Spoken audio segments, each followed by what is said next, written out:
Yo, what's a good Shinobi Nation? Welcome back to Narutoverse, the home of the craziest Naruto what-ifs. Today, we're diving into what if neglected Naruto joined Obito and Madara.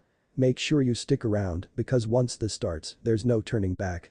If you're new here, smash that subscribe button, hit the bell so you don't miss the next chapter, and share this video with your entire ninja squad.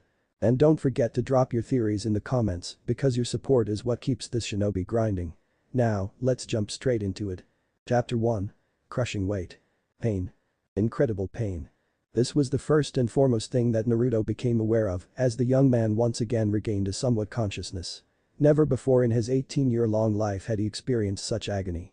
It was as if his whole body was on fire. As if he was being squashed to the ground. He couldn't think straight. He was caught up in this ocean of pain and it felt like he was drowning. It would be so easy to give in. To simply let go and sink to the bottom of this ocean and to give in to the darkness that would let him rest in peace. For a moment, he suddenly realized he was indeed sinking. He had stopped struggling. He was sinking deeper and deeper into the darkness. Just before he wouldn't be able to get up again, something snapped him out of this stupor. He was a survivor. He did not give up. He would fight. He swam. He groaned. He cursed. It hurt to put so much effort in fighting against the flow, but he fought. He struggled to regain consciousness and to get out of this clouded mind that he had somehow ended up in. Slowly but surely the blonde ninja rose to the surface and suddenly was able to think again. Shakily he managed to stand up on the surface of the dark water-like substance. Where the hell am I? Doing his best to block out the pain, Naruto looked around. This is not my brain. The ninja realized. The feeling, the aura and its surroundings were completely different than the place he had been familiar with in all the years that he had frequently visited the fox. He glanced around, searching for the gigantic sarcastic fox that he had formed a mutual form of respect with in the 2 last years, which had been very tough for them both. "Kyuubi," he shouted through the darkness. Silence greeted him.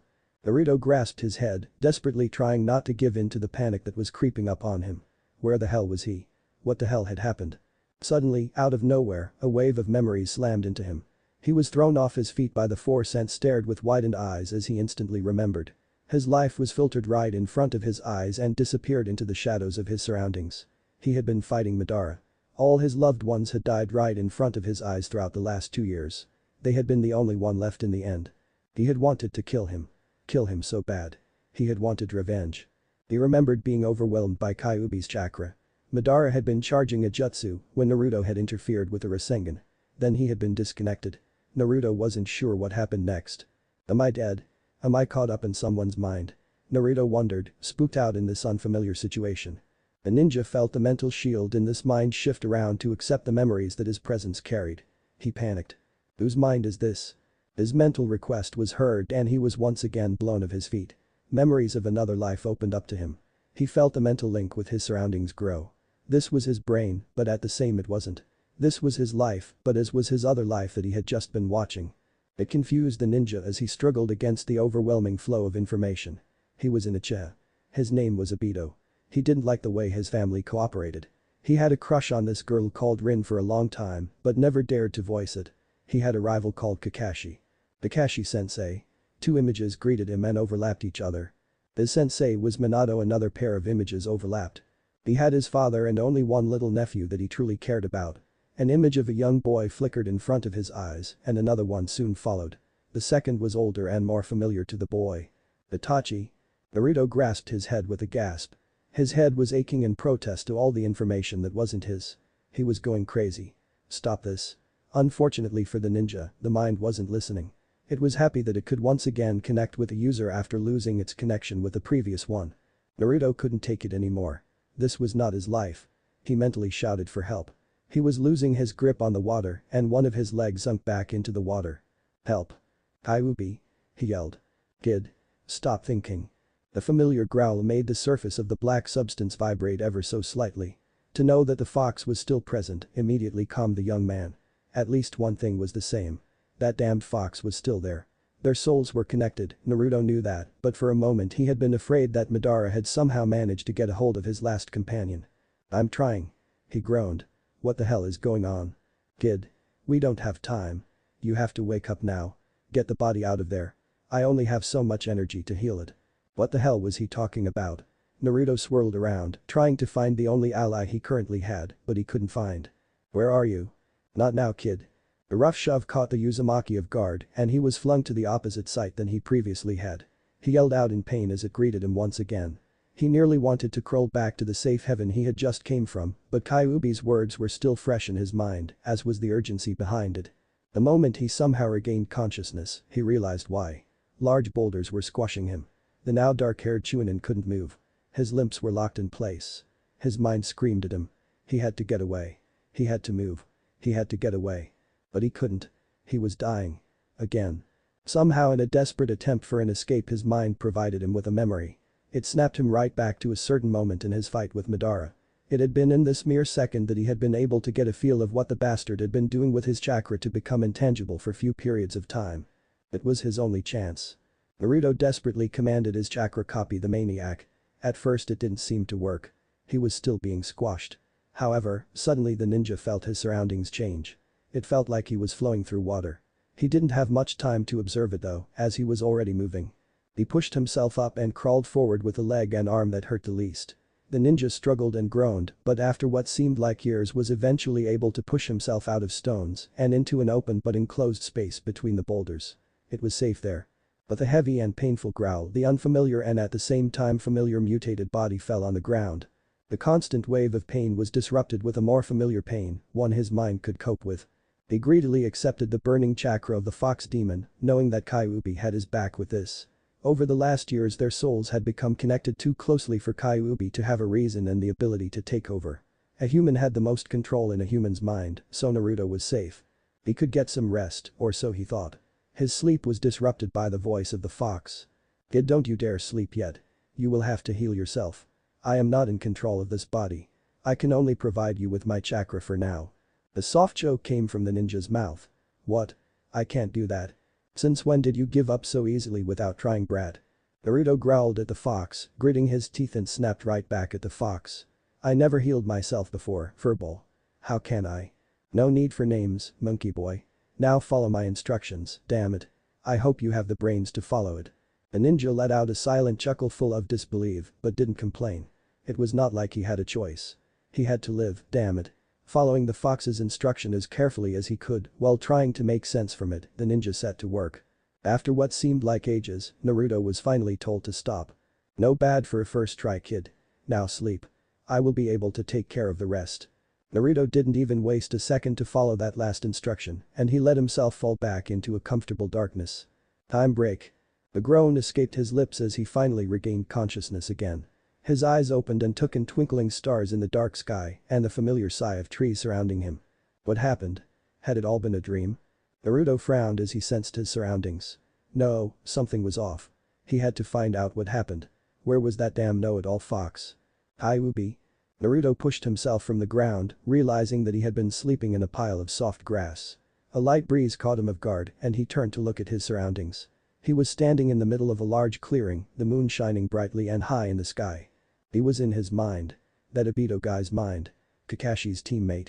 Alright, if he didn't think about it too much, he could cope with that for now. But where was the demon? Kyuubi? Naruto screamed again, feeling slightly uncomfortable in this unfamiliar place. A growl made him turn to the forest on his right. He ran forward as he heard it, determined to at least find something he was familiar with. "Be silent, kid, I'm trying to sleep," the fox grumbled, his massive voice carrying over the plains. Naruto, who had already been looking for the massive fox that usually greeted him, frowned when he didn't see him. He had been sure that the voice had come from this spot. He turned around. Head tilted back as he continued searching for the large figure that usually loomed over him. "Kyuubi?" He tried again, never one to just simply listen to the fox. An irritated growl made him turn around again, this time looking right in front of him. His first reaction was one of surprise, which then followed into amusement and eventually he couldn't hold back a few laughs. It had been a long time that he had actually laughed. "Kyuubi? You look." He searched for the right word. "Different." He snorted and dared to step-walk the strong trees that had seemingly replaced the bars he had in his own mind. Naruto knew that Kyuubi wouldn't have the energy or the will to hurt him, not when they were in this unknown situation. So he didn't even falter in his steps as he walked through the trees that separated him from the fox, which was currently only the size of a large horse. The fox bared his teeth at the ninja, but said ninja knew that it was simply a way of showing his annoyance. Naruto flopped down next to the much smaller than usual fox, leaning over slightly in an attempt to check up on him. "Are you alright?" he quietly asked, taking in the fact that Kyuubi only had 3 tails. Besides the fact that we nearly died and I had to save your pathetic butt once more, that we are stuck in another time frame, and in the mind of an Uchiha the demon spat the name. Of all people, and that I just lost about 2/3 of my chakra to keep us alive and heal the body that had been practically pulverized to death. I feel absolutely giddy. Naruto rolled his eyes at the fox's sarcasm and settled himself comfortably against the side of the fox, pondering about what the fox had said. Kyuubi let out a warning growl, but Naruto knew that it was just a matter of pride that made the fox this touchy. Will they come back? Eventually. I will need a lot of rest. I might sleep for a long time in which you cannot always contact me. That's good. In the meantime, you can be my pillow then. Naruto teased, rubbing his face in Kyuubi's soft fur. A few seconds later the blonde found himself upside down in the air as 2 of the 3 tails held him by his ankles. He grinned cheekily at the fox's glare. I'm glad Madara didn't get to you. He said. Kyuubi, who had been planning to drop the ninja face first to the ground, paused at that comment. The demon took in Naruto's grinning face and let out a deep sigh as he dropped him on his back. That brat had managed to get even Kyuubi to like him. I haven't seen you so cheerful in a long time, brat. Naruto, who was now lying nearly upside down on his back on the fox's first, turned his head into Kyuubi's direction. Yeah. Well. Everything is over, you know. I know they are all gone. His face fell just ever so slightly before he smiled again. But they are all together and I'm sure in a good place. Now it is over, I suddenly feel a lot lighter. It is difficult to explain. Kyuubi acknowledged his short ramble with a low growl as he put his head on his paws in an attempt to get some rest. Naruto though, still had some questions and climbed up so he could sit on the fox's back, just behind his neck. Lying down forward on his belly, he started patting the soft fur just behind his ears. What the hell are you doing? I can't help it, it looks so soft. Kyuubi growled at him but didn't stop him. If you even dare to make a move to touch my ears then I don't care that we are connected by soul. I will kill you personally. He warned him instead, earning another grin from Naruto. Yeah right, Kyuubi. They sat there for a while before Naruto's face grew serious. No way to get around it. Are we in the past? Yes. The clash between that space dimension jutsu of that damned Uchiha and our chakra killed us all instantly. Unfortunately or fortunately for the 2 of us, depending how you look at it, our energy and which also means our soul got sucked into that Uchiha's jutsu and sent us here. Since our soul needs to be bonded to a body and the boy's soul is in coma, we got permission to bond. Naruto's eyes stared at the fox in surprise. He's still alive. I wouldn't say alive, kid. The only reason he is still here is because we keep his brain running. If we had arrived just a second later, the boy would have passed on and we would have been screwed, wandering around this plane for who knows how long. Wow. Naruto wasn't sure what else to say. Now he realized that Obito was still here, he suddenly became aware of the boy's quiet presence. The boy was not far away, most likely having hidden himself in one of the foxholes that Naruto had spotted. Will he wake up? I am unsure. The essence of the boy's spirit is very strong, but the spirit itself is currently very weak. It feels familiar somehow, though the demon moved its eyes to glance at the blonde but didn't comment on it any further. Only time will tell. Naruto sighed, feeling bad for the other spirit. He knew he had not pushed the boy away or put him in this state, but he would be carrying the identity of the boy. Naruto's eyes narrowed in determination. He would take good care of the body. Not only because he wanted to, but because he also felt this connection with the boy. He could not really explain it, but it felt as if they were close. Obito felt very familiar. Strange. The ninja decided that it must be because of the fact that he had received a couple of his memories. Pushing the thought away, Naruto let himself relax on top of the fox. I guess I will be Uchiha Obito for a while then. That seems to be the case. Now shut your mouth, Gaki, I'm trying to sleep. Naruto chuckled and closed his eyes too. Kyuubi? He mumbled once he was half asleep. He only got a slight grumble in return. Thank you. He didn't need to explain what for. Another grumble followed and the ninja took it as a "you're welcome." A smile formed on the ninja's lips as he snuggled just a little deeper into the demon's warmth. A few moments later both were fast asleep, mentally preparing themselves for a long journey in this unfamiliar past. Chapter 2. Lifting weights. Pain. Though it was bearable this time. With a groan, Naruto tried to move his limbs. He succeeded, but the action made him hiss as even more pain hit his senses. He kept his one eye closed, not ready to face what would happen if he were to open it. There were 2 possibilities. He would be able to see, but he couldn't be able to make sense of all the colors and shapes yet. The second possibility, which was also far more likely, was that he wouldn't be able to see. Either way, it would hurt a lot. After all, his right eye had been crushed too, and it had been very painful, not to mention difficult, to save it. The chakra that the fox provided was too strong to use for a long period of time in a body that was not fit to use it, like Naruto's own body had been. Naruto had argued to just do all the healing in one session, but Kyuubi had protested heavily, accompanied with a whack to his head and a couple of insults about his mental intelligence, or more specifically, the lack thereof. If they weren't careful they would be burned from the inside out, as the Kyuubi had said. Now that was not something that Naruto wanted to try and find out. So the best action left to take was to reluctantly, mind you, follow the fox's plan. Which was boring, painful, time-consuming and even more boring. Not to mention that it was annoying that he had to follow the instructions of the "Start moving, brat." Stupid fox. The fox had been a little too happy to kick Naruto out of his safe, painless state of mind a few minutes ago. Naruto gritted his teeth in annoyance to the fox but didn't bother to react.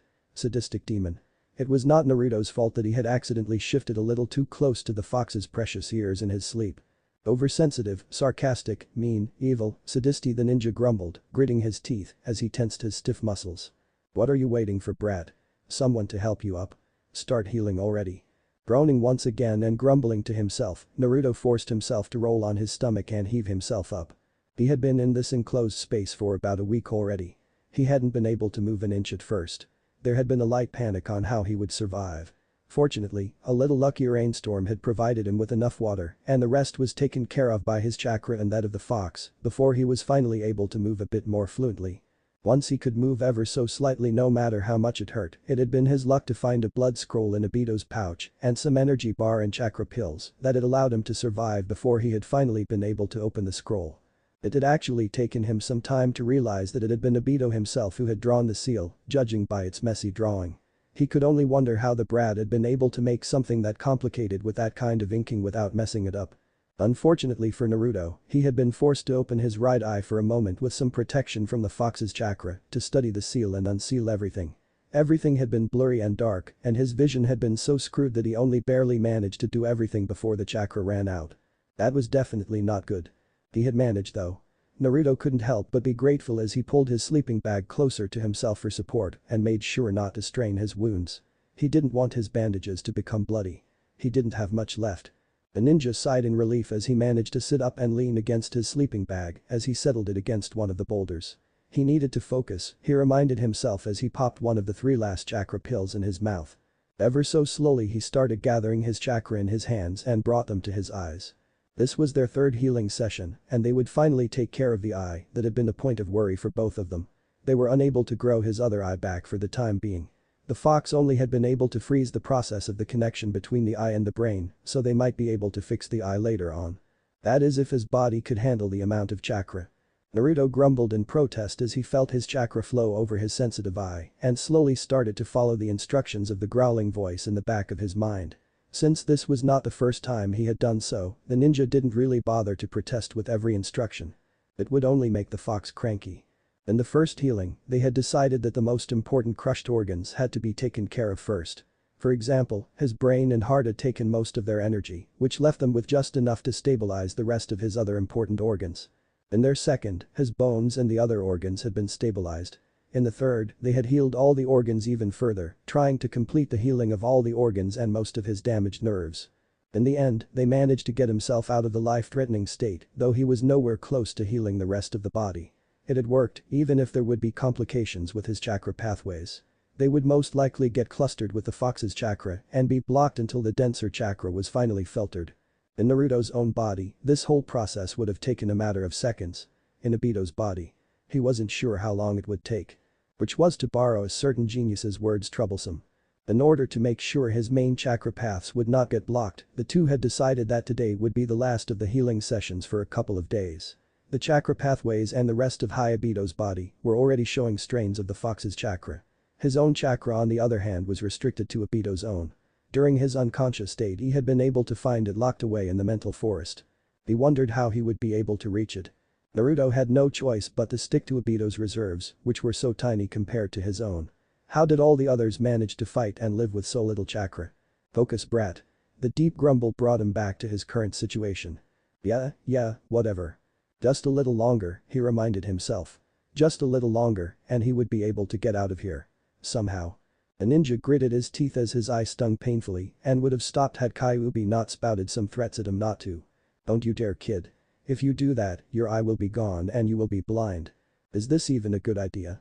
Doesn't your chakra conflict with the Sharingan?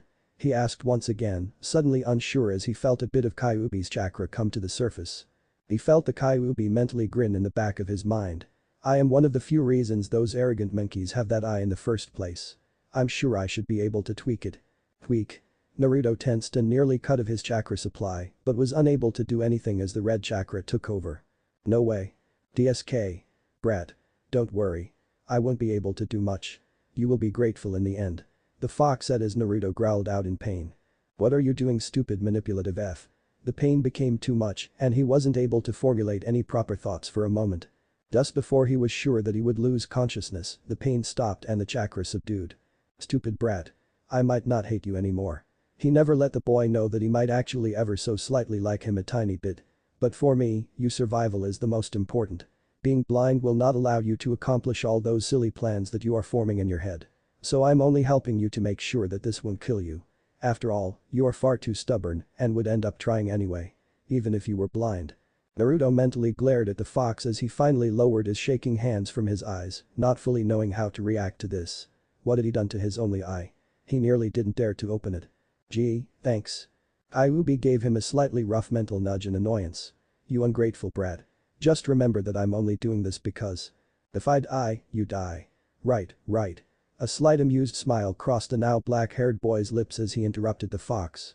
Ignoring the fox's rambling, he slowly removed the bandage from his eyes and rewrapped it in a manner that it only covered his left empty eye socket.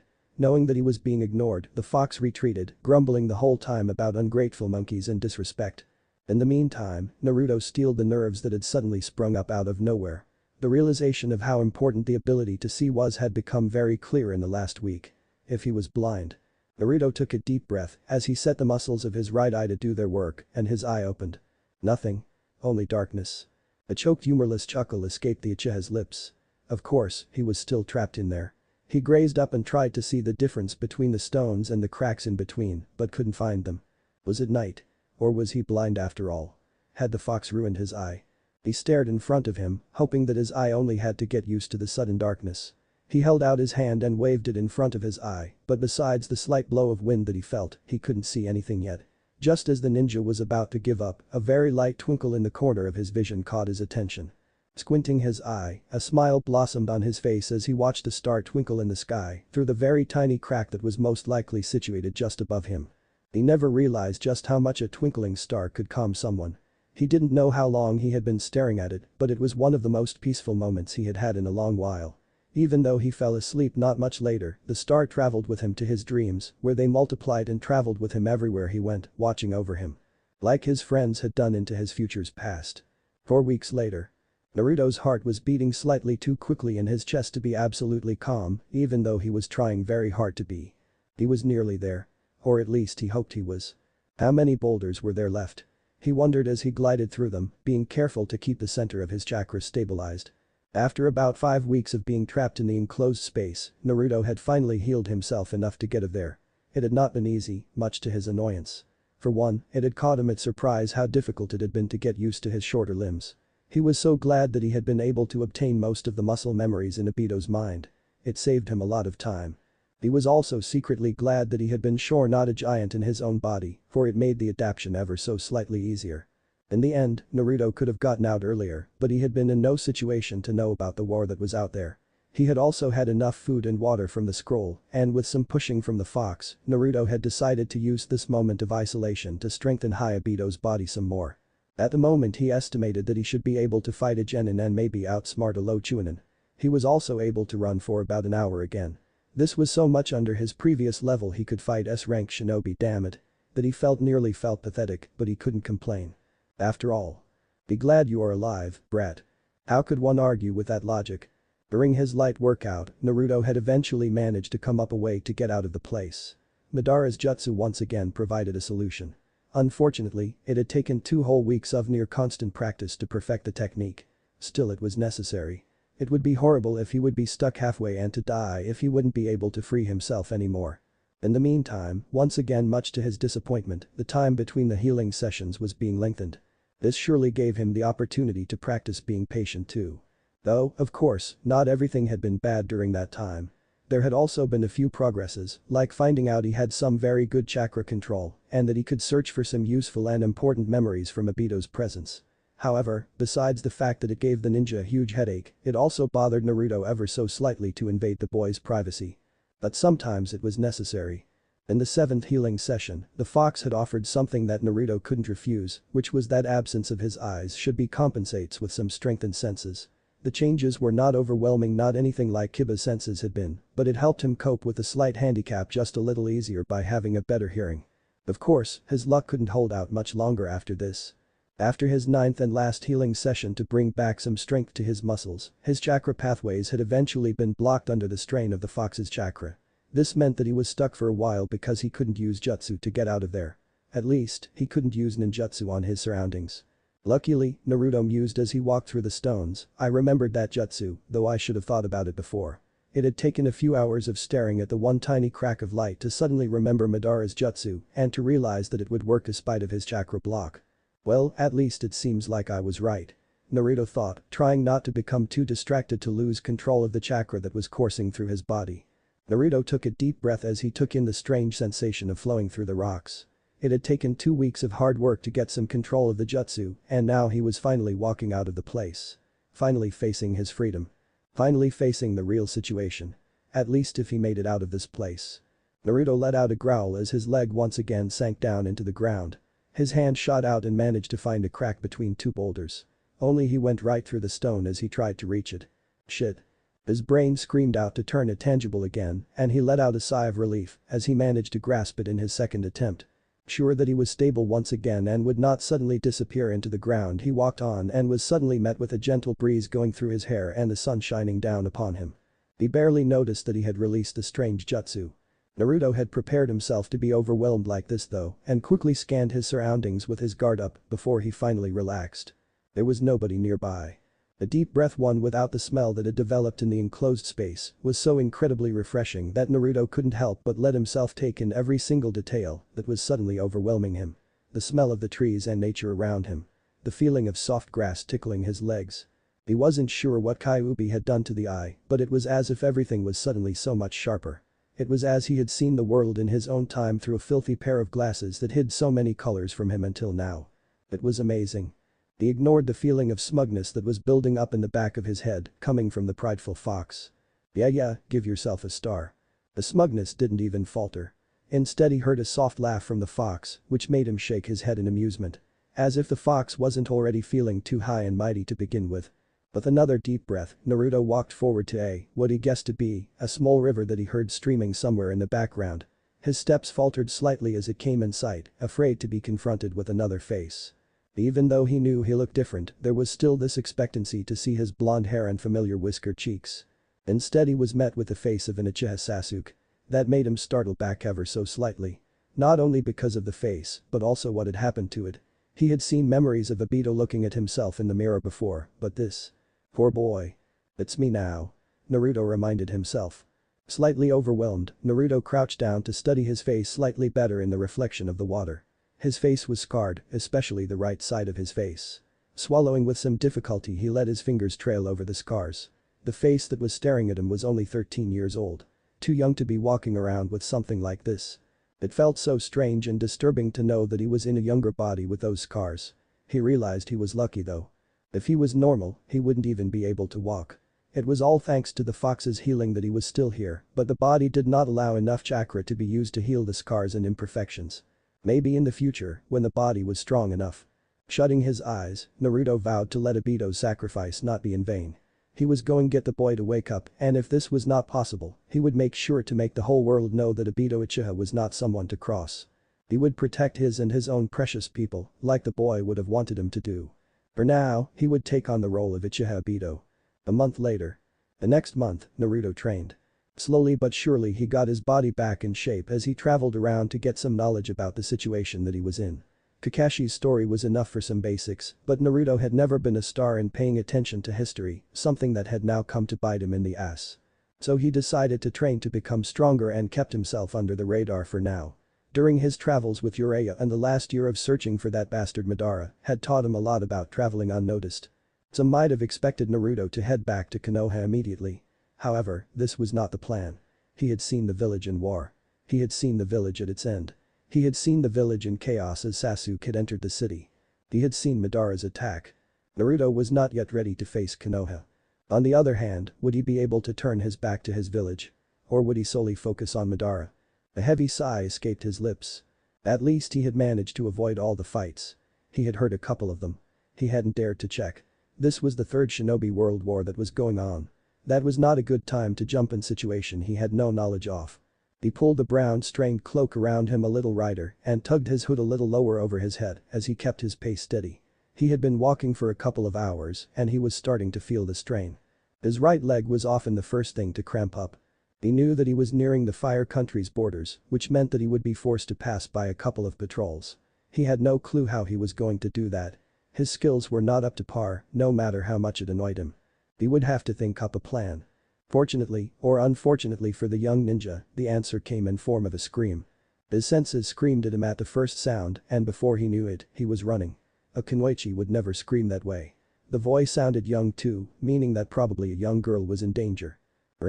A sudden wave of memories and emotions hit him, forcing him to move. Yes, he might be running into a trap. Yes, it might get him hurt or killed in the end. Yet, under the wave of emotions, he didn't care. Naruto was known to be reckless, even though the last couple of years in the future had forced him to decrease this, and the influence of Obito body and his own recklessness made it worse. For some reason he couldn't stop himself. He lost control of his grip of his urges and ran. Which meant that when Naruto had finally got a hold of himself again, he suddenly came face to face with a young girl. She looked absolutely terrified and screamed when she saw him. He had come out of nowhere and he screamed dangerous all over. Danger? Get away. Get away. Her panicked mind screamed to her. Calm down. I can help. He hushed her, but she pulled away from him, sobbing silently. What is going on? Naruto took notice of the young figure of a young boy that was on her back. He seemed unconscious, as he was too heated to be dead. He had a large gash on his head and was spreading blood all over her. Go away. She sobbed as she took, she couldn't finish her threat and instead shook as she backed away from him. The wound looked bad. If it wasn't treated quickly. Naruto's face hardened slightly and he walked towards her with a sudden speed that she couldn't back away from. Handling quickly, he managed to snatch the boy away from her and put his hand on his forehead. As expected, she screamed at him and tried to take her little brother back, but Naruto acted quickly. Having been healing himself even from death, Naruto had gotten some experience with the art of healing. Some memories had provided him with some information too. It seemed that the boy had wanted to gain the girl's attention by showing her some healing jutsu, but he had never gotten the chance to show her. I will make her notice me too. I will show her that I can be strong too. Naruto smiled sadly at the memory, knowing that it could save the boy's life at the moment. It would give the cells in the flesh a quick start to heal it, while mending the skin to prevent any infection to take place. At the sight of his hands glowing green, the girl stopped in surprise, which surprised Naruto in return. She knew of healing jutsu. No time. He reminded himself and put the boy down. Then his eyes picked up the sounds that he had hoped not to hear for a while. Clang. Ching. Kunai or some kind of swords, Naruto noted. There was a fight not far away then. Shit. What had happened? He needed to get away. He didn't have enough chakra to enter a fight against anyone stronger than a Chunin, and his fighting skills were still shaky in some areas. Not to mention that his leg was already beginning to feel stiff. He turned around to run away before he suddenly stopped. What the hell was he doing? Was he really going to leave the girl behind? The presence of this coldness towards anything but himself that he had felt just a few moments ago threw him off guard. Why was he acting this way? The girl, who had seen him turn away, panicked. Wait. Please. The girl followed him and grasped his cloak. I am mom and dad. She told him shakily and his attention once again shifted to the fight in the background. Are they ninja? He asked the girl, noting with cold amusement that she suddenly wasn't afraid of him anymore. The girl was far too trusting. She shook her head. Who is fighting then? Who are guards? Yuki-san and Shu-san. Parents? He continued, trying to be as quick as possible and not to let his aggravation show. They are hiding under the wagon, but Momai told me to run and she couldn't talk anymore, the tension of the situation finally breaking and released through crying. He petted her head, shushing her slightly as he didn't have any time to help her. Taking note of a bush and a tree that would be perfect to hide the small children in, he pushed them into that direction. Hide there and keep still. If your brother wakes, make sure you keep silent, alright? I will see what I can do. She stumbled ahead, and once Naruto made sure they were hidden, he headed over to the fight. Hopefully this would not come to bite him in the ass too. Chapter 3. Carrying weights. Tang. Ching. Rustle. A pained grunt. A shouted warning. Chaying. Please let them be mere genin. Please let them be mere genin. The cloaked ninja silently prayed as he heard that the sounds of the fight were becoming louder. Taking a deep breath, Naruto crept slowly forwards and sneakily hid behind a tree to provide him some cover when he took in the situation. His eye spotted the wagon that the girl had mentioned pretty quickly, including the two figures that were hugging and hiding underneath it. Naruto could vaguely hear the woman whispering some prayer, but didn't pay attention to it as it shifted towards the fighting instead. The guards were pretty easy to spot. They were desperately dodging and deflecting the weapons that were thrown at them, as they were sometimes forced to engage another enemy ninja in physical combat. Naruto had to admit that it was a pretty good tactic to use in situations like this. The guards, though they had pretty decent ninja skills, were nowhere near the Chunin's level. Yes, Chunin. Shit. Why couldn't it be Genin? His eye narrowed when he saw the Taijutsu fighter of the two Chunin once again regain their little game, but instead of engaging the guards again like they both expected, the rock ninja suddenly sprinted forwards to the wagon. The intention was clear, and his no wait also his senses were screaming out to help them. Unable to ignore his instinct, Naruto tightened his cloak around him with the help of a little bit of chakra, and he sprinted forward. His eyes narrowed dangerously as a sudden nervousness hit him. The Chunin was too fast. He was not going to make it. This body wasn't as fast as his own had been. Move legs, move faster, damn it. The pair under the wagon screamed and yelled in fear as they noticed the sudden advance. Please. The girl sobbed. Naruto's eye widened when the thought of the girl came back to him, and something within him pushed him just a bit faster. Oh no, you don't. Ching. The kunai that Naruto had thrown was flung to the side, but it had done its job. The Chunin had seen his encounter in the corner of his eye and had acted quickly to block the kunai he had thrown to render his arm useless. The eyes of the brown-haired ninja narrowed as they quickly took him in, including his short height, which made Naruto grumble mentally in annoyance and lashed out. However, Naruto had seen this coming and had already produced another of his kunai. The two kunai met in the middle, creating sparks between them as they tried to overpower the other. Naruto glared at the man as they stood in a standstill, both trying to get enough information about the other before they would engage in a fight. Naruto prayed that he would be able to do this. The ninja in front of him was after all a Chunin. That was very clear. Not to mention he had far more power than Naruto had, that he was far taller than Naruto was, and was unlike Naruto not recovering from nearly dying. Well, now he thought about it. That certainly didn't sound good. Was this really a good idea? The smirk that graced the rock Chunin's lips indicated that he had come to the same conclusion. Oh. Scene break. Oh indeed. Somehow the Chunin that preferred physical combat had deemed Naruto too troublesome and swapped with his partner. Which left Naruto to fight more like to keep dodging the long-distance weapon user. He was fairly confident that the two guards would be able to take on the Taijutsu user together when they weren't distracted by the weapon user, but Naruto wished that the Chunin hadn't swapped. It wasn't easy to spot the weapon user when there was no one that could watch his back, unlike the guards who had been working together. After all, Obito was no Hyuga. And that damn Chunin really did like to attack one's blind spot like he was doing now. It had only been the familiar sound of the steel slashing through the air that had made him swirl around to face the new attack. Naruto let out a curse, and he let Obito's body's reflexes take over to dodge the incoming wave of kunai. The first kunai barely passed his right eye. As if losing one eye wasn't bad enough. Thank Kami that Obito has good reflexes. If there was anything that the Uchiha found important, it was good reflexes. He was just in time when he pushed himself from the ground and twisted in the air, trying his best to analyze how the kunai would travel in the meantime. They drew in dangerously quickly as he watched as if in slow motion. He could only hope that his body would catch up like it should. His eyes flickered to the sharp-edged as they passed him. 1. Overhead. 2. Underneath. 3. Let it slip through the gap between his arm and torso. 4. It passed his upper leg with a hair's breadth. He mentally let a sigh of relief. He counted as they passed him. Luckily it was safe to land after the first 10, and he quickly used it to back up ever so slightly. His one eye widened in surprise as another kunai appeared in the corner of his eye, and he was just in time to tilt his head back. He winched ever so slightly as it nicked his nose, but his attention was already back to his current opponent. Different angles. He was using clones then. Mentally Naruto could help but sink to the ground in a very dramatic manner. Why? Why did it have to be a high Chunin? This was so cruel. Whoa. Dodge. The one-eyed ninja winched as another pair of kunai sliced through his cloak.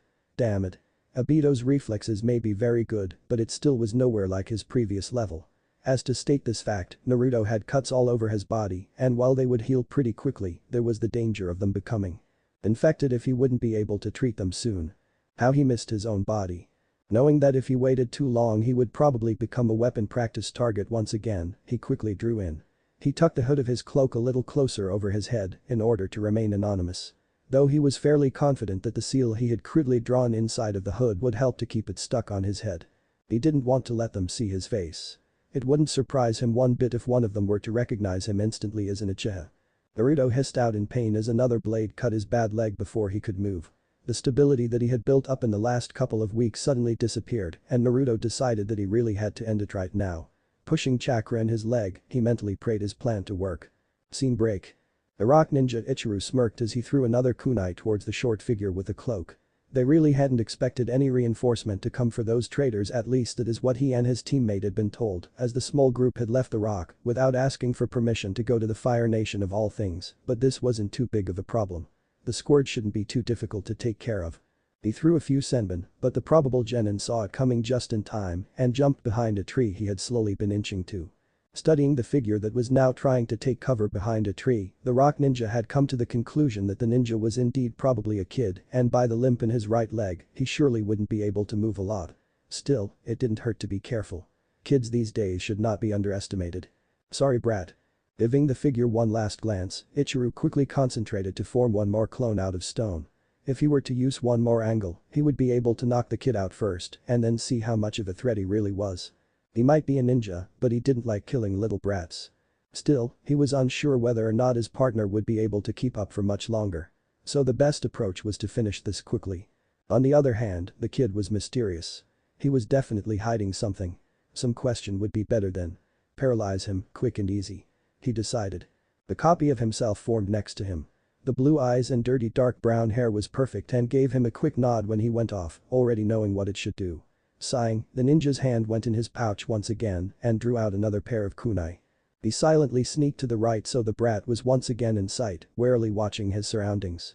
Waiting for the perfect moment, he sent a clearly visible but lethal strike towards the cloaked figure, who desperately tried to dodge. Just as the ninja expected, the cloaked figure managed to do so. However, the boy was caught off guard when another array of kunai shot into his direction from a complete other angle. There was a curse before about 5 of them caught him right in the chest, though all aimed at places that wouldn't be lethal. As he had planned, the figure doubled over, clutching his chest and fell to the ground. The ninja relaxed just ever so slightly. Finally. Poof. No, the ninja whispered angrily but stilled as he felt a certain familiar coolness against his neck. Shit. How the hell had he managed to find him through his genjutsu? It was one of his strongest. No mere genin should have been able to look through it. Who was this kid? Surprised. A soft whisper confronted him and flexed his kunai ever so slightly to freeze him as he was about to react. Damn it, the kid knew how to work in these kind of situations. He waited silently and narrowed his eyes as he felt coolness leave for just a second. The brat was going to knock him out. He would have simply sliced his neck if he had wanted to kill him. Just the moment he had been waiting for. Ichiru swirled around and kicked the kid in the stomach, making him lose his breath and proceeded to tackle him out of the tree and to the ground. His eye widened though when the kid suddenly twisted him around with such an agility that reminded him of those damn tree huggers when they were fighting in the tree. Shit. Within seconds, his hands were quickly moving in seals, but the kid's hands quickly clamped around them and kept him locked in his hold. He was unable to fight the gravity. He was a weapon user and genjutsu user for a reason. His ninjutsu was his weak point. He wouldn't be able to blast himself out of this situation. So the only thing he could do was to close in on the face that was hidden in that damn cloak and get a good look at the face of this stranger.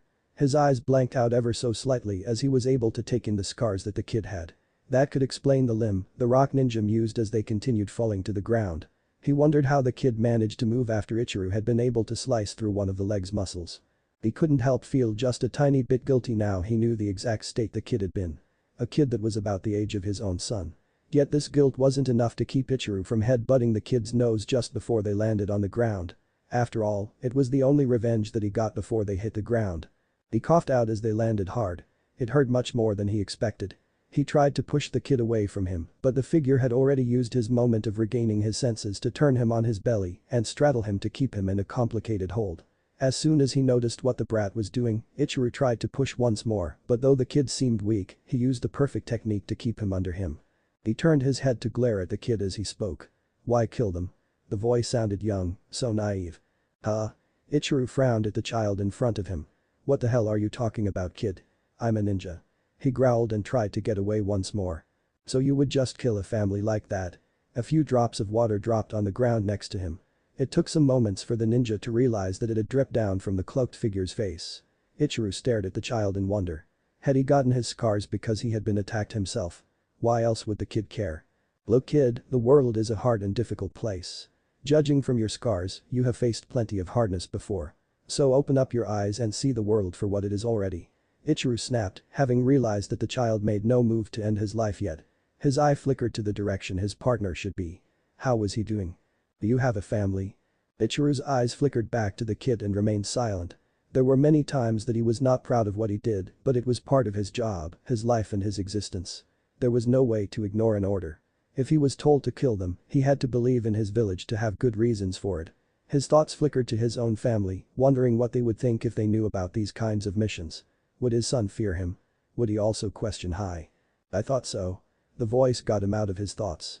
He looked at the figure that was hovering over him before he finally decided that he had gathered enough chakra. A tiny smirk was all the warning that the young teenager got before he was thrown off the ninja's back.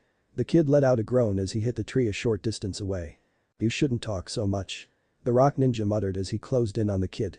The child struggled to get back to his feet, but Ichiro was already in front of him. His hand reached around the child's throat to keep him against the tree and pulled on the head of the cloak. He frowned when it wouldn't budge. He tried again before he smirked in understanding. Adding a little chakra to his tug, it finally moved. He moved his leg to stop the kick that the kid threw at him and rendered him immobile once again. Time for some information gathering. So you don't want your face to be seen, huh? Ashamed of your scars? He questioned, actually curious as he studied them. For a child to have such scars. He mentally shivered as he tried to understand how he got it. The kid's only eye glared at him, but he didn't say anything. What is your name? He decided to ask, but he was once again met with silence. Tightening his hold to remind the child of the situation once again, he asked again. I don't know. Oh really? His eyes narrowed. Was the child famous enough to be seen as a threat? Was the child being hunted and afraid to give his name away? Now that he thought about it, the features of the young man did seem slightly familiar. I'm telling the truth. The teenager growled at him and, as was his habit, the confession made him check the young ninja's eyes in order to see whether he was telling the truth or not. His eyes widened when he suddenly froze. Sharingan. Don't look, don't low, his thoughts warned him, but he was too late as they were already spinning. Sleep. Sleep. As darkness suddenly started to overwhelm him, the ninja couldn't help but ponder whether the red eyes he had seen had been a jinjutsu, his imagination, or actually real. His eyes narrowed as he felt himself fall asleep against his will. Escaping from his grip, the child once again threw him on the ground and straddled him while keeping the eye on the man's face. The slight disruption of movement allowed his a few seconds to fight against the hypnotizing eyes. Yet, he could already feel himself slipping away. Well, that won't do. He thought to himself as he used a little burst of chakra to make sure to get a little revenge. So right before he was knocked unconsciousness, he managed to headbutt the kid right in the face. Scene break. Tai. Naruto winched as he cradled his nose with both his hands. That hurt. He frowned in annoyance when he felt the blood already dripping through his hands. That had been a mean shot. A very smart, sneaky and mean last shot. Something Naruto could have come up with himself. He stayed down for a moment, caught off guard when a sudden dizziness overwhelmed him. So a shadow clone was really that tiring to make. Damn it. There went his favorite technique. Giving a final glare at the ninja, as if it were his fault, Naruto didn't even think about killing him immediately. There had never been a real killing intent directed towards him, and Naruto liked to return the favor. It might be war and they might have attacked those people, but this ninja was not as crazy as the other one had been. No, he wouldn't kill him yet. Instead, Naruto would have to see how dangerous he was and what information he would be able to get from him. A little chat might work, Naruto decided. A perfect combination if Naruto were to say so. After all, he had a family waiting for him at home and Naruto, while very much aware of it, would avoid killing people with family if he could help it. Instead he would try to make them less dangerous. Naruto grabbed a rope that he had managed to get his hands on and started tying the man up. The rope wasn't the best quality there was, but it would be able to keep the man restrained for at least a couple of hours. If it took any longer, the rope would probably snap if the man were to struggle against it the whole time. So it is best to restrict as much movement as possible. The ninja tightened the knots a little bit more as he didn't know how good they were at escaping in times like these. If he was back on time he would be able to get some questions answered. He couldn't help but grin at the idea of getting some clear answers. He rubbed his eye, his mind still reeling from the powerful feeling that had overtaken him when he noticed just how easy it had been to hypnotize the man in front of him. He was sure that he had done a couple of things while being in the man's mind, but he couldn't remember all of them. His only intention had been to knock the man out. What was wrong with his eye? He placed the last knot and cut of the leftovers of the rope. "Fox. Was that your doing?" He was plainly angered. Naruto wasn't sure whether or not he should use the Sharingan again anytime soon. The sense of invincibility was very strong when he had used it. No wonder all those Uchiha go crazy. Naruto thought as he frowned. He had cut off the chakra from his eye already, but the itching in his eye wouldn't leave. Still, he didn't have much time to worry about that now. Pinching his nose, Naruto sneaked back to the clearing where the wagon stood. A quick glance at the scene told him enough. They had managed to knock out the rock ninja and were now taking care of the girl's parents. He did not care enough to think about what they were going to do with the ninja. Maybe questioning or something else. Those guys weren't ninja, he wasn't sure how their minds worked. It was at least none of their business. "Wasami. Michi." The woman yelled out desperately. It wasn't difficult to figure out who she meant. He paused for a moment, debating whether or not to show himself, but decided against it. He might head attacked and with his right leg feeling like jelly and his head swaying and pounding at the same time, Naruto wasn't sure whether he would be able to explain himself before he would collapse. So instead he made his way back to the place he had let the children hid, while making sure that the hood of his cloak was once again secure on his head. The girl had her hand clamped on her little brother's mouth who was watching him with fearful eyes as he approached. The girl flinched when she spotted the blood on his cloak, face and nearly everywhere. "It's safe." Naruto whispered and decided not to offer a bloody hand to help them up. Instead he gently nudged the girl as she carried her brother back, nearly running all the way. He took the little moment of peace to study her. She was little and skinny for her age, but strong enough to carry her brother around without too much trouble. Her light brown hair had been braided in two separate braids that reached down in front her shoulders. Her simple brown trousers and a light brown shirt were slightly worn out. He estimated her to be about 8 years old. Her younger brother had the same hair color, though he had a few lighter streaks here and there. The clothes were similar to the girl's clothes, though his shirt was black. He guessed the boy was about 4 or 5 years old. "Mommy. Masami," was the desperate and relieved reply. The girl now really broke into a run and Naruto stopped. He glanced behind him then back to the scene in front of him. He really shouldn't approach them again, but he was hurt and was sure that he would collapse very soon. There wasn't any good cover nearby and he swayed and his hand reached out to get a hold of a nearby tree. "No, I still need to get information from the other ninja." Naruto felt like he needed to puke. His surroundings were twisting and turning and he felt his body shudder. What was this? "Mommy, there. He helped you," came the girl's voice and it was approaching too quickly. Shit. The guards would most likely follow. Naruto frowned and tried to push away from the tree, but his hand was not cooperating with him. No, instead he fell down to his knees and hissed as his right knee protested painfully. Voices surrounded him, but Naruto couldn't really make it out anymore. Before he knew it, his arm was slung around someone's neck and he was carried away. He tensed but couldn't stop them and couldn't do much more than to accept his fate. Well, they hadn't killed him yet, so that was good news. W.H. Ong. Im. N''T. Ow. Y.O. Inc. Ch. Xow. Chakra exhaustion. Naruto managed to pick up and let a chuckle escape to him. Off all the things that he came up with, chakra exhaustion hadn't been one of them. Of course, now to think about it, all his symptoms matched. How foolish of him. He really should have to keep a better track of them. He felt himself be put down and tried to protest, but was pushed down gently on what he assumed to be the wagon. "We got you. Rest." That was the last thing Naruto heard before he finally passed out. When he opened his eyes he found himself back into the familiar forest bathed into the moonlight. He approached the Kyuubi who seemed to be sleeping in his cage, snoring loudly as he did. Naruto glanced at the direction in which he knew Obito was hidden. The quick look couldn't hurt. "Brat. You're pathetic," was the soft growl that caught his ears as he walked away, and for once Naruto couldn't help but agree with the fox. A few days later. Naruto's eyes snapped open and scanned the campsite they had set up, as was his habit. He had awoken 3 days ago, much to the happiness of the children who had taken quite a liking to them. For some reason they had managed to get past all the patrols in the 2 days that he had been unconsciousness. The little family had eventually shared their basic story with him. They were traders by heart. The wife and husband originally came from Fire and Rock respectively and had lived in Rock ever since the children had been born. However, after business got worse and conflicts with the husband's family got worse, they had started to make plans to move to Konoha, where part of the wife's family lived. Unfortunately, the war broke out before they could. Once it had broken out, no sane person would have dared to move to the enemy's territory. However, once the grandmother of Michi and Masami became ill, they had decided that it was time. The parents wanted their children to see the other part of the family too, and the condition in Rock was problematic once everyone found out where the wife actually came from. Naruto didn't want to pry, so he didn't ask any further. In the end, they had admitted that they had been planning this escape for years and that this had been the only opportunity to get past. Naruto wasn't sure how they had gotten to know about this route, but he allowed them to have their secrets. After all, he had his own. His eyes flickered to the children that were now sleeping near the campfire. They had met a large group of other travelers yesterday and decided to travel along tomorrow, as it would be safer. The guards were watching him warily, but had not been able to find any threat. How could they in this state? And so didn't bother him. Still, he knew that he was making them uncomfortable. He would be too when he refused to give them his name. I don't know didn't really take away their suspicions. Still, it was at least better than telling the truth. Hi, I'm Uchiha Obito.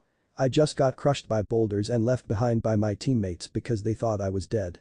I nearly was, but because another spirit is now possessing this body and brought the spirit of a demon fox along with him, I got healed. Oh, guess what? I'm actually that spirit. But please don't tell anyone. Anyway, I will be going now because I really am not ready to go to the Leaf yet. Bye. Nope, not going that route. It had taken a few tries to let them know that he didn't want anything from them. They had been expecting him to ask for something in return of helping them. They had indirectly saved their life after all. However, Naruto didn't want anything. I'm glad you let me keep my secrets. He had instead stated, and though they probably weren't happy with it, they had accepted his silent request. The only question he had answered was when Masami asked why he didn't know who he was. I got hit really hard on the head a while ago, and ever since, I'm not sure who I am. He had reluctantly answered, twisting his words in a way that he wasn't lying to her. Naruto really didn't want anything from them. They had managed to get him past the border, and that was enough for now. Instead, he was planning to leave. They were heading to Konoha and he would not follow.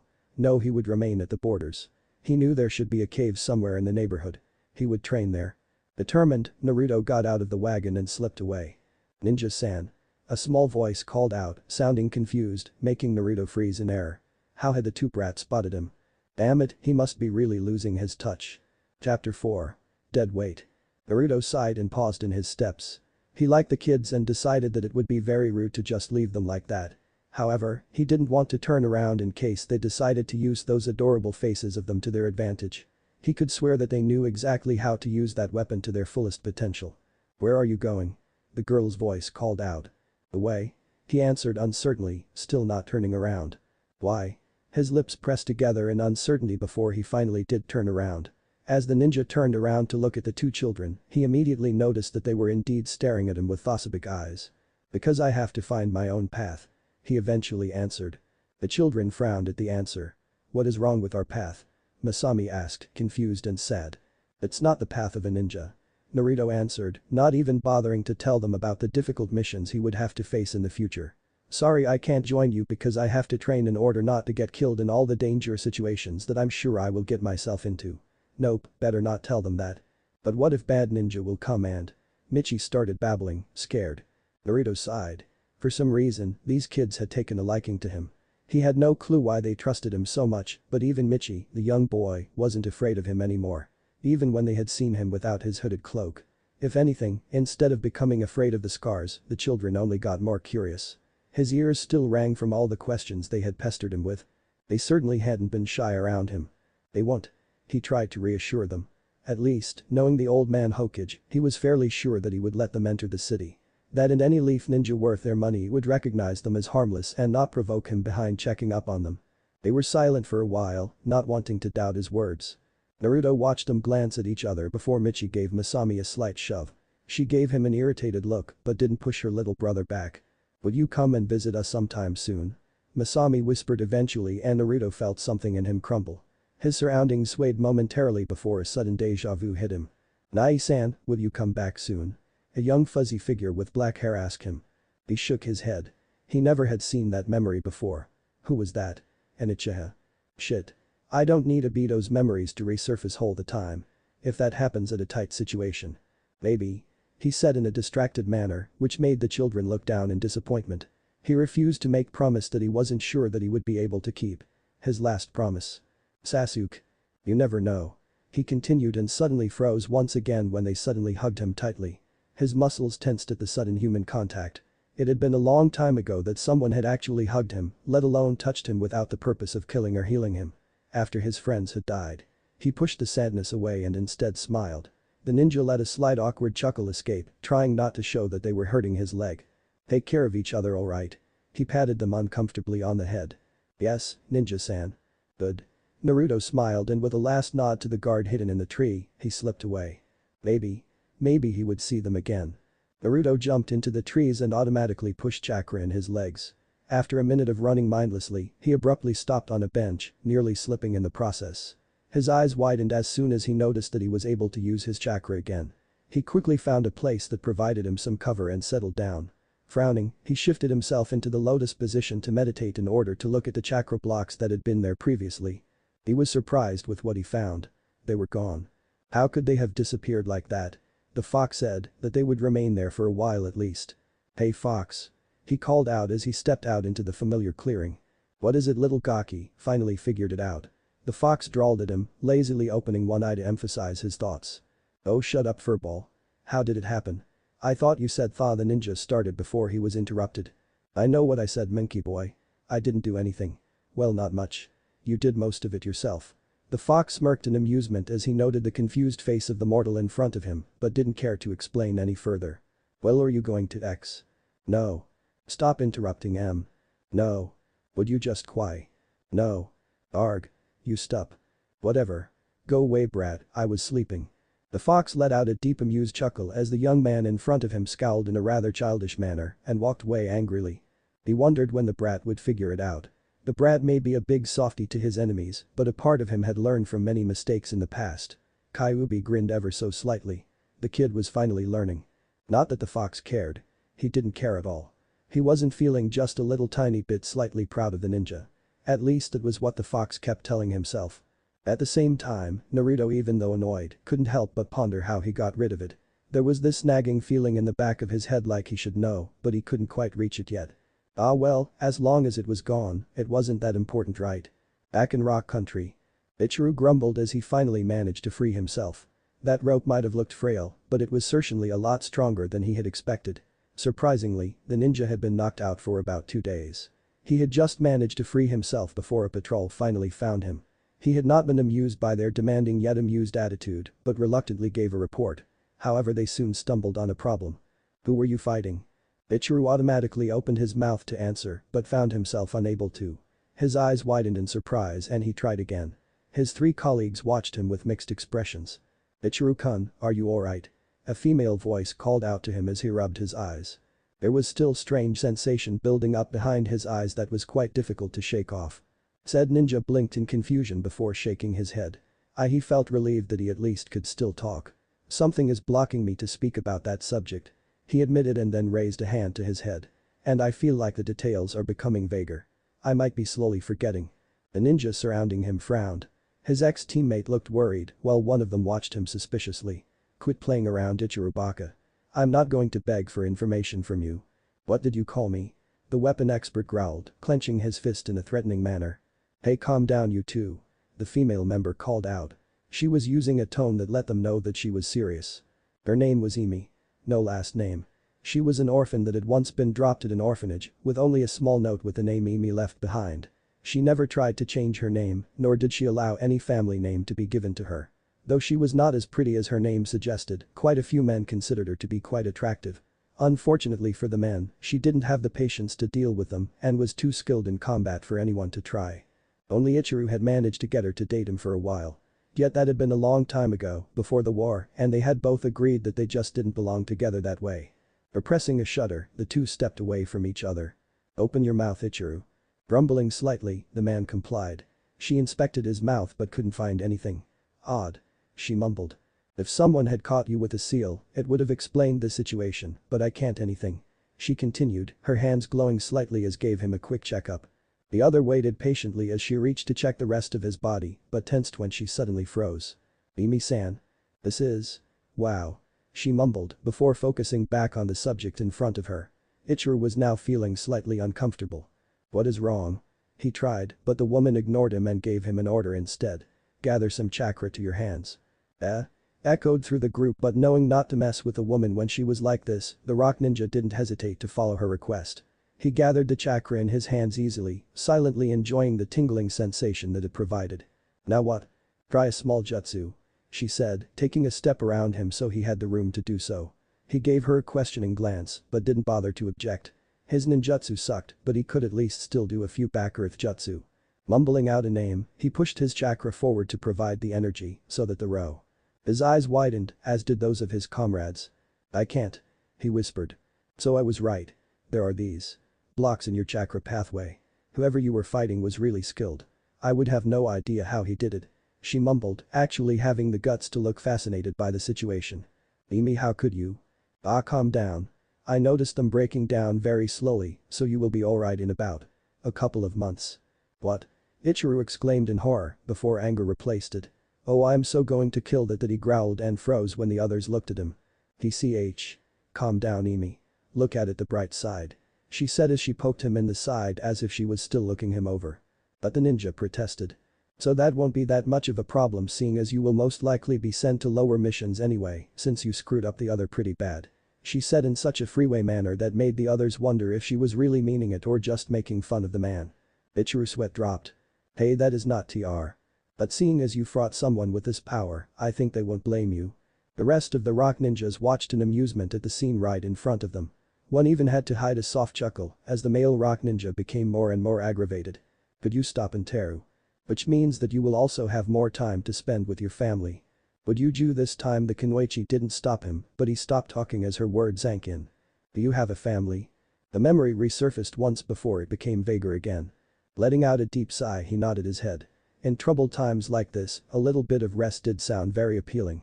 He could finally help his son with throwing senbon, and little more time with his wife would also be very much appreciated. Fine. He grumbled. I guess I won't kill the little brat. Little brat. His team echoed, making Ichiro tense when he realized what he had just admitted. Of all the things that he couldn't share with them, it had to be this that slipped out of his mouth. Seriously? Emi chuckled before she and the others started laughing rather loudly. Ichiro growled at them and charged forward to playfully tackle them. On the other hand, if I meet him again, I will kick his ass. About 3 months later. Hidden behind a camouflage of trees and leaves, a lone figure was staring at the small fire he had just managed to get started. Looking at the figure, most people would have been scared away. The stranger's face, the parts that were visible looked like it had been maimed. There were ugly scars and marks covering the boy's flesh, which even the boy's friend would not heal, for its chakra would hurt this body extensively if he were to use it any further. The only thing they could do was to continue healing the body little by little. The young stranger had already accepted this, knowing that its sacrifice had saved the life of a man that he held dear. Obito, you really are a good person, you know that. The stranger mumbled to himself, having just awoken from another flashback of another memory that belonged to the boy's life. Something that often happened to him in the last 3 months. Any outsider who saw him say that to himself would have claimed the boy to be a bit whacked in the head. However, seeing as how Naruto was in control of the body, one might overlook it for this time. The young boy had let his hair grow in the last couple of months, and it covered his left eye as he looked down at the fire. He had gotten used to wrapping a couple of bandages around his face. It especially covered his left eye and the right part of his face that had not been able to heal properly without a medical ninja to attend to him. Naruto had complained many times that it reminded him of Danzo, which was mainly why he had tried to wrap it in a different style. The goggles that he had been wearing when he had awakened had been partly broken and hung around the boy's neck. If his face had been healed, he would have worn them, but unfortunately it still hurt to wear it. The skin was still sensitive there. The ninja also still couldn't use his right eye for a very long period of time, even though he had been recovering for about 4 months already. Still, he could activate his Sharingan on demand after about a month of trying and 2 times of passing out because he didn't notice how fast his chakra had been running out. This forced him to sometimes become blind in the cave so that the eye got some rest. Yet, this didn't mean that Naruto hadn't become stronger. In the last couple of months, Naruto had been training his new body extensively ever since he had reached the cave. While nowhere near the level he had gained in his own body before he was sent back, the practices were getting easier and easier. Naruto estimated that at his current level, he could manage to defeat a Chunin now, and with a little bit of effort, a normal to higher level Chunin. That is if they didn't fight for any longer than half an hour extensively and he had not been pushing himself too hard beforehand. If he were to use his special powers, he might be able to take on someone with Jounin level. That is, if he got enough chakra and got him or her within a few blows. He sighed in a depressed manner. That he ever mentioned how much he hated having to revalidate the normal way without Kyuubi's chakra or a healer to help him. So far, Naruto had been fairly content with his progress, although he hated the fact that it took so long. The process of letting this body get used to the red chakra was slow and painful. Naruto poked the fire with a short stick, letting his right half-lidded eye stare into the enrapturing show of light. His body was finally ready to travel, but the ninja was suddenly feeling reluctant. If he were to go back, he would change a lot. He could disrupt the timeline. On one hand, he could save so many people. He could warn them about the threats that Konoha would face in the future. On the other hand, he could also change things accidentally for the worse. Besides that, there was the fact that nobody would probably trust him. After all, how could he have survived something like that? He would probably be seen as an impostor. But then what about Madara? He glowered simply by thinking the name, before shaking his head. How would he stop the other Kyuubi? What about his father? His mother? What about Kakashi-sensei? It felt wrong to confront them as someone he had lost, well he wasn't actually Obito. But would he let Kyuubi roam again? Would he let his father sacrifice himself again? Would he let his mother die? He probably wouldn't. But how the hell would he be able to stop the Kyuubi of all demons at his current level anyway? He didn't have the toad contract either anymore. He had already tried and failed summoning a toad. The Rasengan was a big no, and using the fox's chakra was also not a good idea. Which left the Sharingan, but he was not even close to mastering that stupid eye. Naruto let out a heavy sigh. This topic had been on his mind for a couple of months already. Kid. Naruto's head snapped up. It was rare for Kyuubi to contact him when there was nothing wrong. The lazy fox liked his sleep after all. Yeah, Kyuubi. How much I hate to say it. The Sharingan you now possess is one of the strongest I have ever encountered. Naruto frowned, not understanding what the demon was trying to tell him. Was this about the fight nearly a month ago? So what does that mean? Naruto thought right back. They were both well aware that it was difficult for the ninja to use the Sharingan in his current state. It might be one of the few to rival Madara's power. The demon admitted, and Naruto finally read between the lines, something that the demon had been forcing him to do the last couple of months in their discussion, because the great Kyuubi could not work together with a knucklehead that would take everything for what it was. So you were saying that I might be able to control the other you? Naruto couldn't help but sound doubtful at that statement. Yes, not only because of the eye, but for a demon, time and space is not as strictly bonded to them as it is to humans. A connection between two souls on the other hand. Naruto's eyes widened. The other you is already connected to me. In a sense. I would have to merge. There was a heavy pause. Shit. Naruto poked the wood in the fire a little more angrily. You would be free for a moment then. And if I can't control your furious self, everything will be screwed. At the same time, if you were able to get free from Madara, you would eventually be found by the Akatsuki. Naruto ignored the fox's protest, as they both were fully aware that the fox, well the strongest of all demons, did have some weak points. Madara would find any way to get him back. Then put into that freaky statue and forced to merge with all the other demons. However, if we are once again completely connected by soul, they won't be able to do that. There was another heavy silence. So you actually want your other self to be connected with me? Naruto could feel the fox grinning in his mind. You may be annoying brat, but if I were to be connected to someone, I prefer to have someone strong-willed. However much of an idiot. Hey. You might be nearly all the time. Hey. I have actually been enjoying this little adventure with you. At least you are entertaining in contrast to all those previous containers. So waiting a little longer until you die after having taken care of that damn Uchiha won't be that bad. He what? Naruto blinked in surprise. Forget it, kid. While nearly having to rebuild this body, I'm finally slowly managing to widen the pathways of the chakra, much like the ones you had when you were younger. Once the body will adapt to the presence of my chakra, my other self could merge with me. Old Kyuubi, what can go in, can also get out. How do I know that you won't merge with the you that is standing right outside of your body? They might be friendly with each other, but Naruto was full aware of the fact that the fox liked its freedom. Kyuubi's mental grin widened even further, and Naruto repressed a shudder. You simply don't. You know that Madara would fight. Naruto was too late, as the fox had already gone back to his sleep, most likely believing that the Uchiha brat wouldn't be that much of a danger to him, and Naruto was left behind with a sour expression. The fox really had to stop cutting him off like that. While the conversation let him know that he could stop the Kyuubi from attacking the village, he also realized that if the fox were to break free, he would definitely go after Madara. Who knows how many people would get hurt in that little hunt. Naruto ran his hand through his hair in worry. This is why I don't like to do a lot of thinking. he thought as he massaged his temples. It was far too tiring and depressing. The ninja closed his right eye, keeping track of the heat of the fire by the slight orange glow that filtered through his eyelid. There was still would attack in a couple of months. It would be enough for him to get strong enough to take him on, but if what Kyuubi said was right. What the hell was he going to do? He would have to warn Konoha. And he really didn't want to confront the memories of that place. He would be far too distracted to fight. A sudden idea hit him, and for the first time in a few weeks Naruto actually smiled. He did not need to disturb anything. He would not have to go back to Konoha yet. Well, at least not enter Konoha.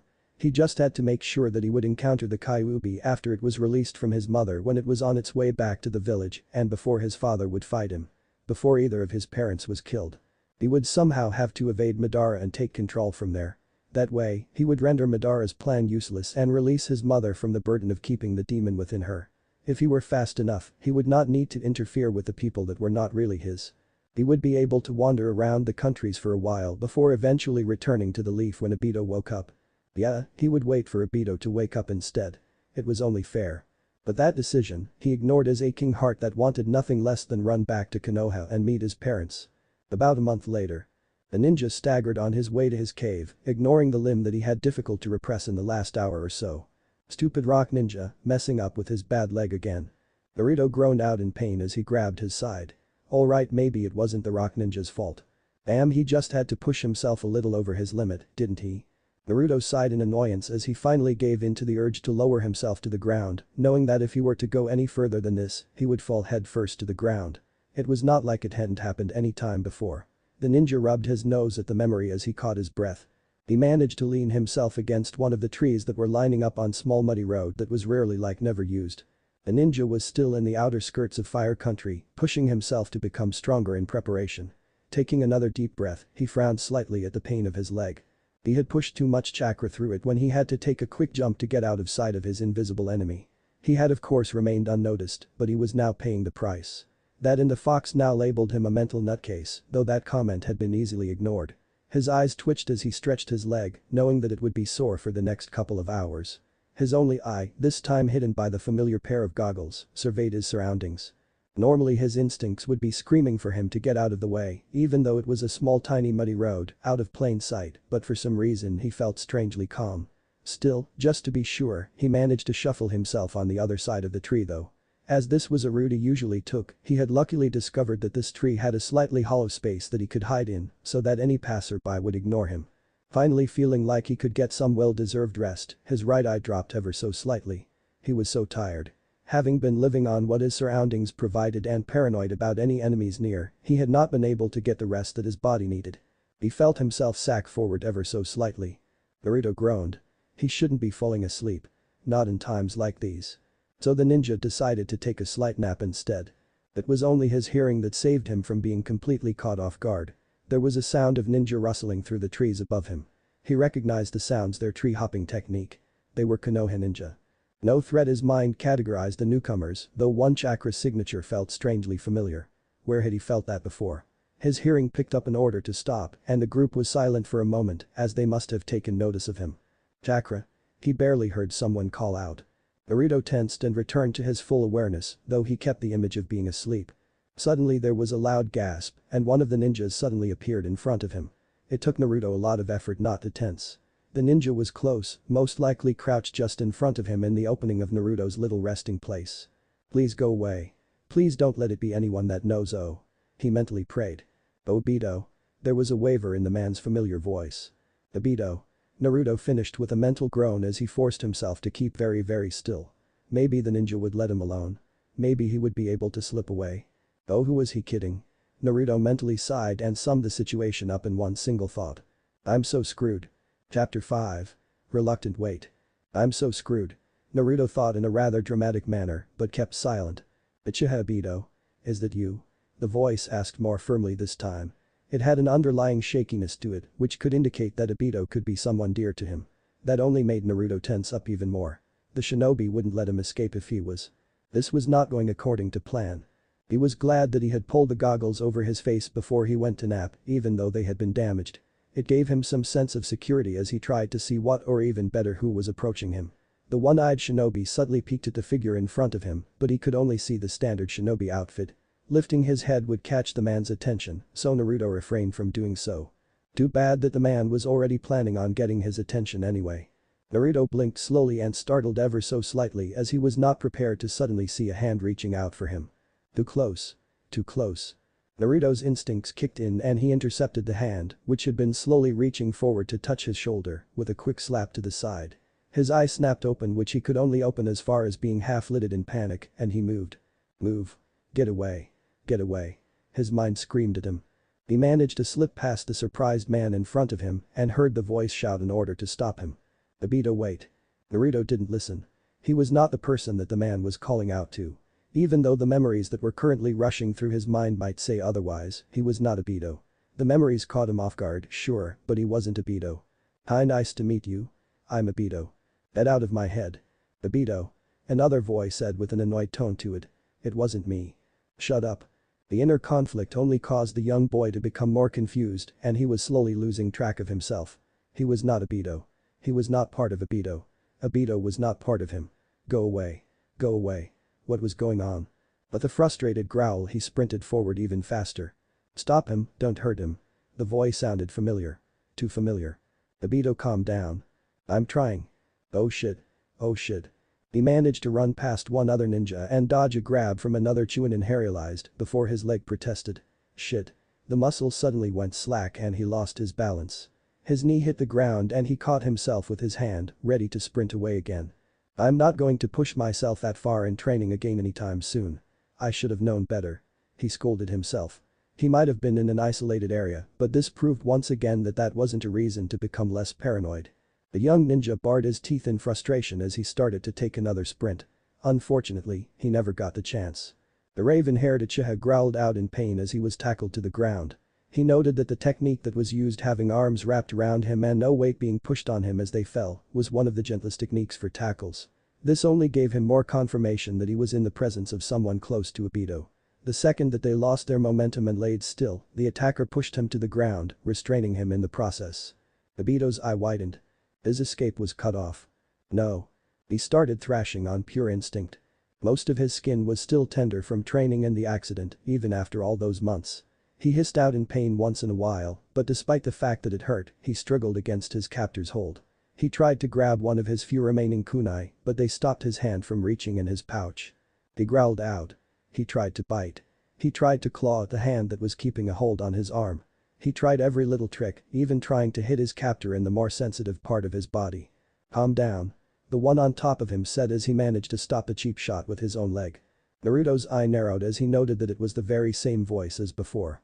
That didn't do anything to calm the boy down though. He didn't listen to the man at all. He refused to accept that this was actually happening. This was not going according to his plan after all. He had a plan. He couldn't go there. Unfortunately for the black-haired ninja, he didn't have much energy left and eventually ended up panting ever so slightly, with his escape still cut off. His chakra was restless and he felt a slight pull in his chakra core from something that he couldn't describe. He would need to be careful, he realized. He didn't have that much chakra left, not enough for one of his hidden cards anyway. He decided to spare as much energy as he could for the moment he would need it. Need to rest only for a little bit. He thought, refusing to think that he was giving up. His captor hadn't really moved that much whole the time he had been fighting him. Though, after he noticed that his comments were not heard, he had been strangely quiet. As Naruto still laid there restrained as he was, Naruto slowly became finally more aware of the other voices whispering to each other. Is it really him? How is that possible? There was a short silence and from experience Naruto guessed that they were signing to one another. The chakra signature matches perfectly. No way someone can copy that amount of chakra of someone without letting a single bit of his own leak through. Besides that, I know his signature. I checked his chakra. Naruto's eye narrowed at the comment. So he had been the source of that strange pull on his chakra. It is really him. The male voice on his back stated. What the hell are you talking about? Naruto growled at the ninja surrounding him. He had no clue what he was doing, but it felt right to play the victim for now. Being a victim meant being underestimated. Being a victim meant still being able to escape later on. Yes, that did sound like a good plan. He shows no recognition. One ninja muttered. What is wrong with him? He heard an unfamiliar voice whisper.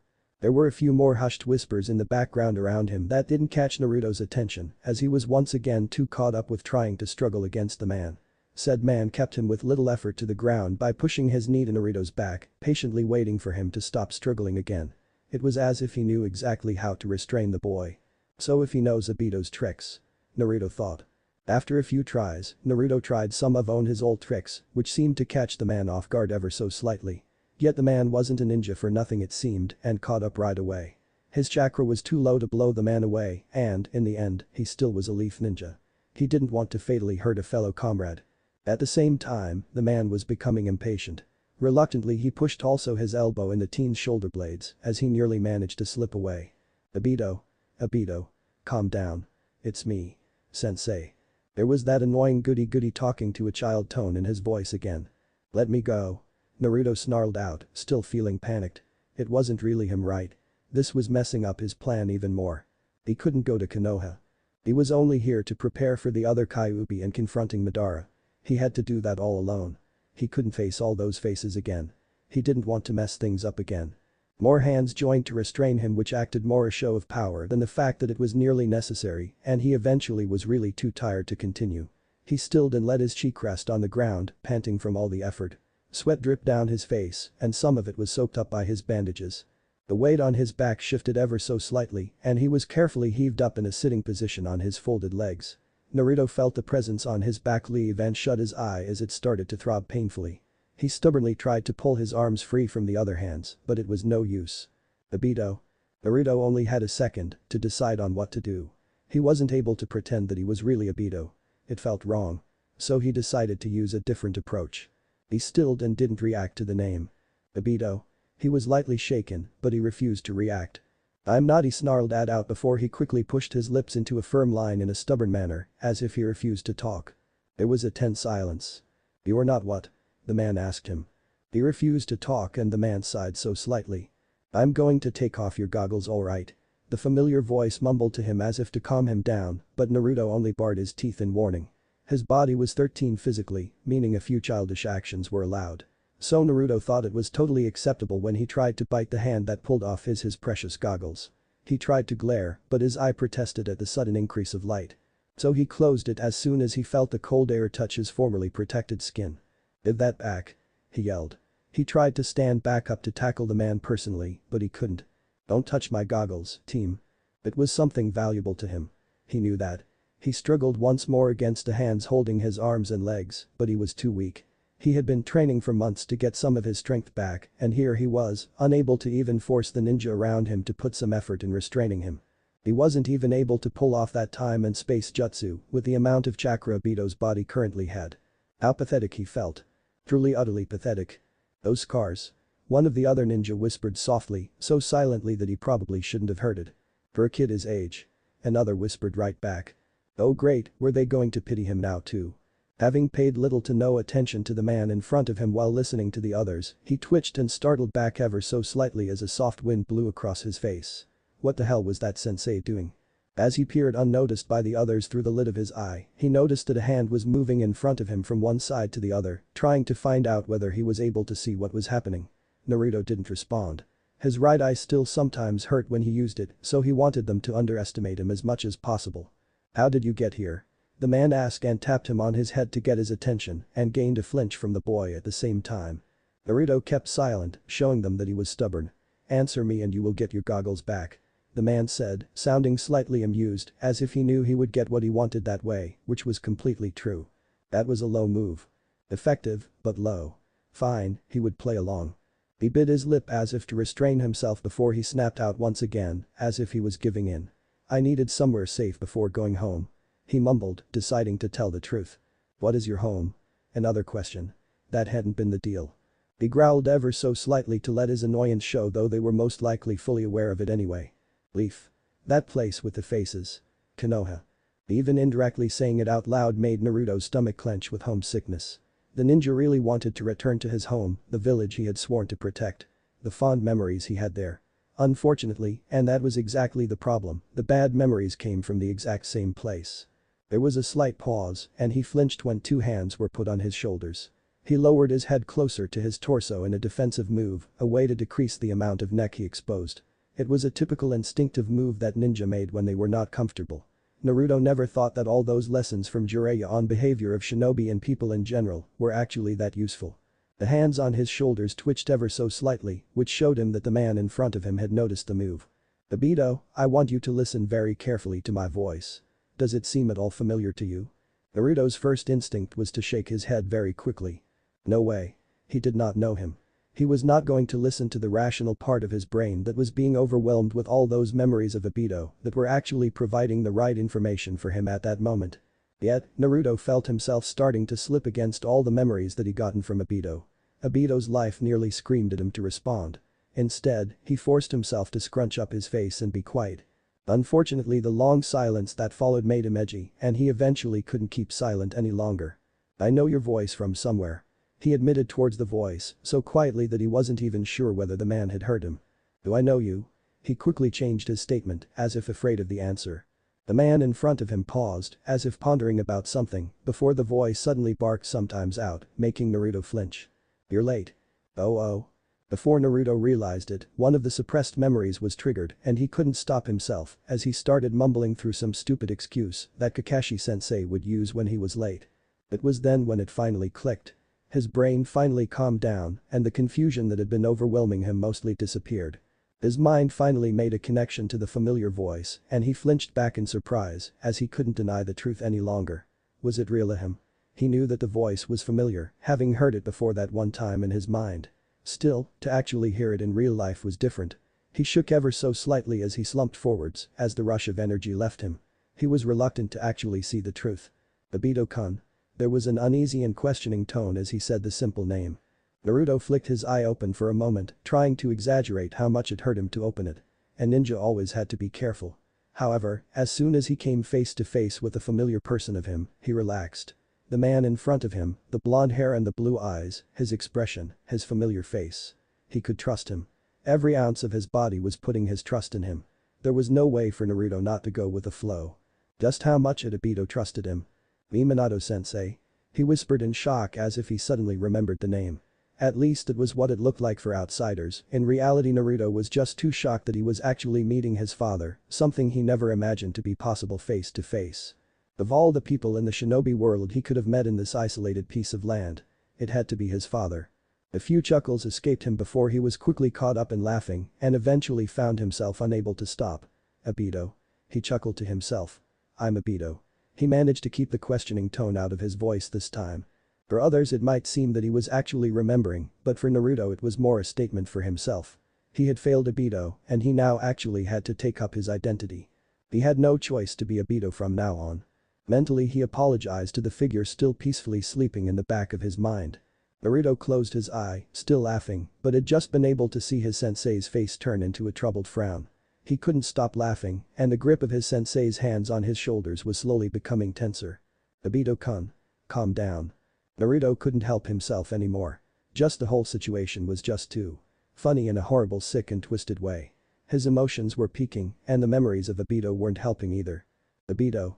He tried to hold back a chuckle, but it only came out as a sob, and before he knew what was happening, he had turned into a sobbing mess. As the hands around him gently released him, he let himself be pulled into a gentle hug. He felt the corner of his eye water ever so slightly and did his best to keep himself from crying. Shhh. It's alright Obito, you can cry. Let it go.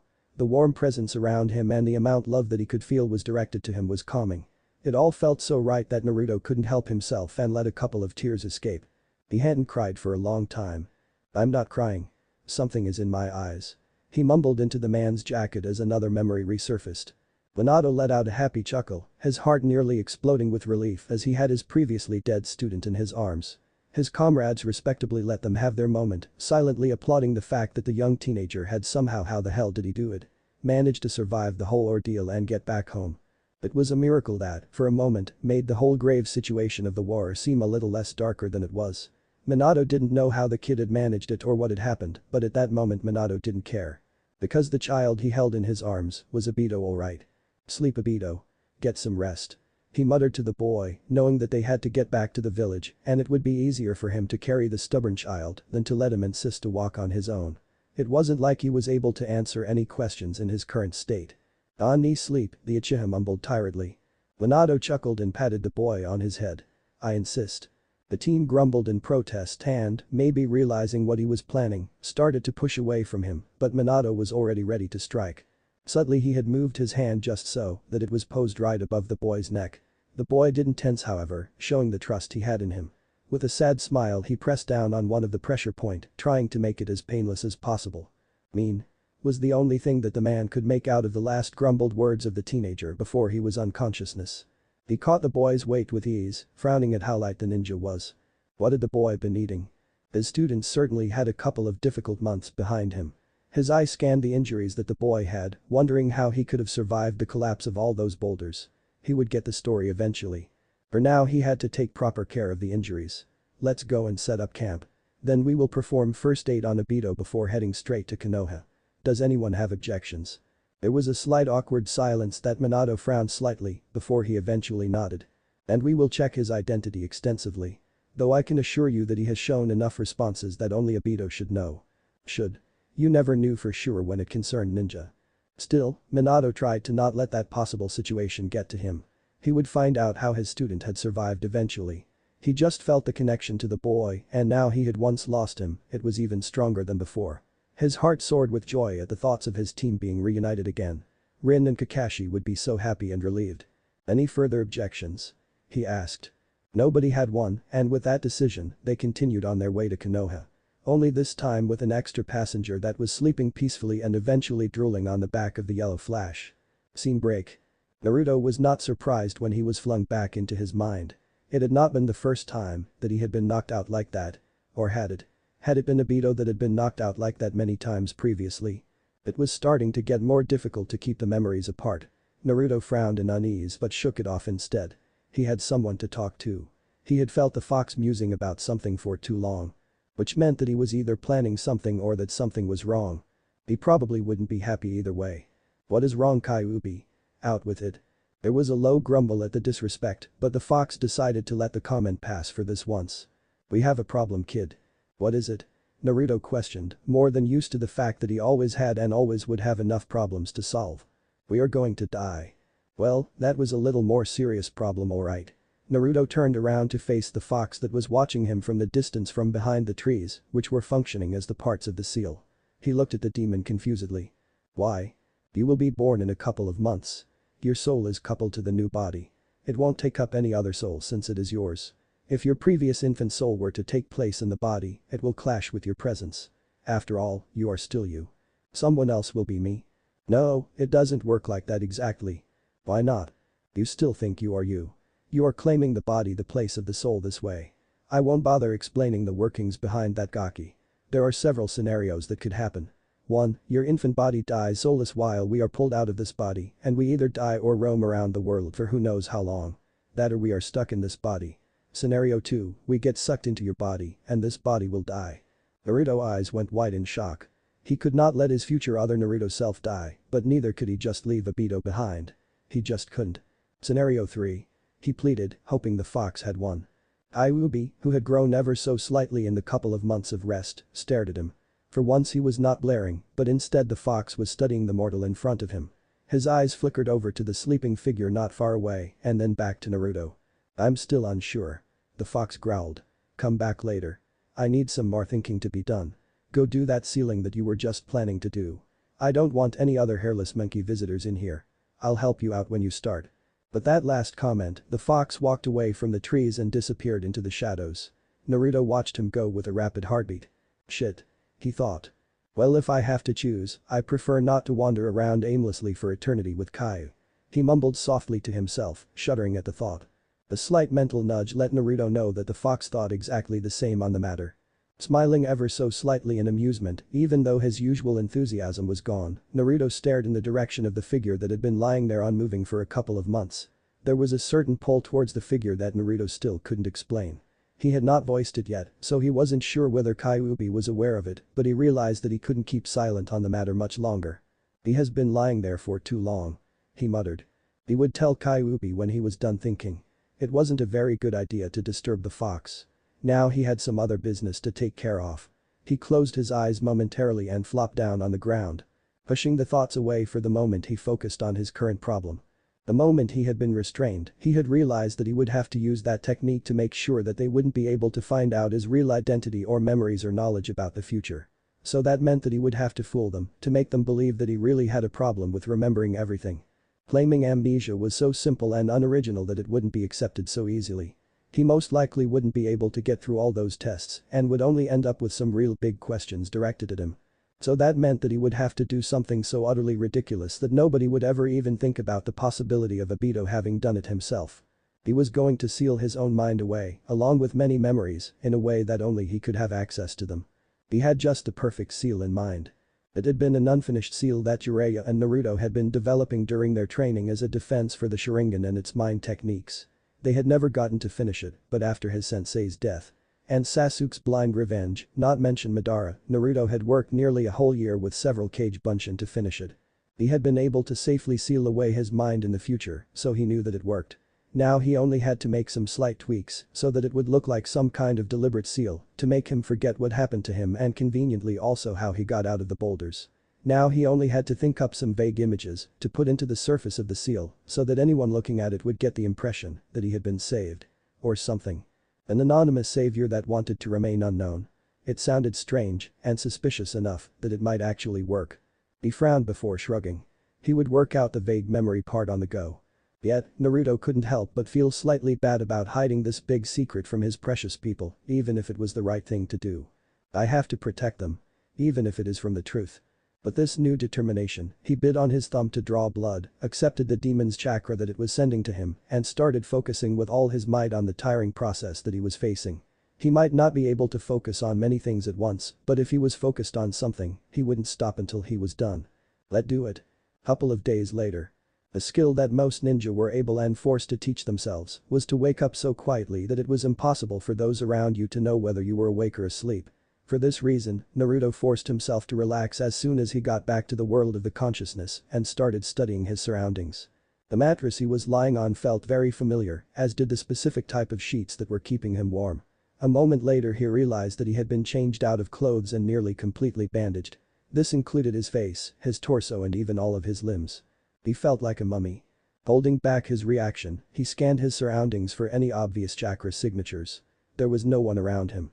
He couldn't hear a heartbeat either. Deeming it safe to wake up, he opened his eye. It was a lot easier to do, as if it had been healed extensively, which was most likely the case. Konoha valued the Uchiha's eyes after all. He blinked slowly as he observed the one color that overwhelmed his vision. White. It is far too white in here.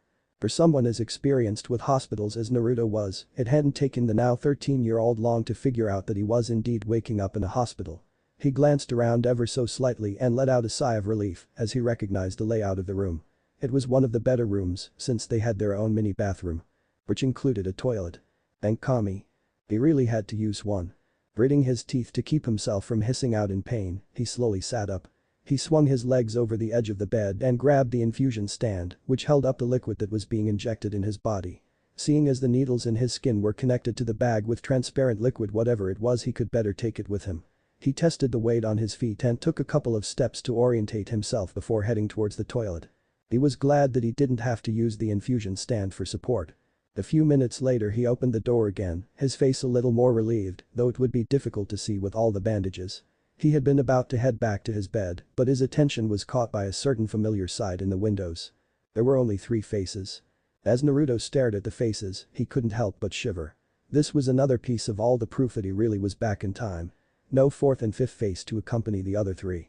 No marks on the rocks where they had made room for the upcoming 6th face that was rumored read, known and recognized by all of Konoha to be for him. He had taken so much pride in that. He had worked so hard for it.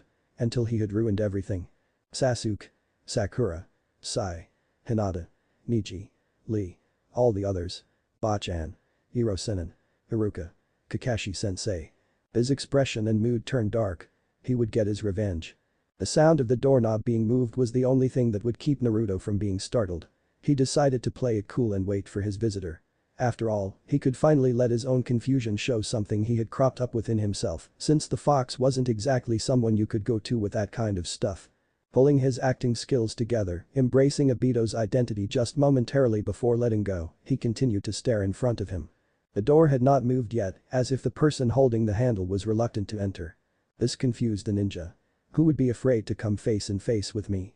Wait, no would be afraid to come face and face with Obito. He corrected himself and the answer came not much later. Alright. Well, if he didn't want a confrontation yet, then Naruto could make it easier for him.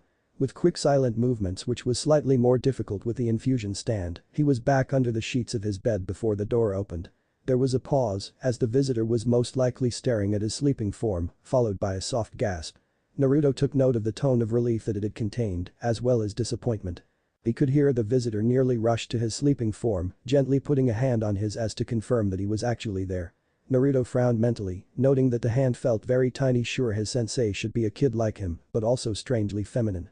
There was a sound that let him know that the visitor moved a chair next to his bed. Naruto had to hold back a flinch as a hand was put down on his forehead, as if checking his temperature. "Oh Obito, I'm so glad." The voice choked up ever so slightly. Wait a minute. That was not his sensei's voice either. That was not sensei after all. He couldn't help but feel somewhat relieved and disappointed at the same time. Knowing that he could not wake up out of nowhere, he made sure to frown slightly in acknowledgement as the visitor moved her hand again. The hand stilled in wonder, before moving it through his hair as if to find another reaction. That felt pretty good actually. Moving his head ever so slightly, Naruto started to wake up. Obito. His eye opened ever so slowly as he prepared himself to see a stranger. You do not know her. Obito knew her. You don't. He desperately tried to feel guilty as he took in her face. It was so incredibly relieved, so full of joy. And he was going to ruin it with 3 simple words. Who are you? Yeah, he felt like an official jerk. Chapter 6. Suppressing weight. It was as if the weather in Konoha was welcoming the once crushed ninja back in their midst. For it was a rare beautiful day in the hidden village. The sky was clear, with the exception of a few fluffy white clouds. The sun was shining brightly and the warm temperature that it provided allowed everyone to walk around comfortably without needing any thick clothes. Even the tense atmosphere caused by the war couldn't completely suppress the lively spirit of Konoha's citizens that day. They were nearly all a little happier and more cheerful than normal. Even the depressed and grieving people managed to crack a smile that day. Small children were playing in the park while their watchful mothers were exchanging the last juicy gossips. Those that were working were also affected by the weather because of the cheerful people that they came in contact with. The shinobi took advantage of the nice weather by going to train to improve their skills instead of doing so later in more dreary circumstances. A few genin that were doing D-rank missions in the village complained less than normal, except those that had to stay inside and couldn't enjoy the weather. In the meantime, bored civilian children played together while a few other teenagers were relaxing in company of their friends while watching the clouds drift by in a rather lazy manner. All in all, the people of Konoha were in a good mood. Well, nearly everyone. There was an exception. This exception came in the form of a certain scarred black-haired, on-eyed shinobi in the hospital that wasn't very happy. No, quite the opposite. Naruto, currently otherwise known as Uchiha Obito, was brooding. He was currently staring out of the window, absently studying all the tiny details of the famous faces made out of stone, staying completely silent for a long time. His visible eyebrow was furrowed, the other being hidden by the bandages that hid the upper left part of his face. His lips were thinned and slightly scowled. Unknown to him, his expression was pulling off the brooding nature perfectly, as he now had the whole Uchiha demeanor to support it. Especially his narrowed eyes showed his bad mood as he stood with his arms crossed in front of the window, as the usual spark that lightened his eye was absent.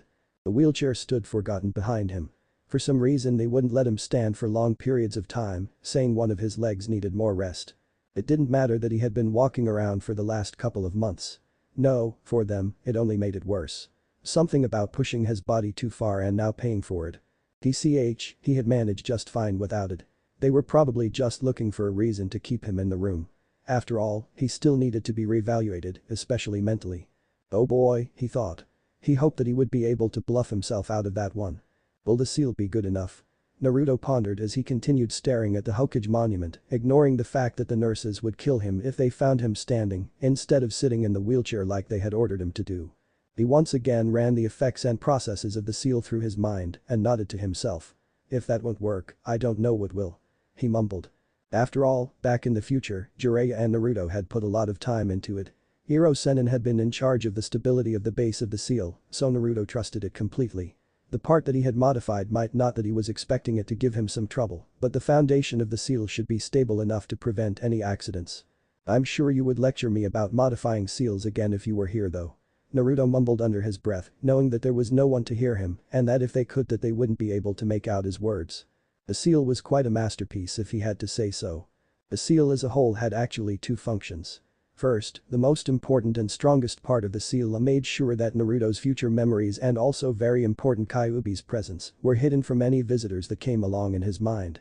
The downside of sealing his memories away was that it made them somewhat vague and blurrier at times. If push came to shove, he might even lose a few small memories altogether. Still, it was a risk he was willing to take. The second part of the seal, which overlapped and therefore hid the first from sight in his mind, was not as strong. Though it was hiding and blocking most of Obito's memories, it was, by far, not sealed as tightly as his own. Meaning that there would be certain triggers around him that would resurface the memories. Once triggered, the memory would only rarely reseal itself, but it would happen. All in all, this should fit the behavior pattern of people with amnesia. Naruto had been very glad that he had once debated this with Sakura. It was very useful to have had a medic ninja as your best friend. Of course there were downsides for the second seal as well. 1. He could be overwhelmed once a memory was triggered, much like what happened when his Minato-sensei had said, "You are late." Another downside was that Obito's memories might become clearer than his own future memories. He would just have to keep remembering himself that he was not Obito and that the real Obito would wake up eventually. On the bright side, the sealing didn't really affect the strange presence of Obito in his actually Obito's mind, though he did feel strangely distant from the boy ever since he had placed the seal. Yet it wouldn't cause too much trouble. Besides, he could just unseal the whole thing if it was necessary. Even though it would give him the headache similar to the one he would have if he were to fall head first to the ground after jumping from the Hokage monument. Another plus was that seal should help him to act more naturally when being questioned. Since it would be more difficult to remember things, it would make his acting more sincere. Well sensei. At least I can put this seal to better use than we had ever thought it would have. Ever so slowly, a smirk graced his lips, which his Uchiha genes made look slightly devious without even trying. He might make a convincible amnesia case after all. And if that didn't work, the seal would give him another excuse altogether. Help, someone messed with my mind, so I can't really tell you anything about what happened. He could already see himself acting it out in front of the medics. It did sound stupid, but it would probably work. But it was better to go with the amnesia route for now. After all, he shouldn't be aware of any seal. Now he only had to make sure that he would act like someone who had lost his memories would act. Which meant that he would have to be confused by nearly everything and everyone that he knows and sees. At least until a memory of Obito was triggered from the seal. Troublesome. Now that he had made his decision, his brooding demeanor returned, having been trying not to think about it. All these inner conflicts about the seal were not the main reason for the fact that he was currently in such a bad mood, which made him brood in a chess style. No, it had been the meeting with that girl that had. He hated acting like a jerk.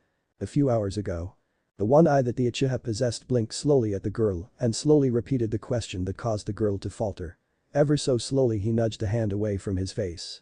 No matter how good that little affection felt, he would not let a stranger touch him. Who are you? Naruto was fully well aware of who she was, having gone through a few of Obito's memories. This was why he could note the differences between the image of the girl in his mind and the one before him. She looked awful. Not the ugly kind of awful, but the thoroughly stressed and depressed kind of awful. The lines under her eyes were clearly visible and her hair didn't look as taken care of anymore. The hope that had been shining in her eyes though and the kindness that accompanied it was more familiar though. Even the slight hope that was in her eyes was a familiar feature. Unfortunately, he had to ruin it. Two brown eyes widened in surprise and disbelief as he looked at her. She had stood up from her chair the moment he had made the first sign of waking up. Then as soon as he had opened his eye and looked at her, she had been moving towards him.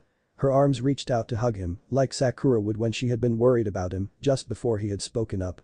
Her happiness crumbling away from her face when he backed away slightly like most ninja would, uncomfortable with a hug from a stranger. It took all of Naruto's experience in acting to keep the blank and slightly frustrated look on his face. Simply by looking at her he could feel several memories struggle to come to surface, but it was not enough to be actually triggered. He made even extra effort by studying her brown hair, her haircut, the purple rectangles that were present on her face, and the kind energy that she was radiating towards him. The caring energy she was directing towards him felt great, but it was not the amount that Obito was familiar with. Come on memory, trigger. Remember. Don't tell me I sealed the memories too tight. He secretly hoped that a memory would trigger right at this moment so he would be able to just talk with the girl, but unfortunately this was not the case. Fear actually flickered in her eyes and she took a somewhat frantic step towards him, reaching out to touch his arm again, but his reflex kicked in and he withdrew his arm ever so slightly. Oh Obito. She nearly begged him as she managed to grasp his arm this time. He let her do so reluctantly, but the fact that he tensed momentarily as soon as she touched him told her enough. "You really don't remember me?" She nearly gasped. There was a long tense pause before she reluctantly created more distance between them to make him more comfortable, unable to ignore his obvious discomfort any longer. Naruto made sure to frown at her and study her in a more obvious manner. She watched him study her carefully and returned the favor. Her eyes lingered at the bandages that hid his eye and the other part of his face that was also wrapped in the process, which effectively the other scars on his face. She waited for any reaction, but after a while he still didn't react. "It's me, Rin," she continued, looking hopeful as she came a little closer. "Shit, it isn't working," Naruto thought, starting to form a headache from all the effort he was putting into remembering. "I will have to take a look at that stupid seal," he thought, starting to fear that he had put too much chakra in it during activation. Though activating the first seal with that much chakra was necessary. There is no way I could have done it any differently. I should know you, shouldn't I?" He mumbled, rubbing his head in confusion and trying to calm the throbbing in his head. To her, it was the confirmation that he didn't recognize her. Rin's expression fell apart soon after, and he could see tears starting to well up in her eyes. Rin, though a kind and slightly emotional kunoichi, was usually not one to cry so quickly, but the stress, the sudden relief at his survival, and then the big disappointment made it pretty normal for her to react that way. "Oh no. Please don't let her cry." He quickly started to wave his hands in an awkward manner, having easily taken up Obito's antics. "Hey, wait. Please don't be upset. I didn't mean to." He tried to calm her down, but his actions only made her break down even more. Naruto froze, suddenly unsure of what to do. Then he noticed a certain urge appearing inside of him that could count as the first sign that he knew her. He wanted to hug her. Finally. He reacted instinctively. Pushing aside the body's reluctance to touch the stranger since he hadn't really unlocked a real memory of knowing her, yet he focused on the tiny need he felt to hug her before it disappeared. She was slightly startled as he gently and awkwardly pulled her towards him as he sat up on the bed. "I am sorry." He didn't know what else to say. She started sobbing silently, her shoulders shaking. At the same time she never let the tears leave her mind. How do I know you?" he dared to ask. He was caught off guard when she suddenly drew away from him, startling him slightly. "So sorry, I shouldn't actually be here. I really shouldn't. I was actually ordered that." She didn't finish her sentence as she turned around. She quickly walked away a few steps before stopping. "I mean, maybe you really aren't. But then I saw you and I just knew that." She kept cutting off her own sentences, making Naruto wonder if he wasn't allowed to know what was going on. Did they see him as a danger? As a threat? What if they really saw him as an imposter? Unseen to Rin, his eye widened in panic and he felt his heart speed up at the thought. Just before he could freak out, she spoke again, forcing him back to reality. Her voice softened. "It is just that. Minato-sensei warned me already, but I didn't really listen, and I had hoped that." She started mumbling quickly and walked away again, creating more distance between Naruto and her. The information that she shared gave Naruto the opportunity to react in an attempt to stop her from going. "Minato-sensei." He frowned for a while before a clear image of the man resurfaced in his mind, and he nodded. "Yeah, I know. Hi, wait, you know him too. You call him sensei, does that mean that?" He blinked when his ears picked up the sound of the door being opened and quickly closed. "Hey, please wait." He called out, but he was too late. It hadn't worked. She was already gone. He suddenly realized that he was very much alone once again. Naruto stared at the door and sighed heavily, suddenly feeling very lonely. After months of being alone, he had yet to feel actually that lonely. Strange as it had been, he had become kind of used to being lonely in the last few years of his usual life. Especially when all his loved ones had. Now he was once again experiencing what it was like to be surrounded by dear ones. It made him realize how much he had missed it. The presence of the girl might not trigger any memories yet, but he did feel the warm feeling that Sakura had always brought up in him, very similar to the presence of other close friends. Plucking at the sheets in his hands, he felt his mood quickly go down the hill. Maybe I should just have recognized her anyway. He grumbled mentally at himself, but knew he couldn't just change his approach. He never had been good with emotional girls, but this must be one of the worst situations to be such a jackass. Shaking his head, he got out of the bed once more. Maybe some Hokage monument watching would do him some good.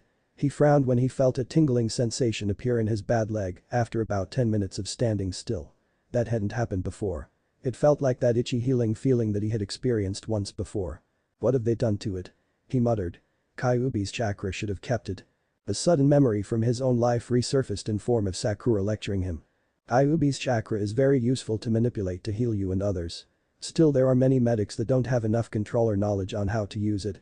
Most will even not notice the presence of the chakra because it is often so small and they are focused on using their own chakra to direct your own chakra. Sakura told him, having hit him lightly on the back of his head after he made an indirect comment about a medic ninja that had messed up with Kyuubi's healing process once, which was why he had recognized it. His arm had been acting strange for a whole month. It happened rarely that the healing of the demon and the medic ninja clashed, but it seemed that luck wasn't on his side. At least in the future, most medic ninja had known what to do if it did happen. He let his hand run down his leg, trying to find the spot that had previously held the tiny amount of the fox's chakra. It was really gone. Damn, so now he would have to heal it the normal way. That could take at least a week if the skill level of the medic ninja were of any indication. The sound of the door opening made him straighten in surprise. He turned around and came face in face with a very motherly looking medic ninja who smiled at him when she spotted him. At least, until she realized what was going on. Ah, good to see that you are. Oh, wait a minute. What the hell are you doing? You shouldn't stand on your leg, brat. Let alone get out of bed. Get back in. I need to check up on you and then Naruto quickly rushed to follow the medic's orders. Another result of having had a medic ninja as your best friend was that he immediately knew when he shouldn't push his luck. He had enough experience to know that medics could be very scary when they needed to be present. They had been pushing him to sit in the wheelchair immediately after the small checkup and interrogation, which had been kind of straightforward to answer no, I don't remember. I don't know. Obito. Could you repeat that question please? And the like. At least he had passed the basic tests. His head may be healed, but the clear signs of possible head trauma were still there. Unfortunately for them, he wasn't really one to listen to their orders when it didn't come from a certain pink-haired one with a temper and dangerous fists that she wasn't afraid to use. After all, she could easily heal him afterwards and was fully aware of that. His frown increased as he once again went over the first meeting with Rin. Having watched as the hopeful face of this Rin had dropped and had eventually nearly started to tear up had made him feel bad. He had not meant for her to nearly cry. The fact that Obito had a crush on her much like what he had felt for Sakura once only made it worse. He sighed. That was another similarity between the Obito and him. It felt so strange. How natural Obito's memories felt. Sometimes it felt as if it actually had been his life. But that would be silly, right? Naruto thought, shoving the thought away and got his mind back on track. He continued brooding. Is this why the Uchiha always act so grumpy? They are grumpy because they can't help but act like a jerk. Welcoming the different topic, he thought back to the Obito's memories of the Uchiha clan and compared it with his own life. He had been an orphan. The idiot that everyone laughed at when he spoke of his dream. Obito had a family, but they hadn't been proud of him at all, which Naruto had concluded from the few memories he had trespassed. There was always this lingering loneliness and shame in those memories. The feeling of being a failure. Naruto's eyes narrowed. He hoped he wouldn't have to deal with his clan anytime soon. He wondered if they had been alerted. Having been a selected candidate for the Hokage, even though a large part of the training had not been started before. That accident did give him some knowledge about these kinds of special cases. If a shinobi was labeled as being in an unknown state, the family would rarely be informed. In combination with the fact that it would give the Hokage a lot of issues with the Sharingan eye, he suspected that he was procrastinating dealing the matter for now. The Uchiha clan was prone to become a source of a headache after all. Naruto should know. Not to ignore the fact that he had had only one Uchiha to deal with. A very annoying, stubborn and dangerous one, that is. He didn't want to know how to deal with a whole bunch of them. He shuddered. Nope, the Hokage was probably keeping it silent for now. At the moment, Naruto didn't mind at all. Still there had been a few memories with the Uchiha clan that had made him curious as well. There had been this feeling of being proud of someone. The feeling of being loved. The idea that family was important, which was why the disappointment in himself was so heavy. He had failed someone he held dear to him in some way. He absently heard the door creaking open, but Naruto ignored it. He was too busy pondering about the strange conflict of emotions. Obito. Ah, it is good to see you awake and well. The medics had been told to alert me as soon as possible. We need to ask some more questions. The voice was familiar and Naruto turned around to see Minato enter the room, Rin close behind. He twitched uncomfortably at her sight and tried to extensively focus on Minato instead. Being the observant ninja that he was, the blonde immediately noticed the tension between the two. It didn't take him long to put two and two together. I see that you have met. The pair winced slightly and Naruto suddenly felt himself becoming nervous. There was something about that tone that just made him twitchy. Rin. He simply said and the girl suddenly looked even guiltier. You know that you weren't supposed to visit him, right? Hi, sensei. Though it was kind of interesting to watch the interaction between his father and his student, Naruto made sure to keep up the act. So he is your sensei. He exclaimed in a rather relieved manner. Blue eyes flickered to him for a moment before returning to Rin. The man ran a hand through his hair and sighed in a rather tired manner. Rin, I know that you wanted to see him. He trailed off, looking at her sternly for ignoring his unofficial order. I just had to make sure that he was really alright. That he was really there. The last word went unspoken. You know that I had warned you about several possible situations that could have happened, right? But sensei, he is Rei. Right? The tone was slightly sharper and Rin's shoulders sagged in defeat. Hi sensei, she said, softer this time. Naruto suddenly felt a lot less comfortable. They were acting like he wasn't even there. Hey. What is going on? He asked, the absence of easily accessible memories was slightly getting to him. It gave him a frustrating feeling that he would have to bear until another memory was triggered. Calm down, Obito. Naruto made a slight face at actually being called Obito by his father, which the man easily caught. He didn't comment on it, but he did give him a look that made Naruto avoid eye contact. Obito.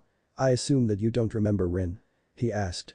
Naruto's eyes flickered to the girl in question and he scratched the back on his neck in an awkward manner.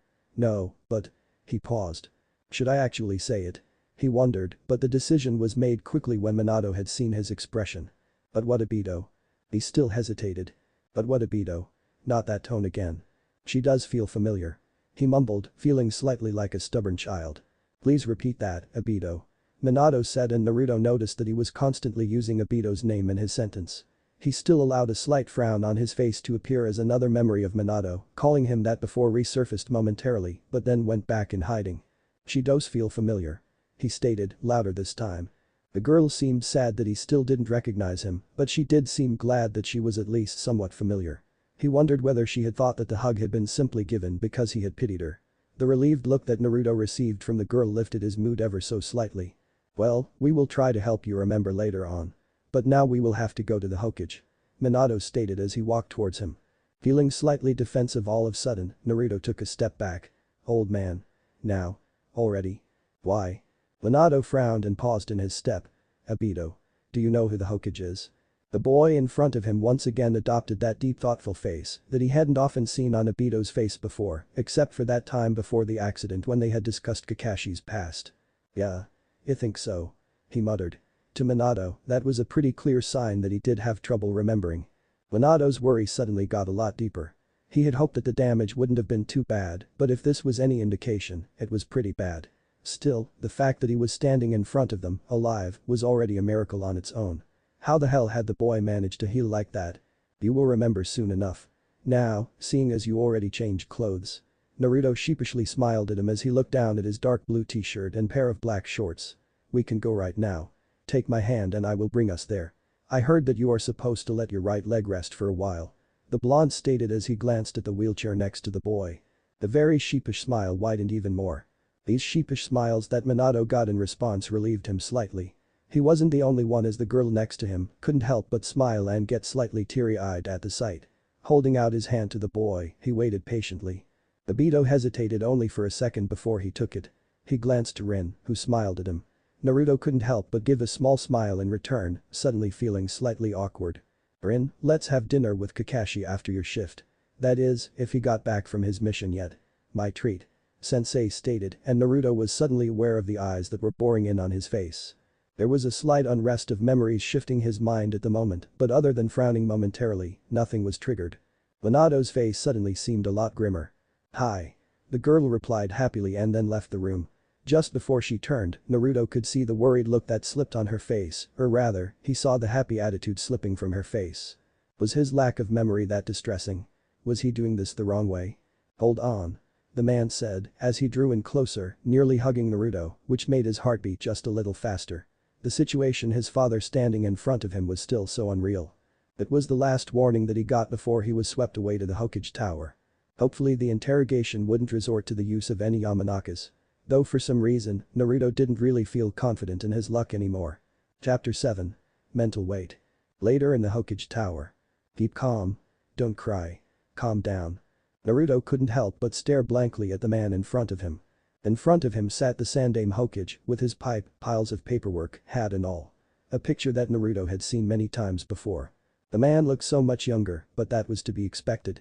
Still, it was odd to see the image of the old friendly man in the future being overlapped by the more war-hardened and less wrinkled man in front of him. Naruto knew that this meeting had been coming, but to actually see Gigi right in front of him made it still difficult to act normal. Don't cry. He reminded himself once again. At the moment, grief was overwhelming his mind, a feeling much like the one he had felt when the old man had died. Though he was currently grieving the fact that the relationship that had existed between him and the old man would never be the same again instead of the man's death. That didn't mean that he only felt sad, of course. Gigi. His mind had screamed at him with such enthusiasm and happiness that made him nearly tackle the man from his chair when he finally realized that it was really the man he had looked up to when he was younger. Naruto was not foolish enough to let his inner thought be known. As it was, he was sitting silently on the other side of the desk, twitching under the stare of the old man that was boring into him. Though the old man had kept it well hidden, Naruto knew the man, so it wasn't difficult for him to catch the sadness and grief that the man felt as he studied his scars and the bandage that covered his left eye. Don't worry, Gigi. I'm alright.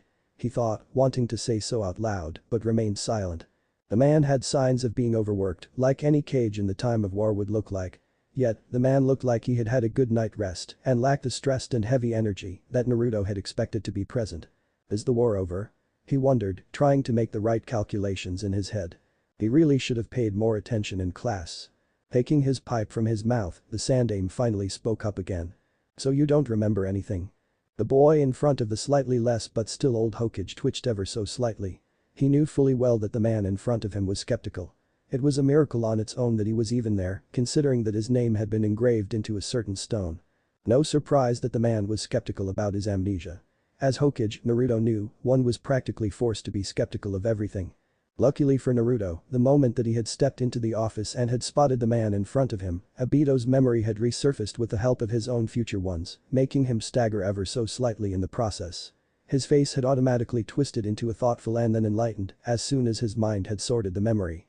It seems that Obito had been quite the troublemaker at the academy as well and received a few inspiring lectures from the man himself. It had been a memory that Naruto hadn't known yet. This was fine, as his reaction had been good enough.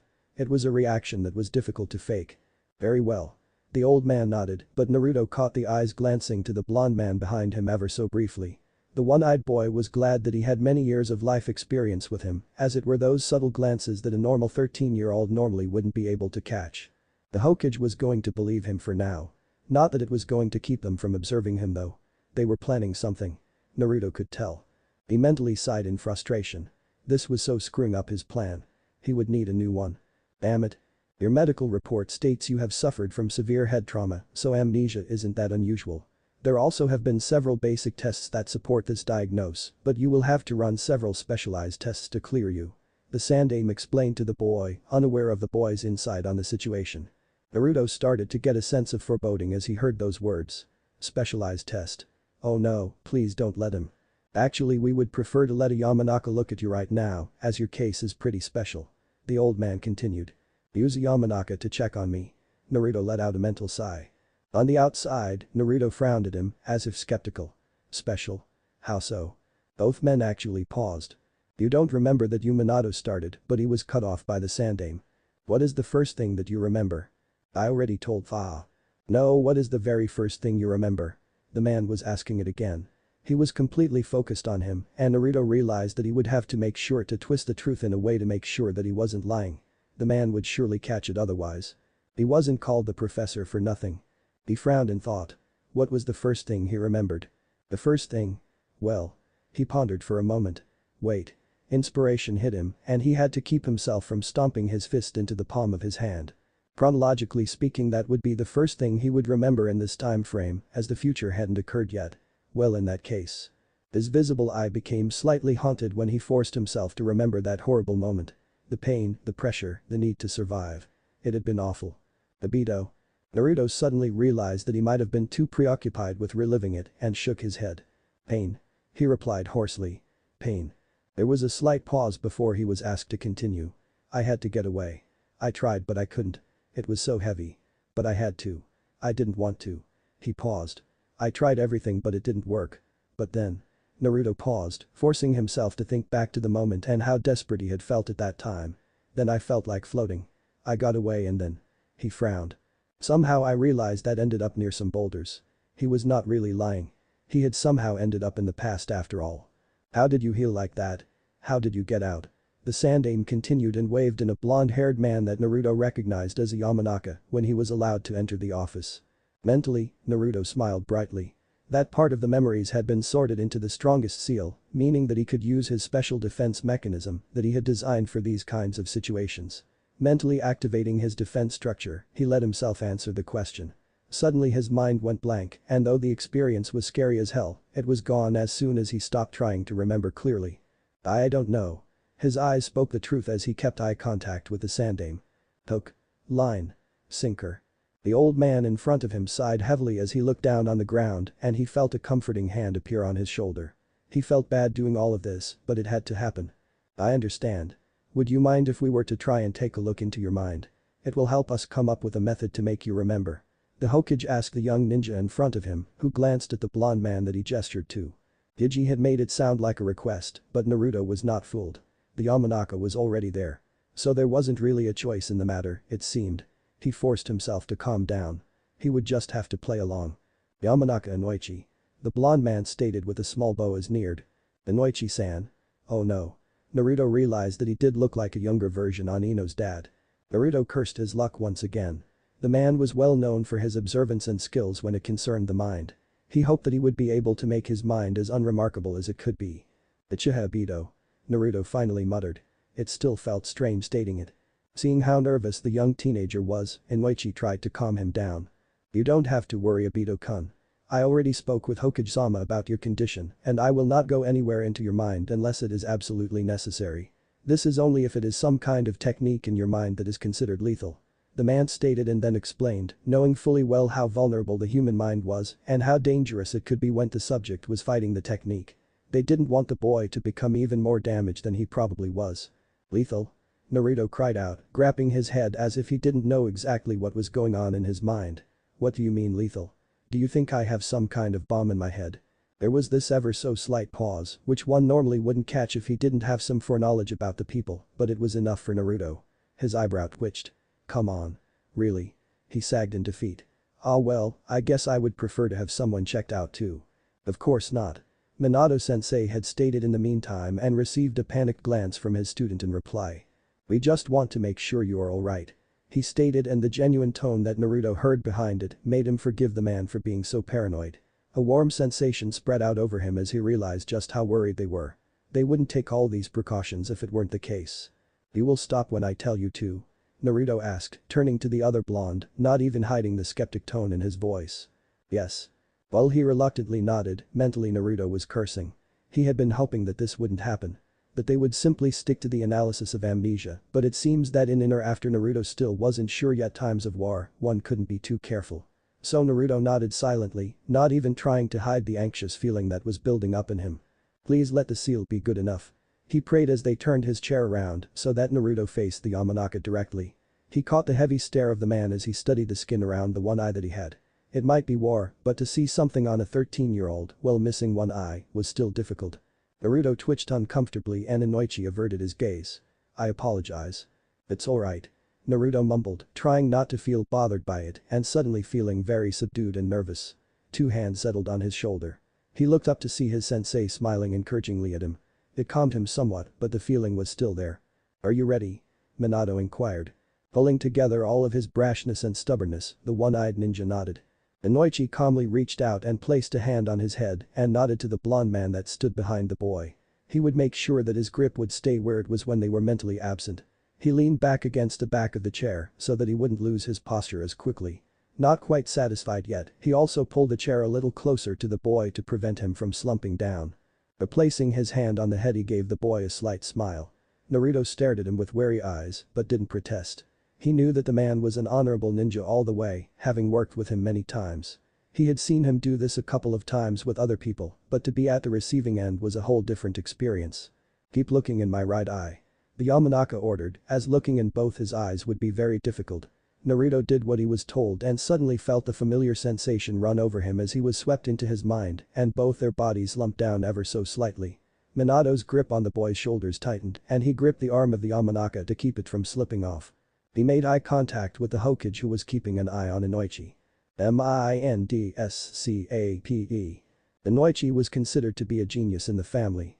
He was a natural in all things that concerned his blood limit. This was actually one of the reasons why he was trusted with these very fragile tasks. It wouldn't come to a surprise that he entered many different mines. Not only enemy ninja, but leaf ninja as well. There had even been a civilian once or twice. Yet, he had never been in a mine like this before. The feeling that was present felt odd. It was not that it wasn't right, but it was different.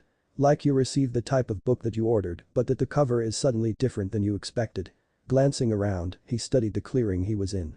For someone to have such a lively mental room was pretty astonishing. Most people had the place that they felt the safest, like their bedroom, their complete house or that of their parents. A certain clearing th. The trees do seem familiar. Inoichi suddenly realized. This must be a clearing situated somewhere in or near Konoha, or it was modeled after one. He recognized the trees. Nearing one, he could feel the energy running through it. Each tree seemed to have several memories stored in them. The ninja was starting to get a general idea of how the mine was built up.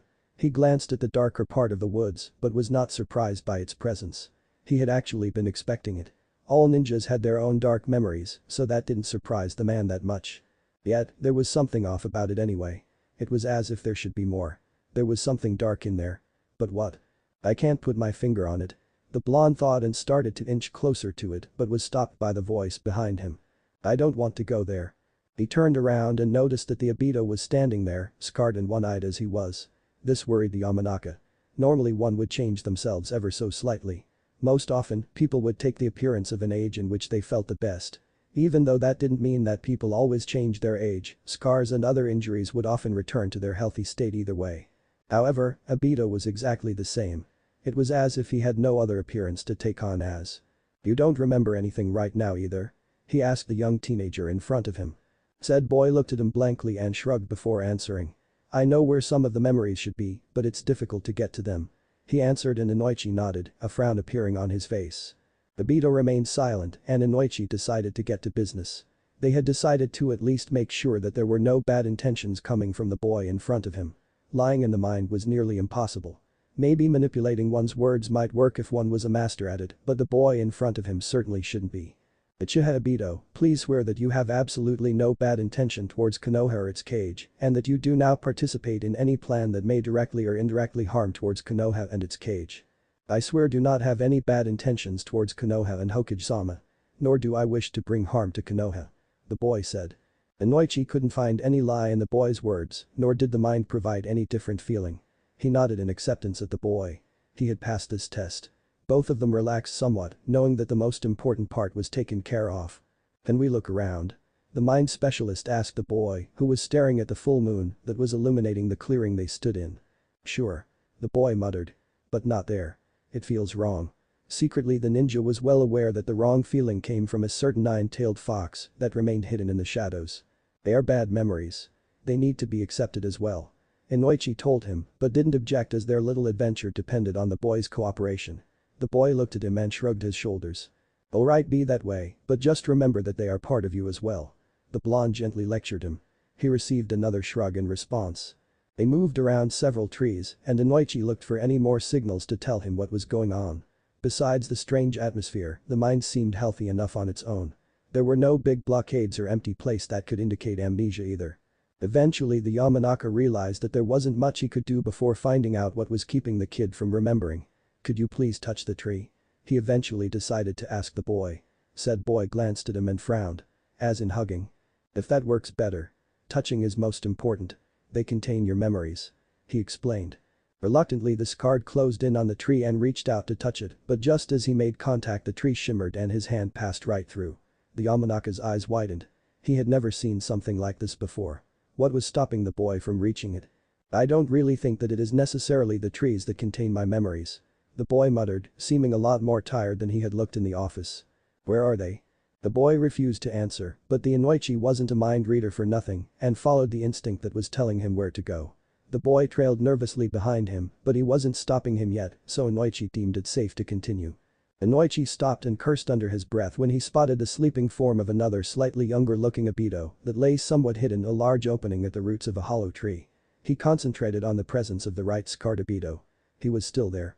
He glanced between the two figures. They were both there. Darn it. This was not good news. The chances that two personalities would come into existence if he were to release all the memories anytime soon would be too great for him to risk doing so. The slight different vibe he got from them was worrying as well. Were they already too far to merge? On the other hand, the sense that the boy was drawn to his sleeping persona, judging by the way he was staring at it, was probably good news. Maybe they would be able to merge if it happened slowly. They would just have to be careful not to break the dam, so to speak. I see. He eventually told the boy standing uncomfortably next to him. It's alright, Obito-kun. He tried to reassure the boy, but the Uchiha wasn't really paying attention to him. Are there a few memories that you are able to share with me? He asked the boy, who finally snapped himself out of his trance. The boy nodded slowly and walked past a hollow tree to a few others. They weaved through the small forest, and it didn't take long for him to reach their destination. The tree he was heading to seemed to be healthier than the rest, Inoichi noted with interest. He gestured to the tree and touched it, this time not passing through it. Minato-sensei lecturing me? The boy said with a sheepish smile. The blonde ninja was glad to finally see some clear emotion from the boy. He had been quite silent the whole time, which had made Inoichi even more worried. Looking at the smile though, he knew that the boy just needed some of his memories back to become livelier. He slowly nodded and he reached out to the tree himself. The boy didn't stop him, and the memory flashed in front of him mind. He chuckled slightly and nodded his thanks to the Uchiha still touching the tree. He suddenly looked reluctant to let go, which immediately alarmed the ninja. You can let go now. The boy didn't move. Obito-kun. Let go. He said, using his superior voice. The boy scowled and ever so slowly let go. As soon as the contact with the tree was broken, Inoichi took the Chunin's arm to cut off the urge to touch the tree again. The boy lowered himself to the ground as he looked with surprise at the hand. Inoichi followed him by crouching in front of him. Be careful not to become too obsessed by the memories that are returning to you, Obito-kun. The Yamanaka warned him, having seen the dangers many times before. Living in the past wasn't healthy. Hi. The Uchiha nodded, shaking himself out of his thought. Unknown to the man, Naruto was kind of freaking out after having this unplanned and scary reaction to Obito's memory. The blonde nodded and was about to stand up again when suddenly something caught his attention. His eyes narrowed as he looked at the ground. The grass that he was standing on looked off. It was as if it was growing over something, covering it. Something that was supposed to be hidden. It seemed to be fading away from sight, but he had spotted it anyway. The scarred boy looked at him questioningly and gasped when he actually shifted to touch the strange pattern. His eyes narrowed as he traced a line that seemed to be all over the clearing. As to see his attention was shifted when he heard a low growl of pain. He quickly redrew his hand from the ground and mentally slapped himself from giving in to the urge of touching it. Of all the things he had been taught, not touching anything had to be the most important. Stop. The boy said in such a strong voice that he couldn't help but comply. I did. Aipo the blonde didn't have the chance to continue. The boy was still clutching his head and moved himself to a praying pose, head down. Around them, trees started swaying and the lines on the ground disappeared completely. Go away. The boy growled, closing his eye. As this technique wasn't meant to be forceful and actually depended on the permission of the subject, that order pushed him forcefully out of the boy's mind before he could respond. He was unable to see the figure of Obito shift into a taller and blonde young man who started to curse loudly in his mind. Erg, my poor head. He complained loudly, not even able to pat himself on the back for his good acting. Why? He cried out. Why did it have to be Inoichi of all people? He grumpily stomped out of the clearing into the direction of the shadows that would lead to his consciousness. Then he stopped and groaned even louder. He saw the seal stupid. He complained and face-palmed himself. They were not going to leave him alone yet. Grumbling even more, Naruto stomped into the opposite direction, having to make sure that Kyuubi would be completely undetectable for the next couple of visits. He couldn't help but wonder where his luck had gone. Is this a karma thing? What the hell did I do wrong? Maybe he should go start gambling in the near future in an attempt to get it back. Reality. The Yamanaka snapped awake and straightened immediately, feeling the arms of the two men support him tense in surprise as they had tried to keep his position in place. He let out a groan as the forceful mental push hit home. His hand rubbed his head in a soothing manner as he turned to the wary men that were watching his odd reaction. They both were fully aware that this was not the normal way to wake up. Inoichi stared at the Uchiha that sat still unconscious in front of him. Was it possible? Was the boy's mind actually sealed inside his mind of all things? He had never thought that. Report. The Hokage eventually stated when the mind wanderer got too caught up in his thoughts. Straightening once again, he turned to the two men with a troubled expression. I think we might have a problem. He carefully stated. The atmosphere became a lot tenser. Whatever happened to him, whoever did this, I have never seen something like that before. The ninja stated and then proceeded to explain what he had seen. The two other men soon matched his troubled and worried frown. The third Hokage could practically feel the headache that would haunt him in a couple of hours. A seal. Minato breathed out and his eyes widened in horror. Well, they could not find a seal on his body during examination. Inoichi-san, could you see the design? He continued, trying his best not to let panic get a hold of him. No, completely. That is the most troubling. It was hidden. The man answered, noting the urgency in the blonde's voice. Hidden in his mind. That was unheard of. Until now at least. Whoever had done this must have been an absolute genius. That and absolutely crazy. Shit. Hokage-sama, there are several seals out there that can explode. Make him experience hallucinations. Force him to follow orders. I am aware of that, Minato. The man gruffly stated, his brain already working on finding a solution for this surprising turn of events. He had primarily been trying to make sure that the boy had not been an impostor. Instead, they had come across something more serious. They didn't waste much time. Minato immediately picked up the still unconscious boy and followed the Hokage with a quick body flicker technique. Not much later, they had moved towards a special type of cell, usually designed for enemy ninja, who had abilities to commit suicide with, so to speak, a final blast. It didn't take long for Minato to put his student down and to carefully put another seal on the child's forehead. It was a special chakra seal that would alert them if any big chance would occur in the boy's chakra levels. That way they would have enough time to move away if it was necessary. Minato regarded his student with a sad expression while feeling angry on the inside. Why would anyone place a seal in a 13-year-old's mind? Indeed. A seal could be pretty dangerous. Fortunately, they also had an advantage, as all seals shared the same language, so to speak. So as long as they would be able to take a look at the seal, they would be able to figure out what kind of seal Obito had in his mind. Unfortunately, they would need to see it. Now that the necessary precautions were taken, they all relaxed ever so slightly. If there is a seal, Minato spoke up, then it should become visible at some point. If we were to trigger. Minato-sama, with all respect, that isn't possible. Releasing all his emotions at once would overwhelm the boy and the two personalities would lose their chance to merge peacefully. Inoichi cut in, having tagged along with the Hokage, as he was not keyed into the system as the Hokage's nominated successor was. Minato's hand clenched. Maybe I could alter it if it is a dangerous seal, he stated.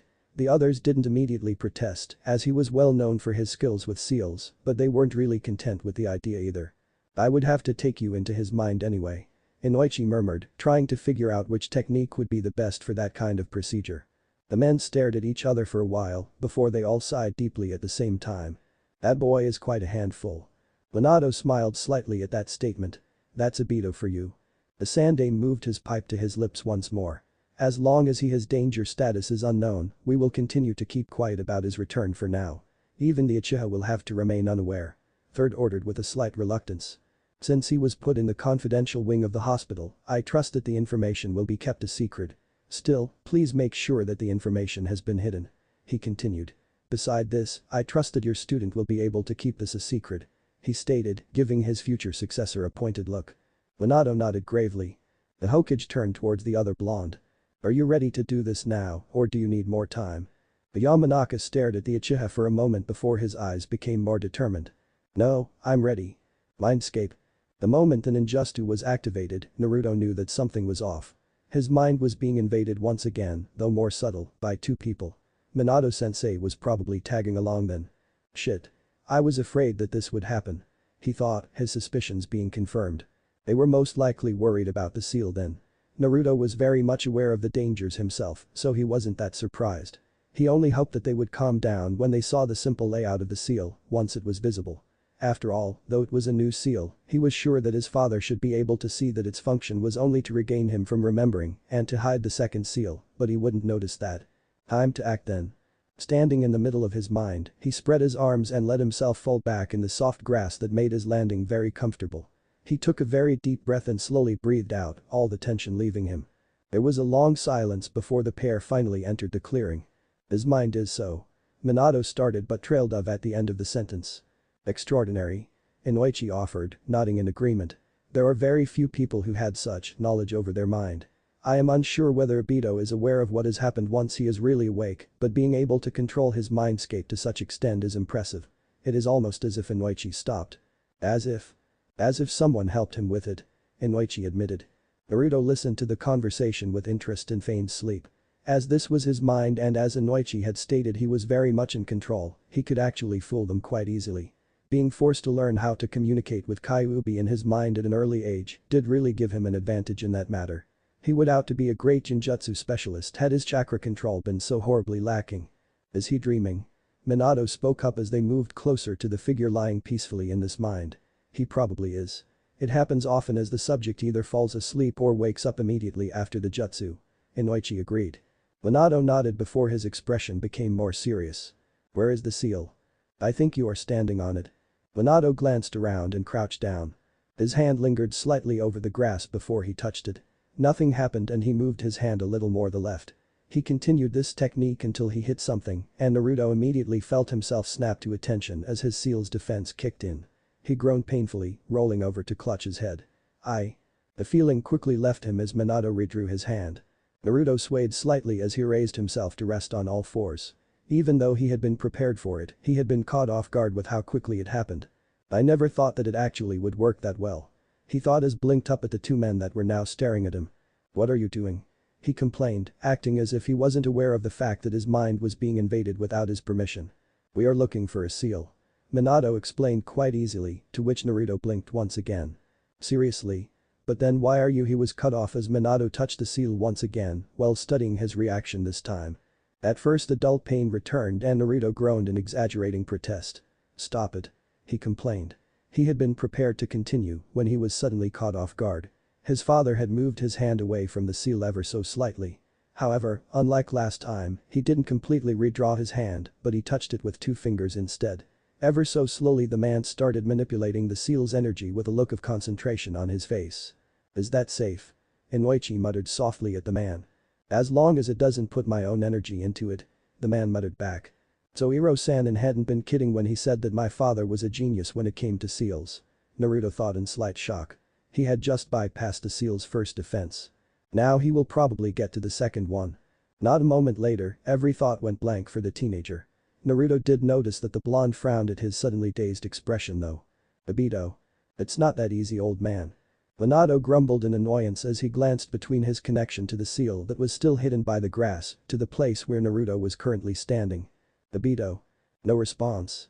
Strange, his surroundings were starting to sway ever so slightly, Naruto mused. Was this supposed to happen? He wasn't completely sure anymore. Inoichi-san. Drag him over here. The man urged the other and not a moment later Naruto blinked owlishly as Minato's hand was suddenly placed on his forehead. Obito-kun. A slight twitch. Obito. Minato called out once more, using his sensei voice this time. There had been a rather urgent tone to it which made Naruto snap to attention rather quickly. Hi. He stammered, the spell now broken. Dance the clearing into a sparing ground. Just do it. Secretly, Naruto grinned at his father. The man had passed his little test. He was glad, or else it would have been suspicious to just simply let the seal appear from his hiding place. Inwardly he smiled broadly as he let the grass dissolve around them and let the seal appear. He could barely hide his amusement as Minato started studying the seal rather feverishly. Naruto sat in the middle of the clearing, staring at the man as he did his work. Inoichi joined him not much later after politely asking if he could. He had learned his lesson it seemed. After a long time of following and admiring the future's Hokage process, the man turned around and smiled. Don't worry. The seal is safe. Obito, you will get your memories back eventually. Naruto grinned at the man, feeling very much relieved that his plan had worked. Yes. Thank you, sensei. Now you surely don't have to tweak it either. Naruto thought, relieved. At least he hoped that the man wouldn't. Not much later, they were all back in the world of the living and Obito blinked as he took in the change of surroundings, secretly amused by the ninja's paranoia. Did I miss something? A couple of hours later. He took one bite and another and another. He savored every taste very carefully. He did his best to imprint the combination of heavenly flavors in his mind. He watched, in an almost hypnotizing manner, as he swirled his chopsticks through the content of his cup. He could die peacefully again.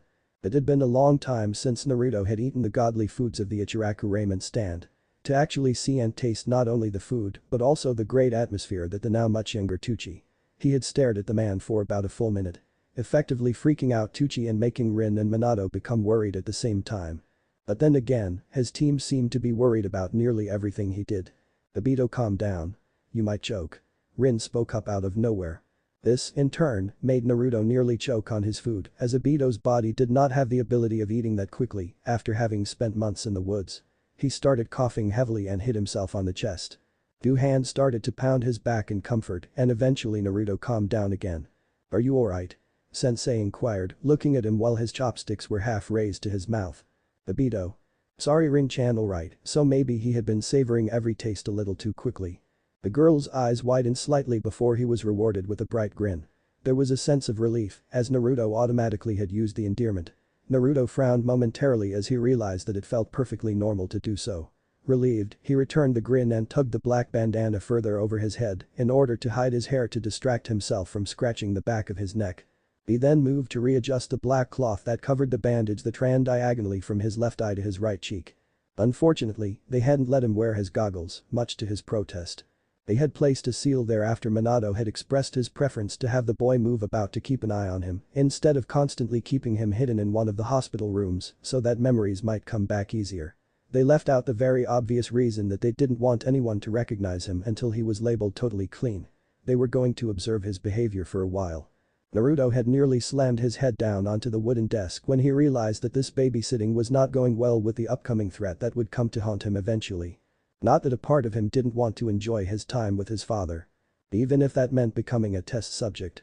So was there this recently developed seal that Minato had put on him, which was meant to suppress his chakra signature. The downside of the seal was that it messed up one's chakra control in order to decrease the chakra outlet. However, since, according to the current and future Hokage, Obito was not going to fight anytime soon, that would not be a problem. Naruto grumbled in annoyance. They were still acting like he is a spy. Then again, they could really know the reason of why his memories were hidden. Who knows, he might have gotten the order to spy on them and to return as soon as the memory returned. Taking another bite, he tugged down his scarf to make sure not to spill food on it. The dark red, unfortunately not orange scarf that they had draped around his neck effectively hid most of the lower part of his face. He understood the fact that they wanted him to remain anonymous for now, not ready to proclaim his return from the dead yet. That didn't mean that he hadn't protested. He thought, his hand moving to scratch the back of his neck that was also covered by the scarf. Before could reacted, a hand swatted it away. But sensei. It itches so badly. He refused to think that he might have whined at that moment. You will have to deal with it. The man simply said while taking another bite. Letting out an exaggerated sigh, Naruto started swirling his chopsticks in his bowl. His eyes followed the movement for a long time. He was well aware that his two companions were shooting glances to each other. Especially Rin, who was most worried about him and already started to form an obsession about his well-being. Obito-kun. The red scarf ninja hummed in response. Are you feeling alright? Minato asked worriedly. I'm Auri. Naruto started but was cut off by another person. Sensei, the Hokage won. Kakashi-kun. Rin exclaimed, sounding happy and nervous at the same time. Kakashi-kun. Minato echoed with a smile. How was your mission? Naruto tensed, not having managed to pick up his chakra signature in time. He suddenly felt very nervous as he was fully aware of the blue eyes that shifted in his direction to keep an eye on his reaction. He managed to take another bite of ramen in an effort to calm himself, tugged his scarf safely back over his face, and turned around to welcome the unknown visitor as calmly as he could. Will he even be able to recognize me with my face practically being fully covered? He wondered, steeling his nerves once more. I managed just fine. The voice replied flatly, sounding very tired and dull. Kakashi's voice sounded so empty, Naruto realized as he forced himself to relax as he stared at a child that would be his strong aloof sensei of the future. He might have looked completely different, but he could immediately recognize the haunted eye. It was the same haunted look that he would wear when he would look at the memorial stone in the future. It was a moment after that Kakashi seemed to take fully notice of him and glanced in his direction. His eye met Kakashi's only visible eye, feeling the seal reacting to the many memories that seemed to stir at the boy's sight. Naruto couldn't help but feel that this meeting would go less smooth than meeting with the rest of Obito's team. Chapter 8 weighed on the shoulders. Two dark eyes stared each other in the eye. A strange heavy sensation fell upon them, which made Naruto twitch in discomfort ever so slightly. Naruto swore that he saw a flash of heavy emotions in Kakashi's eyes, but it was gone before he could be entirely sure. However, what he did notice was that Kakashi's face suddenly seemed a lot blanker, as if he was hiding his emotions. So he is affected by my presence after all. Naruto knew that this was Kakashi's way of handling emotional situations, as he had done so many times in the future. However, in Obito's eyes, it reminded him more of the selfish and cold-hearted bastard that had been belittling him for a while now. To make it worse, the blank and uninterested look made Kakashi seem quite arrogant. Not the best association for Obito's memories to be called up to, Naruto decided. Oh, he thought as his fears were confirmed. Naruto could feel it. His seal was already acting up. He had no real memory that had come back to him, but the impressions and feelings that got to the surface were not very positive ones. Which might be troubling, seeing as Naruto had difficulty with remaining subtle and calm when he was angry. Much like how Obito would act. Naruto felt his eye narrow dangerously as Kakashi seemed to shake himself out of his thoughts and then proceeded to dismiss his presence as if he was just a simple bystander that was not worth his attention. So he doesn't recognize me? Naruto mused. Must be because he can't sense the chakra signature. He decided, knowing that anyone wouldn't expect a dead teammate to be hidden under the scarf. Still, that didn't mean that he could dismiss him like that. Who does that bastard think he is? He thought before he could stop himself. Where had that come from? He almost took control of his emotions before he stopped himself.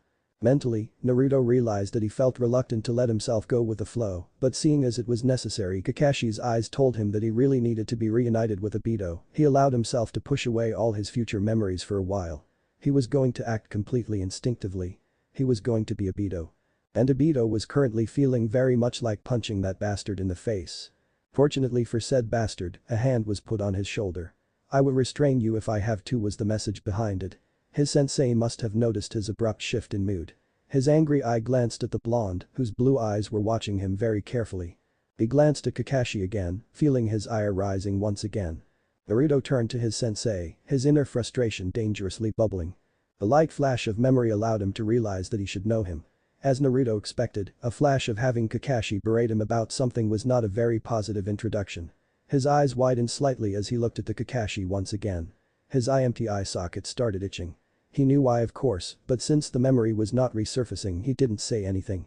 Instead, he just rubbed it with the back of his hand and he watched as Rin started a conversation with the white-haired jounin. She must have felt that the tension between the two were steadily rising and decided to intervene. She seemed to be good at noticing like that. In the corner of his eye, he saw blue eyes sharpening as soon as he started rubbing his eye. "I know him, don't I? Is he my teammate?" The scarfed boy inquired softly, meeting Minato's blue eyes once more. Minato grinned slightly. "Yeah, he is." He confirmed, seemingly glad that he was remembering. "Then why the hell am I feeling so angry towards this guy?" He whispered towards the man, said, anger finally leaking through his voice. This seemed to catch the man off guard. The blue eyes saddened, even though there was a glimmer of hope that remained. Minato didn't answer his question this time, but instead sighed rather tiredly. "I will explain that later. Just calm down." He clenched his shoulder a little firmer as emphasis. Naruto nearly growled at him. Easy for him to say. He didn't have to ignore the emotions that were not raging inside of him. Where is all this anger? No, wait, it is not anger. Where does all this frustration come from? Naruto never thought that the man he had looked up to for so long could evoke so much emotion from him. Kakashi suddenly seemed to remember why he was here and turned away from Rin, even though she was still talking to him. Naruto felt another spike of strong annoyance and he allowed him to sneer since it would be hidden by that scarf.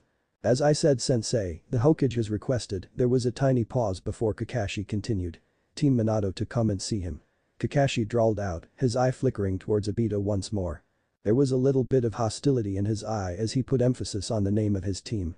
Naruto's eye widened ever so slightly as realization dawned upon him. Naruto couldn't help but wonder if Kakashi was currently thinking that Obito was going to be replaced. He thought he was here to replace his old teammate. "I get it." Naruto nodded to himself. He could understand that anger and hostility, having had the same feelings when Sai replaced Sasuke's place. Unfortunately, Obito did not have the same feelings to understand this. To make it worse, Naruto noted, his emotions were starting to feel much stronger than before too. It wouldn't take long before he was going to SN. "Who are you anyway?" Kakashi drawled as soon as Rin was done talking again. The tone was everything but polite. Obito glared at the boy, his anger boiling. Minato's hand suddenly didn't seem much like a warning anymore. "Kakashi." Minato snapped, his disapproval clearly heard. However, Minato had been too late. The damage was gone. It had been the tone that had been the final drop. Naruto would decide later on. The tone. How much he despised that belittling tone. He was his teammate, damn it. He did earn a little bit of respect. He felt something snap. "Bastard." He growled out and jumped forward. Before he realized what he was doing, Minato had grabbed his scarf and had pulled him back rather roughly. "Behave yourself, boys." He tried to remind them, but he was pointedly ignored. Kakashi was now openly glaring at the teenager in front of him. How dare that guy remind him of his dead teammate so much? How dare he sit next to his sensei like he belonged there? Why the hell did Rin give him a worried look? He didn't understand what was going on. Had he been calmer, he might have realized that something was off, but this was not the case. The feeling of numbness that he had been hovering in for a long time was broken, and the emotions and the guilt, so much guilt that it cropped up there, needed an outlet. Kakashi glared at him, his face visibly struggling to keep blank. It was much like that time thaw flashes of memories took over. I'm your superior. You will listen to them. Naruto took a large breath of air as his eye widened. His hands clenched so hard that his knuckles went white. Crybaby. Brat, are you alright? His sensei called him. His tone was urgent and the grip on his shoulder tensed. He ignored it as he clenched his eyes shut. They were not going to make it. He had to act now. They were going to get crushed. Save Kakashi. Protect your teammates. Without even thinking about what he was doing, he grabbed his teammate and. Hey Kakashi. He shakily breathed out so softly that only Minato heard him. The grip tightened. Get a hold of yourself. The blonde sensei muttered to the boy, shaking his shoulder ever so slightly to get him out of his thought. Inoichi-san had warned him that they shouldn't rush into things. They had to be careful with Obito's memories. I'm our. Shit. He thought as he saw the stones descending down upon him. This was going to hurt. He closed his eyes and waited for the pie. It was suddenly a lot harder to breathe. What's wrong with him? He heard Kakashi drawl out, sounding annoyed. He couldn't breathe. The memory was overlapped by his own. He had to get away. Everything was too close. It just had to be that memory, didn't it?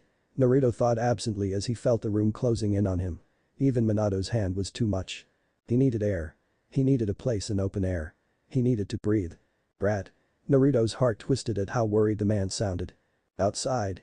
He breathed out as he tried to desperately pull away from the man. Minato hadn't been quite expecting him to react so quickly, and Obito slipped from his grasp. He roughly bumped Kakashi in the shoulder just because it felt incredibly good doing so at the moment, and he dashed away. Orin started calling out his name, but quickly stopped. Come back. Minato's eyes narrowed as he saw his charge flee from the building. This had not been his intention at all. He never thought that he would react so strongly to Kakashi. Though Kakashi always was the one to get him riled up. He reminded himself, absently scratching his cheek. Of course, Minato wasn't very worried about Obito escaping. He could easily run after the boy if he wanted to. He could literally catch him within a second because of the hidden seal that he had subtly painted underneath the repressor seal. Still, even if he were to catch him, it was not going to work. The boy seriously needed an outlet. An outlet, huh? His thoughtful eye flickered to Kakashi, who was glaring in the direction the teenager had run off to. The blonde noticed that his hand was clenched, knuckles white. To be truthful, to actually see that amount of emotion from the teenager was very refreshing. Kakashi had been numb ever since Obito's death. The guilt was gnawing at him and he refused to let go of it. Instead he had dealt with it in a very shinobi-like way by not thinking about it and letting it all build up. Only the frequent visits to the memorial stone had indicated that Kakashi still felt guilty. The rest of the day he was mostly an emotionless ninja, following his duties and hiding away as soon as possible. Not that the rest of Team Minato had allowed that to happen. Though I must admit that I have been very busy with the upcoming Hokage position. Minato thought, feeling rather guilty. His eye glanced towards the girl next to him. And with Rin constantly working at the hospital, it is quite difficult to keep the team intact. That did not mean that Kakashi had not been recovering, of course, but he had yet to show that amount of passion. Knowing the Jounin, he probably always will feel guilty. Unless he finds an outlet that will. Wait a minute. A sudden idea popped up in his head. His eyes sparkled for a moment. Ever so slowly a smirk slipped onto his face, which he quickly hid as he turned towards Kakashi. This would be good for both of them. Kakashi. He said sternly, causing the teen to tense ever so slightly. He eyed him with a serious expression. Go out and retrieve our new teammate. Get to know him. I know that you don't like this, but look underneath for once. The teenager glared at him, nearly making Minato grin in joy. His stern expression remained on his face though. This is going to be good. The blonde thought, mentally patting himself on the back. But sensei. We don't need another tea. Kakashi. He barked, actually enjoying the fact that the boy tried to argue with him. It was not a question. It was an order. Meet us at the Hokage Tower when you are done. A very blank expression flickered on Kakashi's face as the teenager nodded towards his sensei. Minato was fully aware that the kid was seriously pissed off. Even with his blank expression, Minato could practically see the steam coming from his ears. The white-haired teenager stiffly turned around and started following the guy with the red scarf. How dare Minato-sensei forget about Obito like that? I will drag that guy back, alright. That scarf will be very useful. The white-haired teenager thought broodingly. A part of him realized that he was acting irrational, though.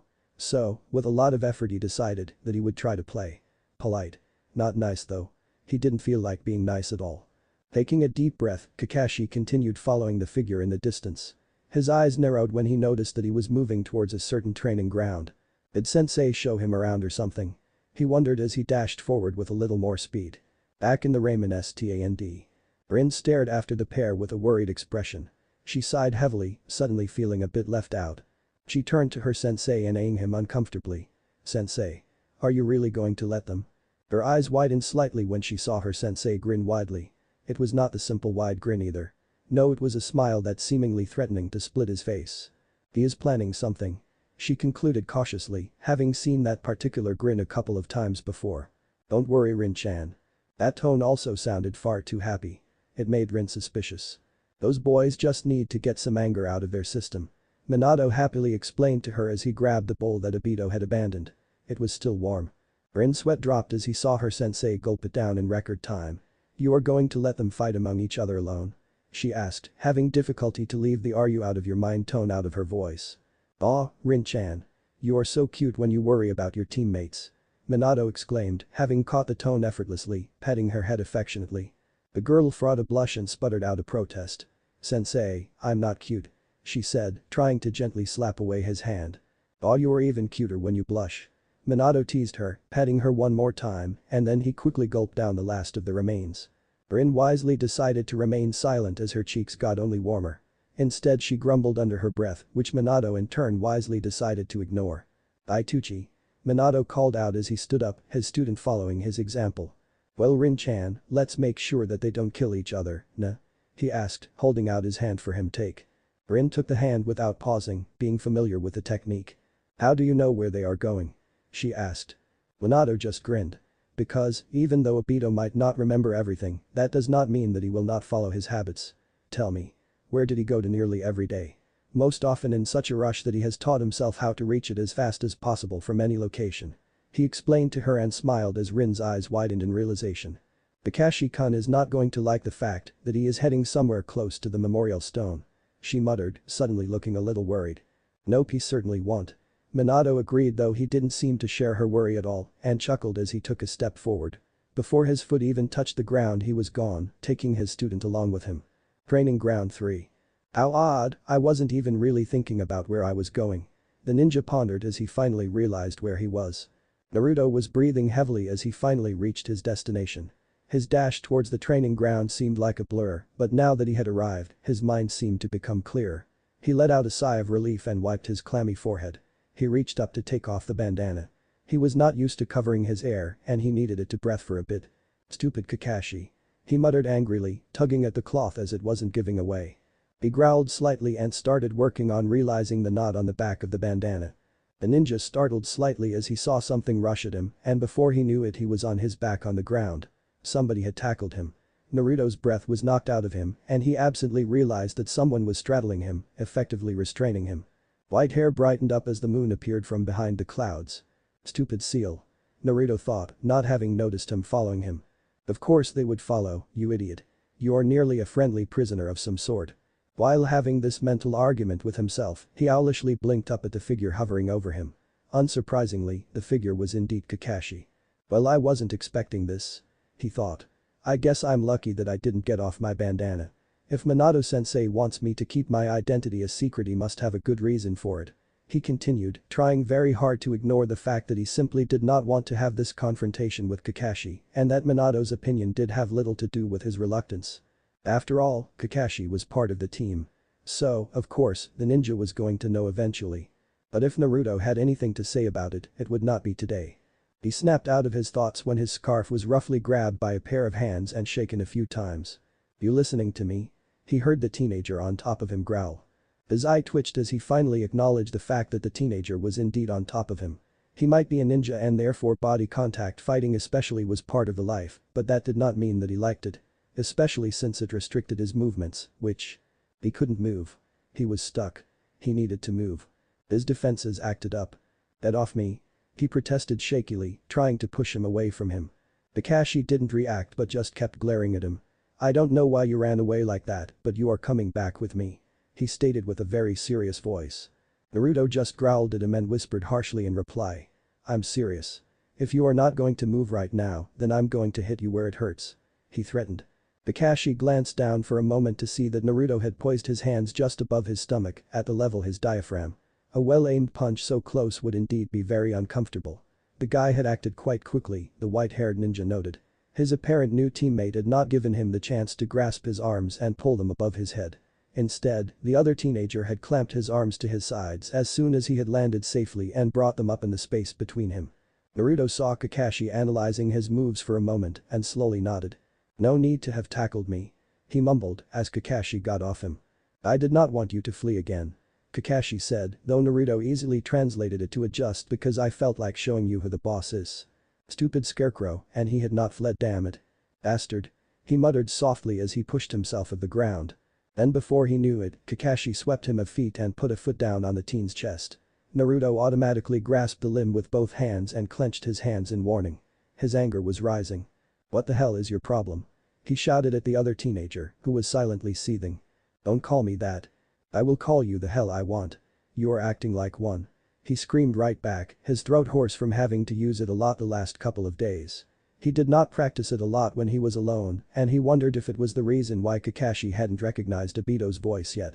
"Bastard," the Uchiha added for the good measure. The weight of the foot increased, and Naruto tried not to show that he suddenly had difficulty breathing. "Do not call me that," Kakashi growled out, his blank facade finally starting to fade. He leaned over once again and made a grasp for the scarf again. His hand was caught by Naruto, who coughed in response to the weight on his chest. "Don't fucking tell me what to do, bastard," he howled, his frustration finally breaking, and he pulled at the limb, causing Kakashi to flip over before he could do something to his foot. Naruto was quick to grab him however and pulled himself on top of him in order to restrain him. They continued rolling for a moment, each trying to restrain the other one. Eventually Naruto managed to use the momentum to kick Kakashi away from him, who flipped and landed half-crouched with a hand on the ground to steady himself. "He wants to vent on me. Fine, he will get it all back," he mentally growled. The idea of finally letting out all the frustration that was building up inside of him sounded like a brilliant idea. Naruto righted himself as soon as Kakashi was in the air. They glared for a while at each other as the moon once again crept toward another fluffy cloud. At an unspoken signal the two moved. Charging forward, they met in the middle of the clearing and started kicking out, blocking, pulling and pushing. Naruto had never been in a fight like this one. There were so many emotions involved. Now he thought about it. It does remind me a little of that fight with Sasuke, he mused.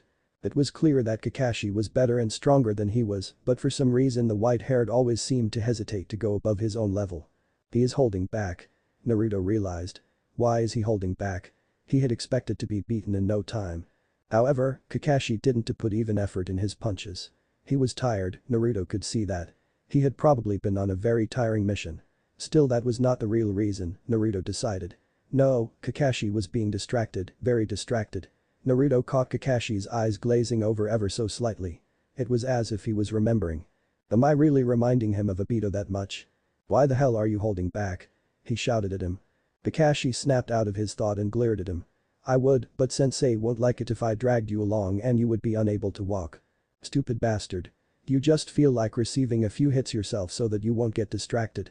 Naruto grumbled just before he caught the implication. Are you saying I'm weak? Obito's knuckles turned white. Pretty much. Oh, that was it. Kakashi blocked a kick that Obito sent out to him. Naruto flipped back to avoid the punch that Kakashi threw out. He ducked when he swiped out and jumped over a sweep of the legs.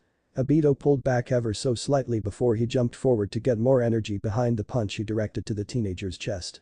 Naruto barely noticed that they had slipped in a pure taijutsu routine. Flashes of memories and a feeling of deja vu made him slip up a couple of times, but gradually he felt his anger and most of his frustration to slip away. He was glad that Kakashi didn't take advantage of those little blank outs, well, most of them anyway. In no time, both boys were tired and sore.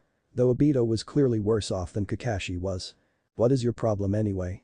He called out to the boy as he closed in on his future sensei. Shut up. Kakashi growled at him, his anger rising once again at the indirect mentioning of the dead Obito. I'm your teammate, damn it. Stop this. Naruto shouted and mentally winced as he saw Kakashi's eye narrow dangerously. Maybe I shouldn't have. He didn't even have the time to finish his thought as Kakashi hit fully in the chest. Naruto's breath caught in his throat as he suddenly surged back through the air and landed roughly against a tree. Before he could even move, something shiny caught his attention. Kakashi stood right in front of him, his arm crooked as he held the kunai straight against Obito's throat. "You don't understand." He whispered harshly, which for some reason did sound far more intimidating than all the other things he had shouted and growled at him. The kunai became even shinier when the moon decided to shine on them once again, and the contrast between the two became even clearer. The red scarf clashed against the blue clothes of other teenager. The white hair seemed to glow ever so slightly, while Obito's bandana seemed to become even darker. Two dark eyes glared at each other. "Who am I replacing?" The Uchiha spoke up softly. Naruto honestly wanted to know what Obito had meant to the boy in front of him. Obito had had a great effect on the man he had come to respect greatly far into the future. Naruto didn't know how long they stood like that before Kakashi silently spoke, but he could see the eye glance into the direction of the memorial stone that was now visible. Their fight had gotten them closer to the stone than Naruto had expected, and he followed the movement. "He's dead," he informed, knowing fully well that his name was on that stone. Kakashi remained silent, his head bowed ever so slightly as he seemed to pay his respects. Naruto couldn't help but feel his heart clench at the sight. The fight had loosened a couple of memories of training sessions that had suddenly reminded how much respect Obito had for the teen in front of him. He had been jealous, angry, frustrated and sad with his treatment. Still, just like Kakashi, the last mission had been a turning point for their frustrated rivalry. It had been that mission that Kakashi and Obito had finally started to understand each other and earned each other's respect. So seeing his rival and brother and future sensei like that in front of him, Naruto couldn't stop himself anymore. "You're being stupid," he stated simply. The hand with the kunai twitched in annoyance of being interrupted. "Would your teammate want you to wallow in the past?" "What the hell do you know?" Kakashi was cursing. Naruto had hit a sour spot it seemed, making him mentally smirk. "That's so stupid." The hand of the scarf teenager reached out and grasped the straps that Kakashi still wore from the mission he had just returned to. Kakashi flinched and growled in warning, but he did not make any move to hurt the guy in front of him. You should focus on the future. You don't know it. Why would you wallow into pity and guilt like that if it makes you and the people around you suffer? Shoo. I'm sure he is very disappointed in you." His eyes widened as Kakashi's face suddenly came closer to him. His headband suddenly lifted up. The kunai was also pressed against his neck, though with the side of the blade as not to cut the boy's neck. It made it difficult for Naruto to talk though as he didn't want to accidentally cut himself. "Shut up." Kakashi roared. He was about to say more when he saw the distant look the boy had as he was staring at the Sharingan. The Uchiha's empty eye pocket suddenly started itching very badly, much like a phantom pain. It was as if actually seeing the Sharingan in Kakashi's eye made him more aware of the absence of his own. Releasing the boy's straps he started rubbing at his eye and eye socket. He groaned out as memories started overwhelming him. "Kakashi, I didn't get you a present. Implant the eye. Sharingan. See the world." He sagged back against the tree, his knees suddenly feeling weak. The times that he was able to look at the teen, he could only be drawn to the Sharingan that was in the teen's possession. He started feeling dizzy and chuckled faintly. He let himself slid down to the ground and Kakashi stepped away ever so slightly, realizing that something was wrong. "Start living in the present, bastard. There are plenty of other things to enjoy," Naruto said as he finally let go of his eyes. The moment he looked up at his friend again, he saw his future sensei startle back. He turned deadly shade of pale. No way." Kakashi whispered harshly, denying the possibility. "He's dead. I saw him get crushed. It was my foul." Oh.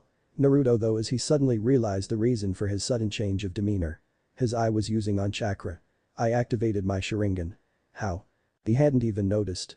Kakashi, however, certainly had. Naruto didn't stop the teenager as he suddenly appeared crouched in front of him and pried of his scarf and bandana. Naruto winced slightly at the slightly rough handling, but he could understand Kakashi's desperation. He felt himself become heavy as if something was trying to pull his down. As if something was trying to pull himself up by pulling Naruto down. Whatever it was, it made Naruto feel very dizzy. "Hi Kakashi bastard," he said, grinning heavily. "I'm starting to remember you." Said teenager sat in front of him, absolutely shocked. He took a shuddering breath. "Obito." Kakashi gasped, still in shock. "Is this real?" He couldn't help but wonder and gently touched the scars and slightly mauled part of Obito's face to find confirmation. "Yeah." Naruto whispered, guilt gnawing at him. He forced himself to smile, which became more genuine as he saw the amount of life and relief that filled the teenager's face. "I'm sorry that I'm late," he whispered at last. It seemed to do the trick and was pulled into a bone-crushing hug. Pulling all his energy together he hugged his friend back, patting him slowly on the shoulder. He plainly ignored Kakashi's shaking shoulders and instead leaned his chin on them. The boy did not make much noise, but instead sobbed silently as his cropped-up emotions came to the surface. Naruto didn't comment on this. It felt very good to feel that amount of love being directed at him. The rush of the fight had left him and the tiring fight caught up to him. The dizziness of his brain increased and Naruto felt his eyes sliding shut. The Uchiha was aware of the increase of the pulling sensation and wondered what was going on. Is Kyuubi trying to pull me in? He pondered as he let himself be pulled along. Kakashi didn't even more as he felt the Uchiha's head grow heavy. The ninja was now very much aware that something must be wrong for Obito to hide his identity like that. It wouldn't be for nothing, especially not if Minato was concerned. How had they found him? How had he gotten away? Kakashi had tried feverishly and powerlessly tried to get Obito out of there, but his efforts had been futile. Yet, here he was. He was really there. Kakashi suddenly connected all the dots. The twisted chakra that did feel somewhat familiar to Obito's, his hoarse voice, his antics. He was really back from the dead. No matter what happens, I'm not going to let it happen again. He promised himself as he tightened his hold on the teenager a little bit more. A little farther away two figures silently kept their distance to let the white-haired Jounin calm down and have some time for himself. Will he be alright? The shortest one whispered. I'm sure he will be. The tallest reassured the girl. At least, eventually. He continued in his mind. Now comes the most difficult part. He muttered. If the girl didn't what he was talking about, she didn't comment on it. Mindscape. Kyuubi? Was that you? Naruto called out as he headed towards the fox. He stopped as he suddenly noticed that something was different. It was not the wrong kind of different, but more like something in the air has changed kind of different. A certain suspicion gnawed at Naruto as he slowly turned around and headed for a certain foxhole that a certain Uchiha had been sleeping in. Just as he turned around a corner, he was tackled to the side and slammed into a tree. Luckily it didn't contain any memory as the tree complied with the wishes of the mind's owner, which was to stand there and to act as a tree that the owner could slam the stranger into. What's up with slamming me into trees today? Naruto wondered as his collar was seized by a pair of hands. Who the hell are you? What is going on? Naruto groaned out as he had a feeling who this was. His suspicion was confirmed a moment later as he was met with a very familiar face. Said face glared at him, to which Naruto smiled rather sheepishly at him. So, Obito-kun. Did you have any nice dreams lately? Chapter 9. Sharing the weight. Unknown Darkness. The moment that Obito had come here, there were only 2 words needed to summarize his situation. Damn it. It hadn't taken long for Obito to figure out that he had died. That was what an odd memory told him at least. He had been crushed by boulders in order to save his teammate. The pain that had come with it as was easy to remember as well. Surely that couldn't have been his imagination, right? If it was, then this would have to be the strangest and most crazy dream that the ninja had ever had. Obito found himself watching Kakashi's adventures through his own eye when Kakashi decided to uncover Obito's Sharingan eye. Jinjutsu. It was a possibility and though the chances would be very small, his current situation was even more improbable. After thinking about it for a long time he surely had enough time to think in the darkness when the Sharingan was covered, Obito decided that he must have died after all. Jinjutsu wouldn't feel like this. Being an Uchiha who had been well taught about the art of Jinjutsu, the boy knew that it was impossible for him to be caught in one right now. Having no other choice, nor anything else to do in the plane of nothingness, Obito waited and helped Kakashi when he could. Unsurprisingly, the Uchiha had tried to call out to the ninja at first. He desperately wanted to talk to the white-haired ninja, but his screams, cries and even the insults were not heard. Eventually, Obito had tried to fight against the bonds that held him in place. Just before he started to believe that he would become insane from being unable to call out to his friend, there had been one moment that had given Obito hope. One day, during a mission, when he had felt a ninja's presence try to sneak up on Kakashi when he had fallen asleep, Obito had tried to wake him up. He had screamed, he had cried. He had pulled and pushed against the bonds that held him and had been sure that Kakashi would be killed as well. However, just before it was too late, Obito sent out a tingle of chakra or whatever energy he had inside of him out to his friend. It worked. Somehow. Kakashi barely woke up in time to miss the fatal hit that had been directed at him. The ninja had been killed a second later. At the first opportunity that Kakashi got once he arrived in Konoha, the shinobi visited the stone. It had been the first time that Kakashi had uncovered his Sharingan when he was there. I don't know if I'm just going crazy, Obito. Maybe you will laugh at me when I see you again, but for now I will try to show the future with me more often. Obito had been glad and sad that it had been raining that day, as Kakashi wasn't able to figure out if the wetness on his cheek came from the Sharingan or the rain. After having hovered in this sense of awareness for what felt like a couple of weeks, it had been that moment that had reminded Obito of the words that he had spoken to Kakashi before his death. I will become your eye. He had told Kakashi just before he died, right? And see the future with you. He suddenly clearly remembered the numb pain that he felt when Rin had removed Obito's eye and the sensation of his chakra's strange pulsing as the eye had been placed in Kakashi's eye socket. Had something happened at that moment? Had he been linked to Kakashi? Whatever had happened, it was all worth it though. Because, whatever it was, it allowed Obito to follow Kakashi and to aid him in those difficult moments during his life. This was enough for Obito.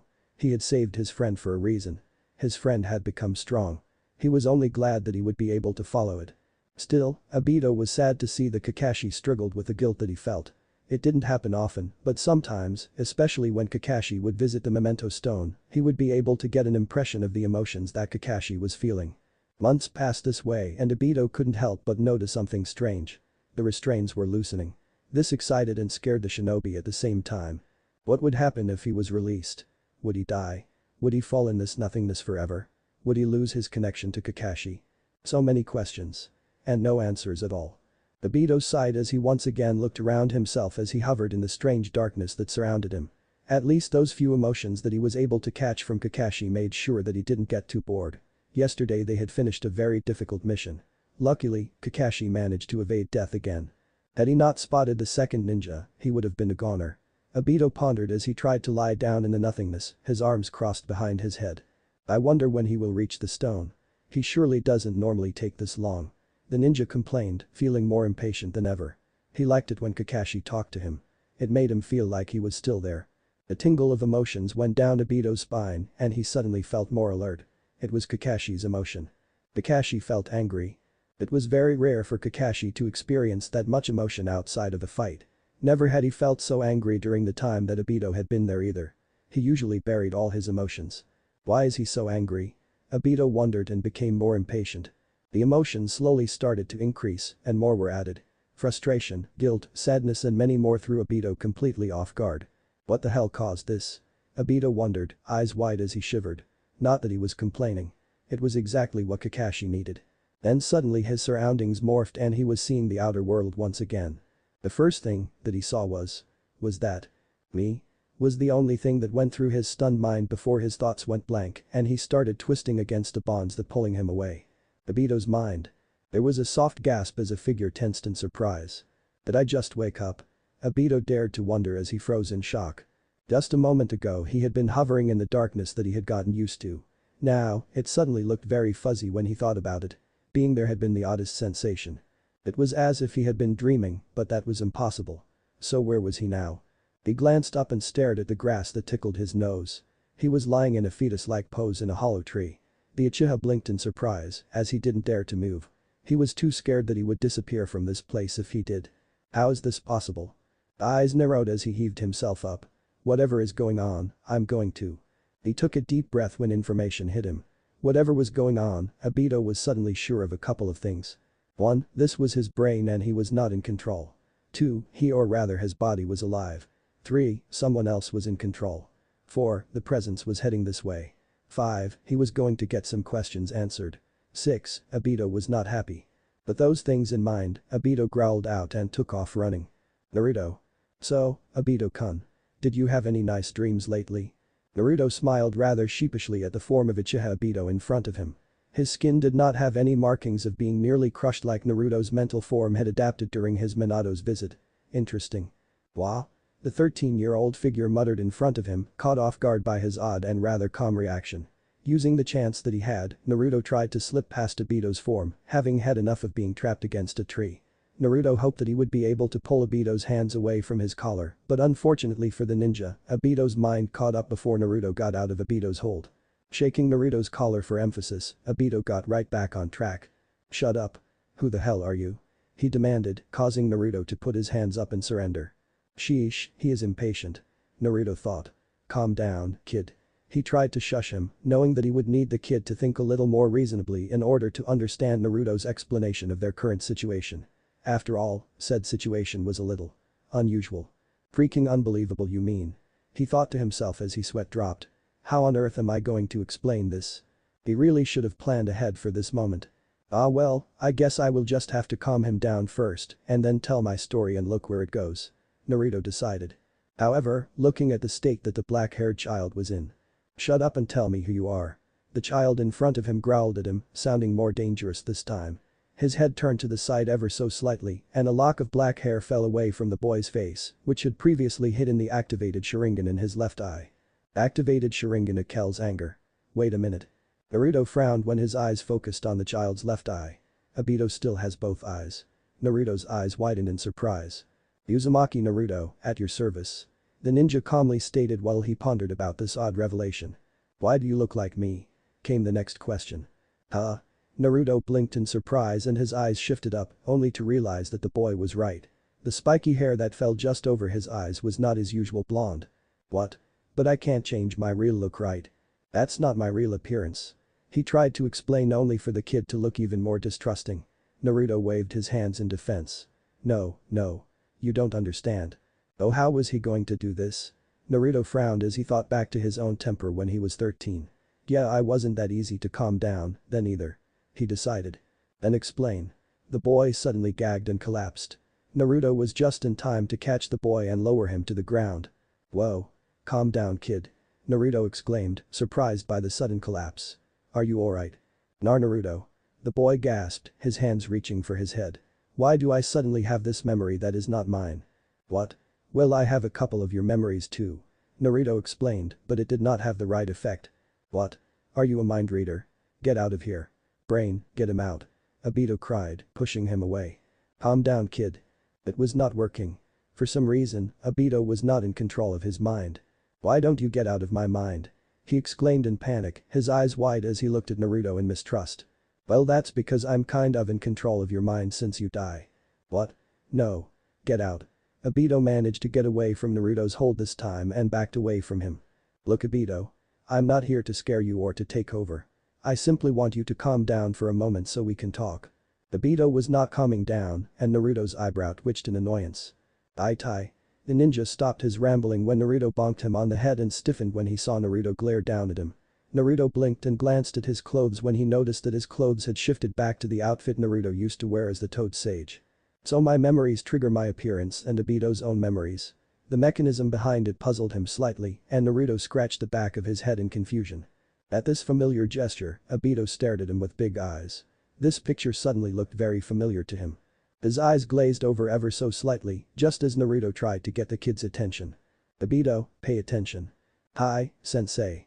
Obito snapped out hastily as one of his memories momentarily overlapped with one of his training sessions.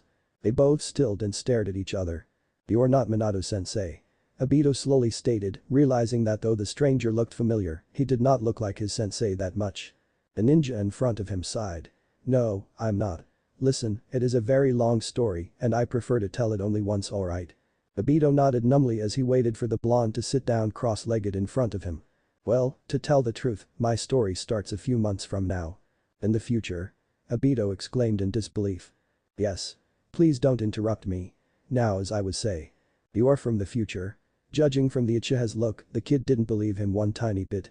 Yes, now shut up and pay attention. You can complain later. Naruto growled at him.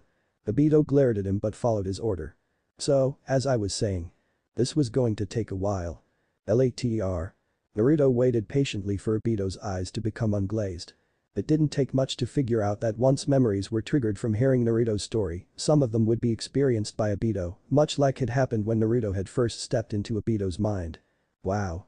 Obito breathed as the memory faded. So that was how you took down Madara? He asked and Naruto nodded in confirmation. He was very strong. I nearly lost. Naruto shivered at the memory. You know. You are kind of cool. It is odd, but I feel like I can trust you completely. Obito admitted a little uncomfortably.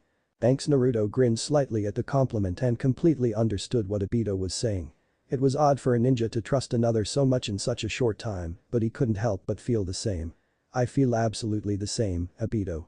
He said, smiling brightly. I admire your strength very much. Naruto continued, causing the boy in front of him to flush in embarrassment. My sensei would have died if it was not for you. I would be dead without you.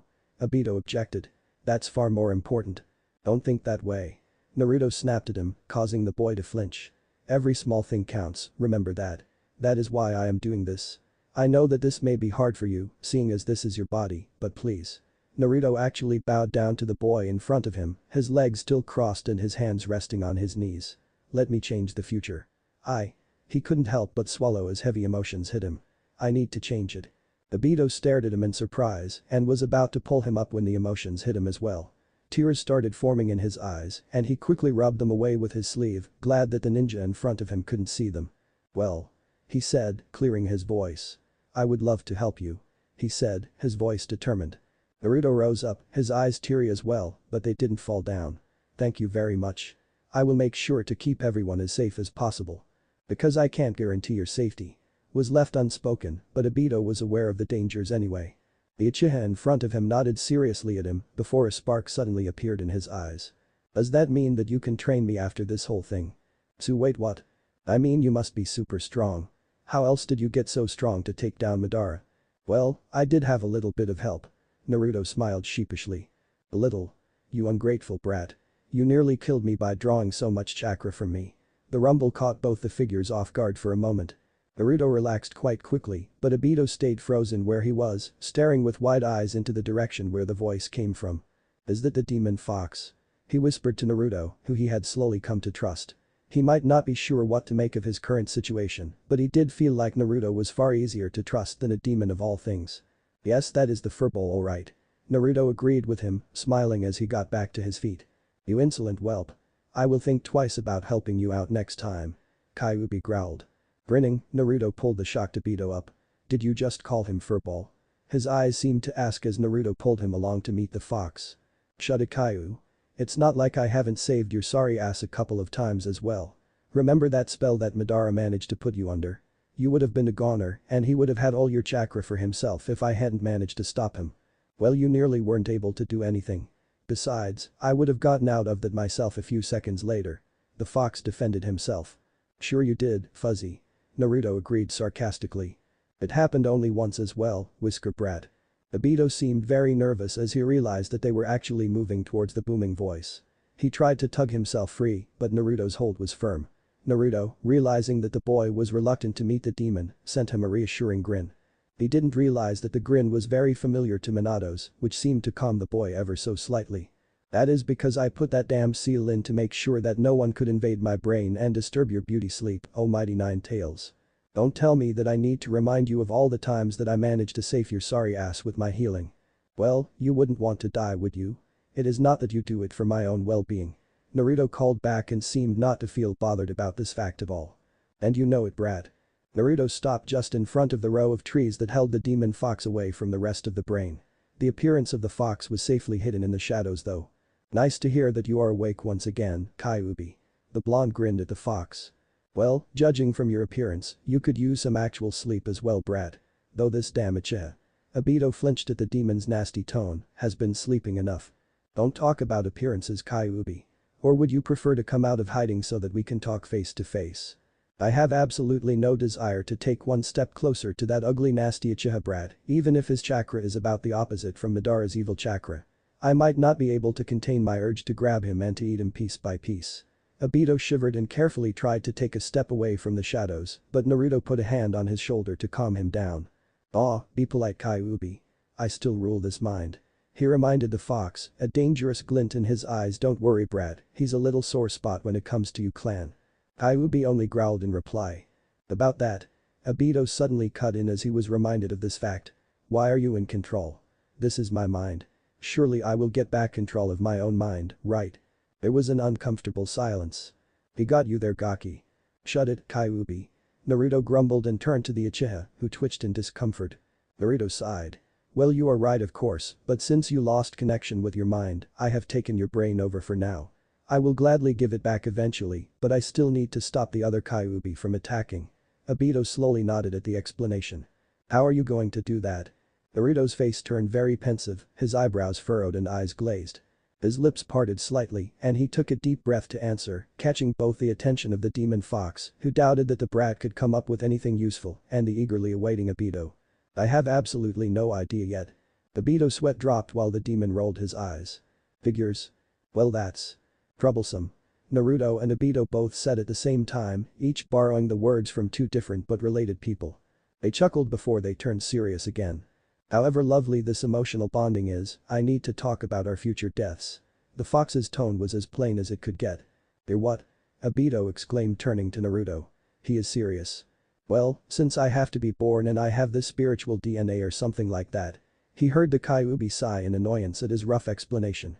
My soul is destined to enter my baby's form at birth. Which is why I will either die and be reborn, die and actually disappear, or roam around the world forever. Other possibilities include that I will be pulled towards the body and will be reborn with my memories intact. Obito blinked. So there can't be two of you? He tried to summarize. Yes. Yes.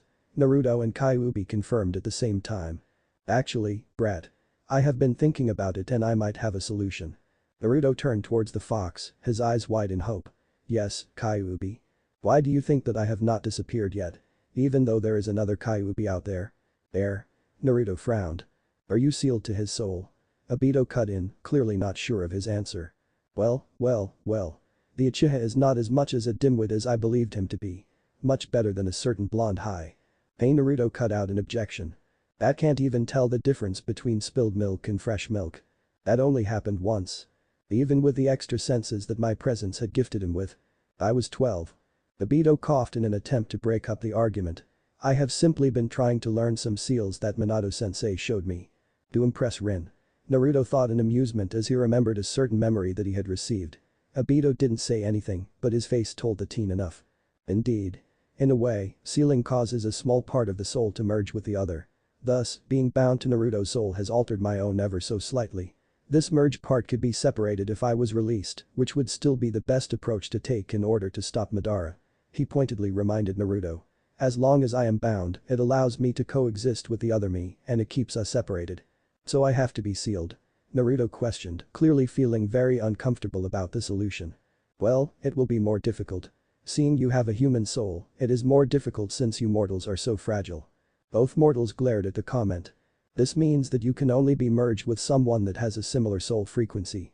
However, judging from your character and the energy that you carry, that shouldn't be a problem. Both ninjas stared blankly at him again. Letting out a deep sigh, Kyuubi continued with his explanation. The reason why we ended up in that Uchiha brat's body, Obito's eye twitched in annoyance of being ignored. Is because your soul's, let's call it a color so your brain can follow, is very familiar to the brats. I would nearly swear that you could have been reborn as the other. The fox muttered the last part thoughtfully. The two stared at each other in surprise. Well, your presence did feel familiar. Naruto acknowledged, his eyes showing just how much he was freaking out from all the information. Same here. Obito confirmed, though he seemed just as spooked out as Naruto. It is as if I should know nearly everything about you. They both chorused. That's creepy. They said at the same time once more. They stared at each other for a moment as Kyuubi let out an amused chuckle. Well, brats. You seem to be a match, congratulations.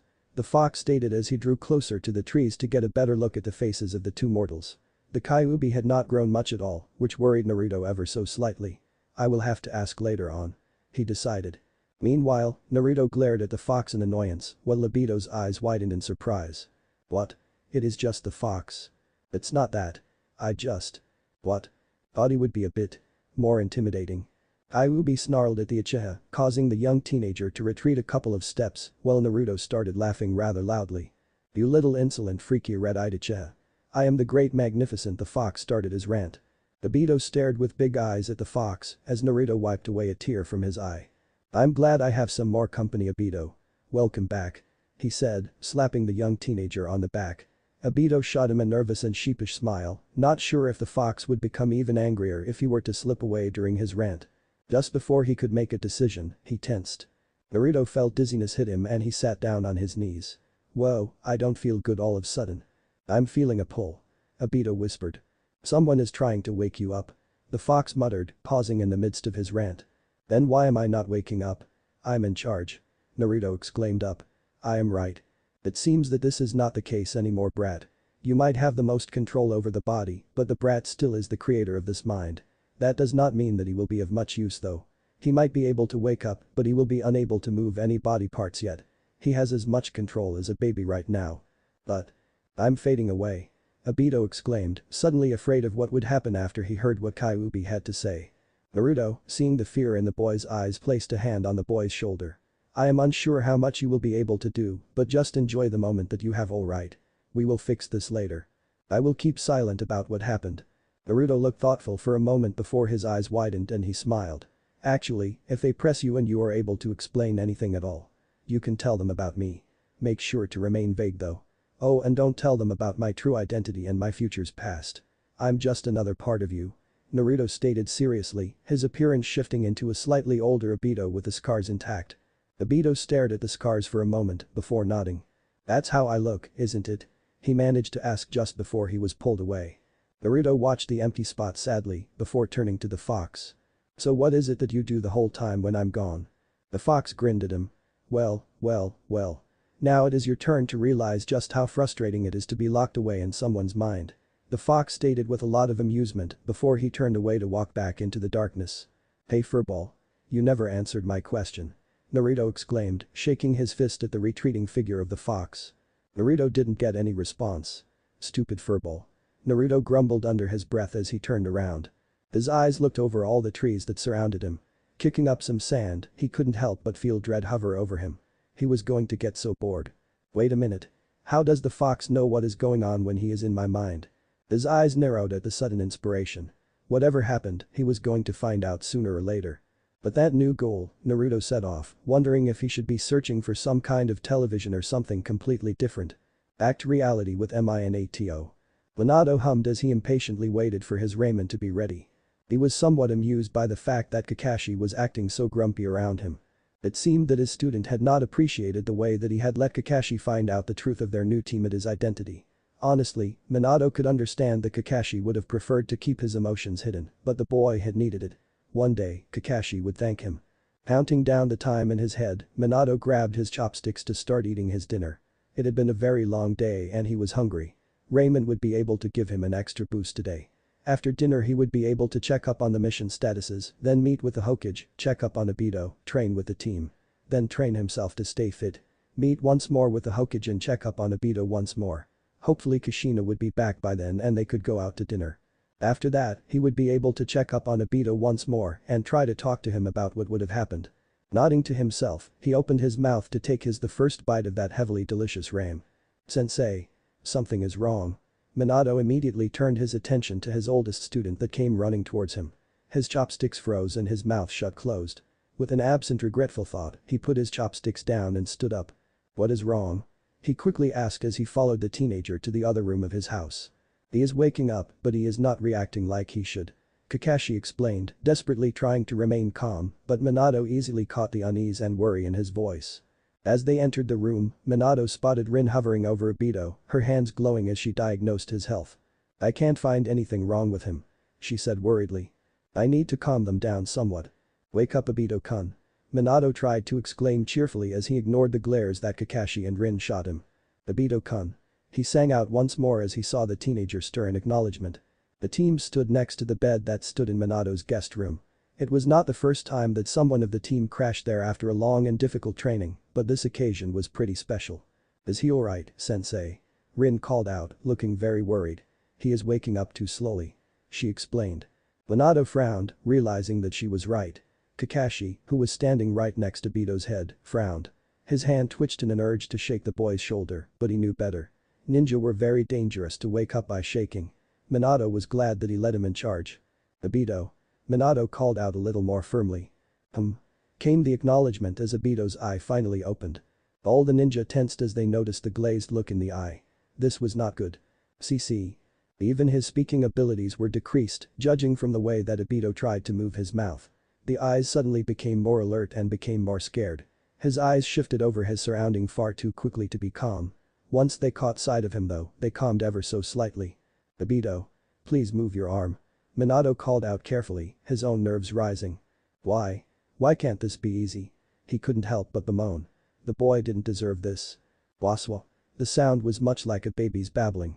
The arm moved ever so slightly, but it was too slow. It was too heavy and too uncoordinated. "Rin, please go and see if Inoichi is home right now. He should be in the village. Kakashi, please inform the Hokage of the current situation. I will not be able to meet him right now," he ordered quickly. The two ninja reluctantly retreated, preferring to stay with Obito as well, but knowing better than to ignore the orders from their sensei. "Hi sensei." They chorused as they both rushed off to their own mission. Letting out a deep sigh, Minato turned to Obito and smiled in a reassuring way. "Don't worry, Obito. We will figure out what is wrong, alright? In the meantime, I want you to try and answer a couple of my questions, alright? Minato couldn't help but feel slightly relieved when Obito made a barely unnoticeable nod. Every small things of response counts. Since in these difficult kind of situations, it could make the difference of being a hopeful case or being a hopeless one. And there was no way that the yellow flash of Konoha would accept with the latter from becoming the truth. Chapter 10. Weighing options. How is he? Minato didn't even start as Rin, and Inoichi practically flew into the room, albeit in a more controlled ninja-like manner. He was too focused on worrying about the eye of his student, which seemed to become more unfocused by the minute. Even calling out to him or waving his hand in front of Obito's eye hadn't alerted the teenager, which caused a sudden nervous feeling to puddle in the blonde's chest. Physically, he is fine. He is breathing normally, and his heart rate has calmed down. Minato's lips thinned as he continued. However, his responses have decreased dramatically. He has not said anything since then, doesn't respond to his own name or visible movement, and I'm unsure how aware he is. During the explanation, it hadn't taken Inoichi long to notice the Obito's unfocused eye and walked over before putting his hand on the boy's forehead to give him a quick scan. Minato paused for a moment and sighed heavily when the Yamanaka shook his head negatively. I can't read him properly right now. It feels as if he's starting to sink into a coma. We have to move quickly, but there is too much chaos to do anything drastic without an examination first. The coma. Rin's hands flew up to her mouth in fear for her teammate. The future Hokage froze momentarily before closing his eyes for a moment to center his thoughts again. He looked up to his friend, gave him a solemn nod, and started to share his observations during the short time that the others had been gone. His body started wiggling uncomfortably. I tried to calm him down, but only patting his shoulder or stoking his head and calmly talking to him seemed to work properly. Furthermore, his movements and manner. He paused momentarily when he felt a familiar chakra spike in a manner that let him know that his last student would arrive in a second. He was right, as not even half a second later, his silver-haired student reappeared with the Sandaime at his side. Hokage-sama. Both men called out respectfully. I heard there has been a development. The man stated. He looked as calm and controlled as he ever was, complete with the pipe in his hands, but Minato could see the heaviness in the eyes of the man. He had a soft spot for children like Obito troublemaker that the boy was. Minato quickly summarized what had occurred while Inoichi made another scan of the teenager's mental activity. It is as if he is a baby. Minato confirmed as his eyes flickered to the blonde standing right next to him as Minato ran his hand through Obito's hair, trying to calm him. Kakashi's hands clenched ever so slightly, but he found himself pulled away by Rin, who decided it was better to give the older men some space. Kakashi protested at first and tried to pull away, but she sent him a look which made him comply reluctantly. They will tell us when they need us, she tried to say to him with her eyes, and he gave a short nod before his eyes turned back to the paralyzed figure of his troublesome friend. Why can't it ever be easy with you, Obito? He couldn't help but wonder, his teeth clenching. His mental activity just increased. That's good. Inoichi called out and waved for Rin to come closer. Rin-chan, are you able to keep his brain stable with your chakra? Hi. The girl stated with a nod and stepped around the man to take a place at the other end of the bed before she placed two hands on the side of Obito's head. Kakashi couldn't help but despise how useless he currently felt. He was momentarily urged to stand closer to his teammate, but squished that feeling. He had to face the painful fact as it was. In this current situation, he was pathetically useless. Obito. How he hated to be in this situation. The moment that he had realized that he was not in control of his body, he had tried to get control back. However, instead of regaining control, the Uchiha lost track of what was going on around him. Everything seemed fuzzy for a while. He had panicked of course, but had calmed when he heard the voice of his sensei talk to him in a rather comforting manner.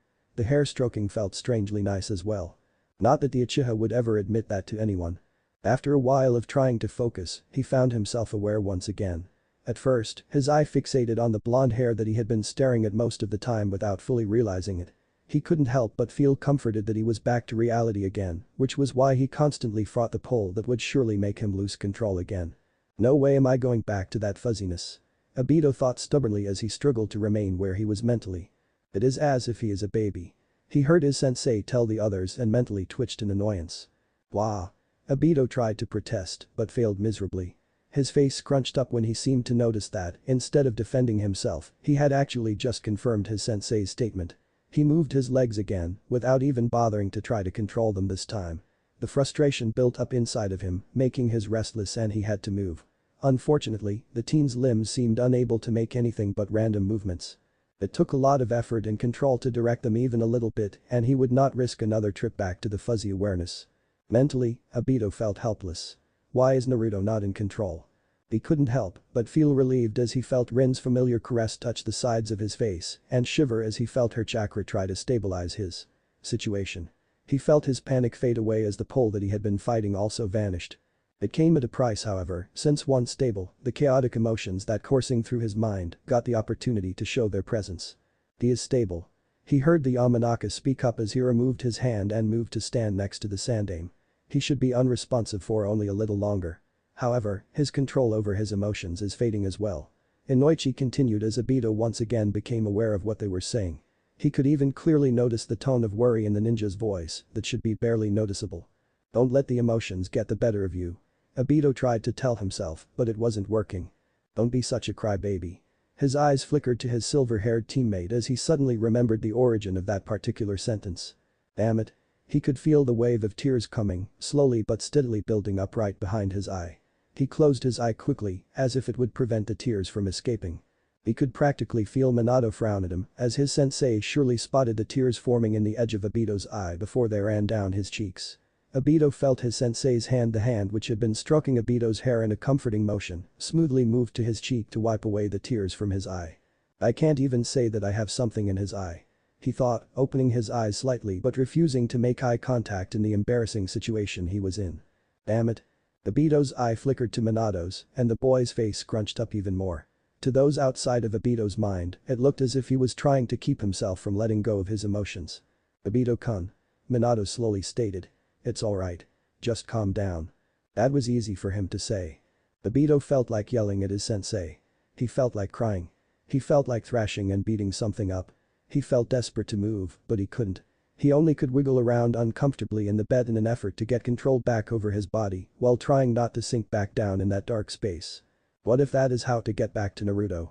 He suddenly wondered. Should I allow myself to go back down? He keeps crying. The worried voice of his teammate spoke up, which made Inoichi pause his conversation with the Hokage. Nodding at him, the Sandaime sent Inoichi back to his task of watching over Obito's mental activities, having been satisfied with having his most important questions answered for now. Obito saw Inoichi shake his head as he crouched down next to the bed once more, right next to his sensei near Obito's head. His eyes followed the movement carefully. He can't help it. Somehow it seems as if his mind has degraded to the mind of a baby. He is unable to respond like he should. Whatever is going on with him mentally, I'm afraid there might be a chance that it could become irreversible. Inoichi stated, leaning forward to take a good look at the boy's eye. Obito, however, was too focused on the caresses of Rin's hands to care. For some reason, it was Rin's touch that made him realize that he was alive. He wanted to savor this moment. Obito was only absently aware of what Inoichi was saying before he understood what it meant. The man clearly didn't even try to evade the uncomfortable possible outcome. They deserved to know what their teammate was going through, as they would be the ones taking care of Obito. What the hell are they talking about? Obito couldn't help but think. Am I going to be like this forever? What? Obito suddenly felt overwhelmed by the nerves that hit him. His eye flickered around him, searching support. Eventually he locked his gaze with Kakashi's eye, who was staring at him with a look in his eye that Obito couldn't describe. Inoichi-kun, do you think he has gone too far? The Sandaime asked from where he stood at the end of the bed. He's not a baby. He is watching us. Kakashi protested from his corner, still staring at his teammate. Had it been any other situation, anyone would have been surprised that the young ninja would even dare to interrupt the Hokage. If Obito had the opportunity, he would surely have made a big fuss to annoy his teammate, but he couldn't. A baby follows movements as well. It is human instinct. Inoichi explained, but he did look at Obito's eyes closely once more and immediately noted the change in focus when Obito locked his eye on him. His eyes focused once more. He told the rest. Obito couldn't help but feel slightly warm and fuzzy at the relief that everyone showed. Kakashi-kun is right. He seems to be watching everything very clearly. The ninja agreed slowly and his eyes sharpened. His eye is sharp and aware. That means that this could be fixed. Obito couldn't help but keep an odd laugh escape his lips. It sounded so much like a baby's giggle, which caused him to feel his cheeks heat up not soon after. Would you please stop using your chakra to boost Obito's mind, Rin-chan? The girl followed his instruction reluctantly, and Obito couldn't help but frown as her hands pulled away, preparing himself to fight against the pull once more. He didn't feel any change in alertness though, which calmed his fears. He is stable without support. His sensei's tone was hopeful. Indeed. Very interesting. Came the amused tone from the Yamakana as he held up a finger in front of the boy's eye. If you are indeed as aware as I think you are, then your thinking process might even be at the normal capacity. I will have to run a few tests, Obito-kun. Please, follow the movement of my finger.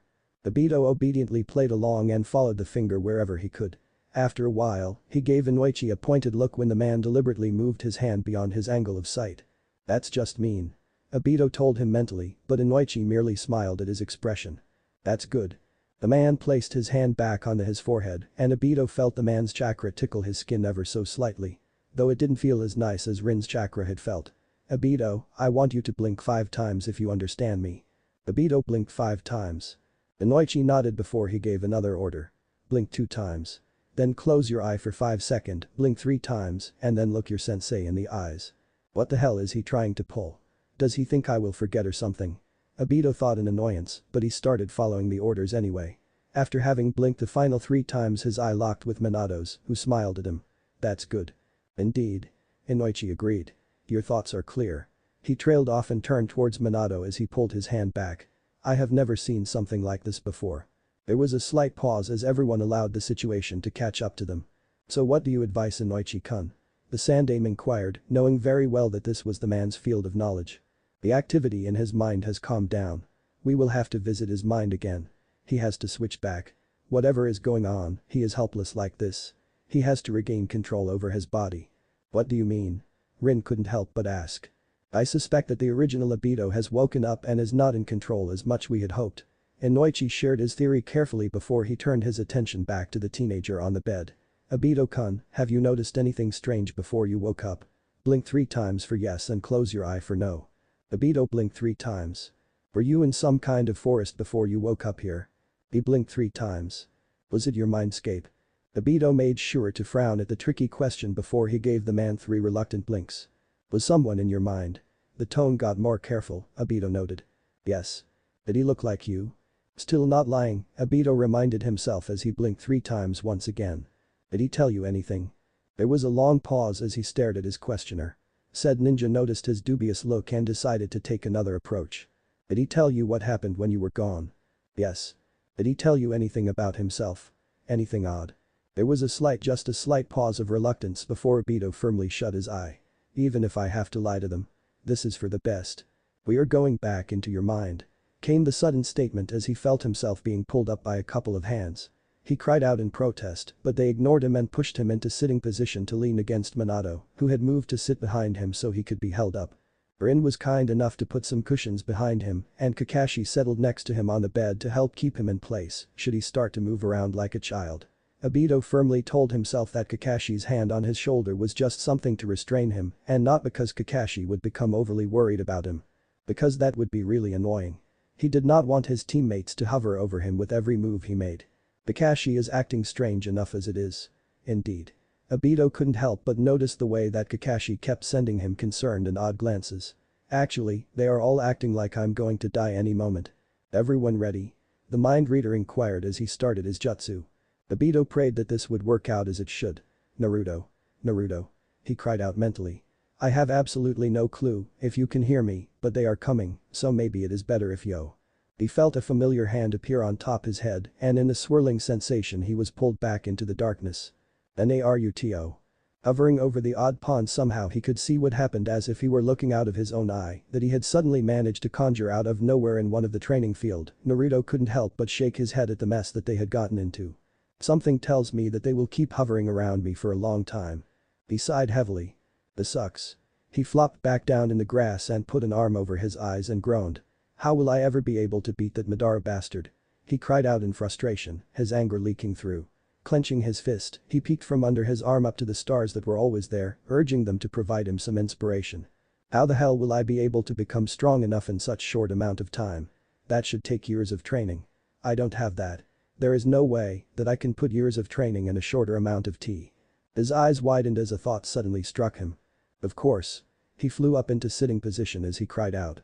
How the hell could he forget his own favorite jutsu? I need my chakra. Yes, finding his chakra was the key. However, he would first have to seal himself in this mind if he was going to release it. After all, if his theory was right, he was connected to the chakra and if the chakra somehow managed to leave the body, there might be a chance that he would go along with it. No can do. He quickly got back to his feet. I will need to do this as quickly as possible. So he would only have to wait for this whole ruckus to get over with for Obito to get back before starting with the seal.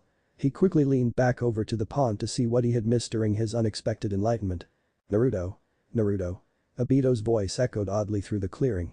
I have absolutely no clue if you can hear me, but they are coming, so maybe it is better if you. Though he was still startled, Naruto somehow wasn't surprised that he was blown off his feet as something suddenly collided into his back. His luck had taken a turn for the worst ever since he got to the past after all. That didn't stop him from being surprised by the direction which Obito came from, since it forced them to land right into the water. He had barely the time to remember some of the memories he had as being Obito before the two presences that had tagged along with Obito arrived as well. Coughing loudly, Naruto broke to the surface of the water, having morphed into Obito's mirroring image with the scars once more. Erg, what the hell? He complained as he pushed away from the younger scarless boy. You really don't have to keep attacking me like that, you know. His current twin groaned in protest and gave him a little push of his own. It's not my fault that you keep getting in my way. Both Obitos glared at each other as they got out of the water, not even noticing that their shared mindscape was allowing them to dry within seconds. TCH. It's not like I'm getting in the way of anything important. Naruto had to repress the amused smirk that dared to slip on his lips. Are you implying that I'm not important? The younger Obito growled slightly, but Naruto could see the playful glint in his eye. The time traveler carefully tapped his chin with his finger, looking up thoughtfully. Well, those are your words, not mine, not that I dare to disagree with you thou. There was only a short cry to warn him before he was tackled. Laughing softly, he rolled along with the tackle and tried to subdue Obito. Obito, having immediately noted the challenge, played along with much enthusiasm. As they rolled over the ground, Naruto couldn't help but notice the comical expressions of his future father and Inoichi. Wrestling playfully in a ninja-like fashion which would look like really mean and painful to normal citizens, they continued to try to overpower each other. With a final growl, Naruto twisted Obito's arm behind him and made sure that he was unable to move. Give up yet? He asked with a smirk, knowing that he had him. No way. Before Naruto could give a playful pull to make him reconsider, a hand grasped the back on his collar and he was suddenly pulled rather roughly away from the younger teen. Stop that. What? The scarred ninja questioned defensively, struggling momentarily against the man's grip, not realizing what the problem was. He stared in bewilderment at his father, who had just stepped between the two Obitos. Obito, who at first matched his expression, could help but smirk at him. Ha! He called out smugly. Yeah, stop that. He mocked Naruto with a smirk. DCH, hiding behind your sensei, how brave of you. Obito scowled slightly at that reply. I would have gotten you back anyway. Oh really? I don't. The tug on his collar cut him off as Minato interrupted him. Obito-kun. The tone was serious and caught both their attention without much effort. Naruto didn't even pause to react to the name and copied Obito's reaction to his name being called. Yes. They echoed. The two blondes that were studying them carefully seemed to be slightly caught off guard at their behavior. Stop fighting. We are here to help you. Inoichi agreed with Minato. Help with what? Naruto questioned, playing his role as the confused and more cautious counterpart effortlessly. There was a brief silence before Inoichi spoke up again. You do realize that it is not normal to have two personalities in a mind, don't you? Both Obitos shared a look, knowing very well that there was also a certain furry presence in this mind without the other two knowing. Not really, I guess. Obito agreed and Naruto nodded slowly before glaring at the two. Naruto was the one with the scars, so it would be his role to become the more wary of the two. It would only be natural, since the scarred Obito did not have the close bonds of trust that Obito had developed over the years. With his extra life experience, it would not be difficult for the time traveler to act like that anyway. However surprising it may sound, Naruto might act like a naive fool a lot, but he was very much aware of the dark and cruel world out there. Hopefully this would make ninja like Minato a bit less suspicious if he were to act differently than Obito would have, chalking it up to his wariness. Why does that matter? What the hell do you want from us? Naruto decided to get straight to the point. He tried not to react to the frown that appeared on his father's face. Obito-kun. He carefully stated, pointedly looking at him to show which Obito he was talking to. Do you remember everything that happened before your accident? No. Just a little bit, but the rest disappeared. Naruto plainly answered, which caused Obito to frown slightly at him. His father turned to the Uchiha. Do you know what happened after the accident? Not much. His student admitted, but shrugged. That doesn't really matter, does it? It does. The Yamanaka spoke up, his tone severe. Why? I remember. Obito spoke up, making sure to sound confused. Naruto couldn't help but smirk mentally at the convincing tone. The brat could act better than Naruto had hoped he could. Yes, but. And I remember the other part. We are a part of us, right? Naruto cut the man off. He had to make sure that they wouldn't start messing with his mind. It was under enough stress as it was. If it weren't for Naruto's presence, which was used to deal with mental strain, which in turn allowed Obito's brain to adapt to his experience, it would have faltered a long time ago. Obito-kun. His father started slowly, trying to calm him down, but he wouldn't have it. No. You want me to leave, don't you? You want him. He gestured to his current twin. To re-emerge as the real Obito. We are not trying to make you fade away. You are part of him, you will not disappear. Inoichi tried to pacify Naruto, but it only allowed Naruto to act angrier, knowing full well that that was not going to happen in his case. Bullshit. Leave us alone. We have to insist. Shut up. He growled. No, you listen to me, Obito-kun. Minato interrupted him, his face suddenly closer to Naruto's and looking very serious, which startled Naruto. He grasped Naruto's shoulders and looked him right in the eye, his grip too firm to slip away from him. I do not want to lose you, Obito-kun. Not again, was unspoken. You two might be stable now, but your situation might not remain stable forever. You could lose your mind. This is dangerous. We could lose you. Your team. He paused for a moment as he chose his next words more carefully. Your family too, we care about you. Naruto was speechless.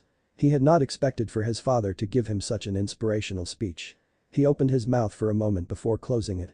His eye flickered over his father's face, taking in the sincere expression that was present. This is not good. I can't allow him to do this. He reminded himself loudly.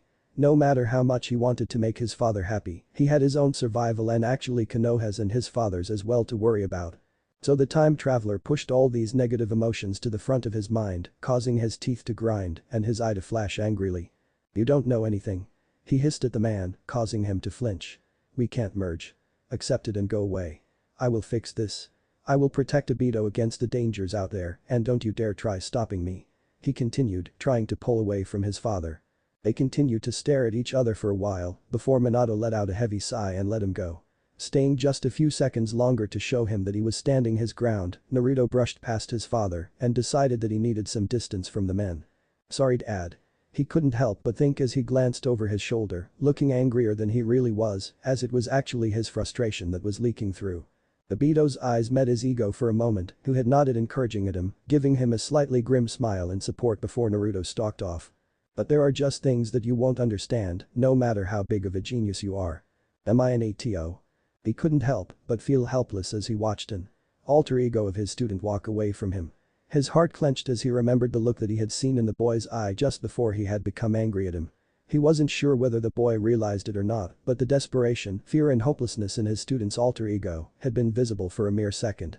This had been long enough for Minato to pick up. Why can't you just talk to me? He couldn't help but mutter under his breath before turning to the other part of his student that had been left behind. This really is confusing. If this continues, which I hope it won't, we will have to think of a different name to call one of them. He muttered to Inoichi, while Obito watched them somewhat curiously before watching his twin walk away. Most likely wondering what they were saying. No, you can't. Inoichi objected sternly. Who? Minato nodded in understanding. You're right, we can't. We should prevent the gap between them from growing. He corrected himself. Inoichi nodded at his friend, glad that he understood and waved Obito to come closer so they could speak more comfortably. So he is the one in charge? He asked. Yeah, he is. Obito agreed, sitting down to play with the grass. Exchanging glances, the two elder ninjas sat down as well. Minato looked Obito in the eyes for a while and suddenly realized how odd it actually was that this Obito still had both eyes. He had noticed before, of course. He was a ninja after all, but he had not paid it as much attention as he maybe should have, probably because he had known Obito for far longer with both eyes than with just one. What would that mean? Does it represent something? I would have to Inoichi when he get back. He mused as he waited for his student to speak up. Said student stared at him for a while before looking questioningly at Inoichi, who took it as an invitation to start asking more questions. Don't you feel upset about it? Inoichi asked carefully. The last thing they needed was for the two to start fighting. Obito looked surprised for a while before laughing, taking both men off guard completely. No, I'm glad. Seeing the disbelief on the men's faces, Obito merely smiled at them. He broke off some grass and raised his hand to let it blow away with the wind that suddenly passed them. He saved me. He admitted to the men. He is my other half. Besides, he is right. The two of us won't be able to merge anymore. Why? The Yamanaka inquired, sounding worried but slightly curious at the same time. I can't explain it. Obito admitted as broke off more grass and started rubbing it between his fingers. There was an awkward silence. Don't worry about me. Obito suddenly spoke up, focusing on his sensei. I'm alright. I need him to take care of me. Why? Because. Obito paused for a moment. I am like a baby when I'm out there, awake. He admitted. That's what happened today. You actually got separated. Inoichi tried to confirm his theory. The part that you represent had been stored away and when pushed too quickly you emerged. What? Obito asked, confused. Wait, no. I was already like this when. He frowned. His student waved over to where the other Obito had disappeared. Took control of the body. This time he looked directly at his sensei. I was dead. He finally admitted, causing a shiver to run down Minato's spine. He was the only thing left and it is because of him that I'm still here. I am trapped in my mind until I learn to connect to the outside again. He continued, though the more he explained, the more unsure he became. At least, that's what I think is happening. You're right. Obito's voice came from another direction, letting them know that Scar Minato decided to secretly call him that had returned. Naruto. Obito was right. Naruto and Kyuubi had silently discussed what had just occurred a while ago. He had shared a couple of theories with the fox after being unable to find a source of entertainment while Obito had been in control. The fox had barely been willing to discuss it but reluctantly went along with the conversation. Though the demon had gone back into hiding in the shadows as soon as he was sure that the monkey boy would leave him alone for a while. Leaving Naruto bored once again. Stargazing was only interesting for a period amount of time, leaving him restless and bored. Just Naruto's luck that it seemed that time in his mind did not pass as quickly as in the outer world. At least this seemed to be the case when Naruto was not trying to keep up with the outer world. The moment that he had found that pond, everything had gone by a lot faster. Naruto hadn't even tried to find an explanation for this odd phenomenon and merely accepted this gift for what it was. Maybe if he was very bored, he might try finding out. Pushing these thoughts to the back of his mind, Naruto slowly sat down next to Obito, creating some distance between him and the mind reader. Naruto was still nervous around the man, afraid that he would jump up at any moment, point his finger at him, and yell you are not Obito. You are a time-traveling spirit that needs to be driven out of this body. Yeah, it probably would never happen, but then again, look around. If his mind could copy this clearing, he was surely able to think up these kinds of reactions. Shaking his head slightly, he started to copy Obito and absently started to break off blades of grass. Before he released them though, he started to pull them apart in different pieces and then let them fall down in pieces. The two blonde men gave him a look that let him know that they would be very careful around him. Naruto plainly tried to ignore it.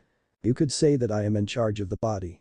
Naruto started to explain, noticing that Inoichi leaned forward in interest ever so slightly as the man realized that he was going to explain the working of the mind.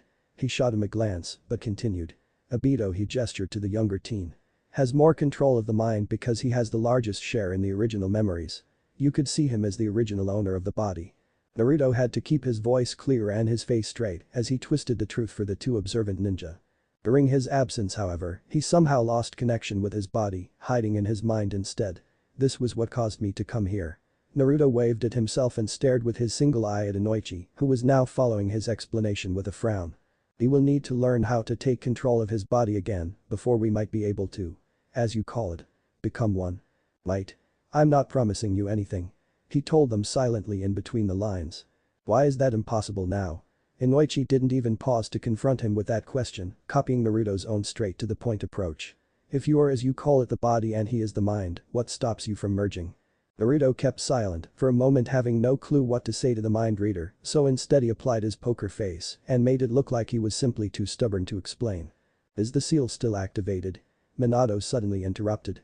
You died, but somehow the seal allowed you to split up into two alter egos by keeping Obito's previous memories from your current ones. If it is still activated. Well, Naruto could work with that. I guess that is a way to put it. You will just have to take our word, you can't help us. Please don't try to find a way to deactivate the seal. He warned Minato. At least not right now. We will fix this on our own. Naruto stated, putting a hand on Obito's shoulder to show his support to the younger half. We just need a bit of time. Naruto's eye turned serious and determined. That's my promise. You have my word as a ninja. He ignored the dry look he received from both ninja, from Konoha. Naruto continued, giving them a pointed look.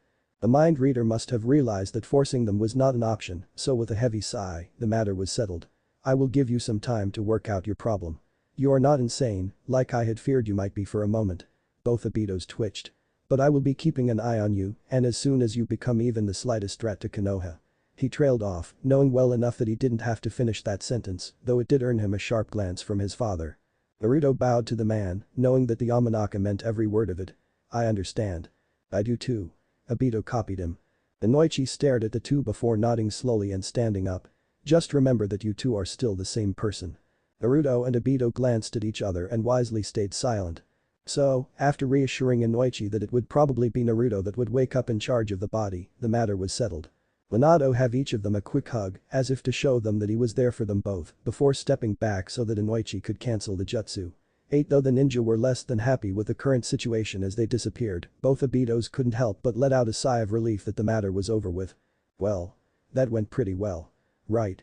Obito spoke up, rubbing his neck as he looked at his so-called caretaker.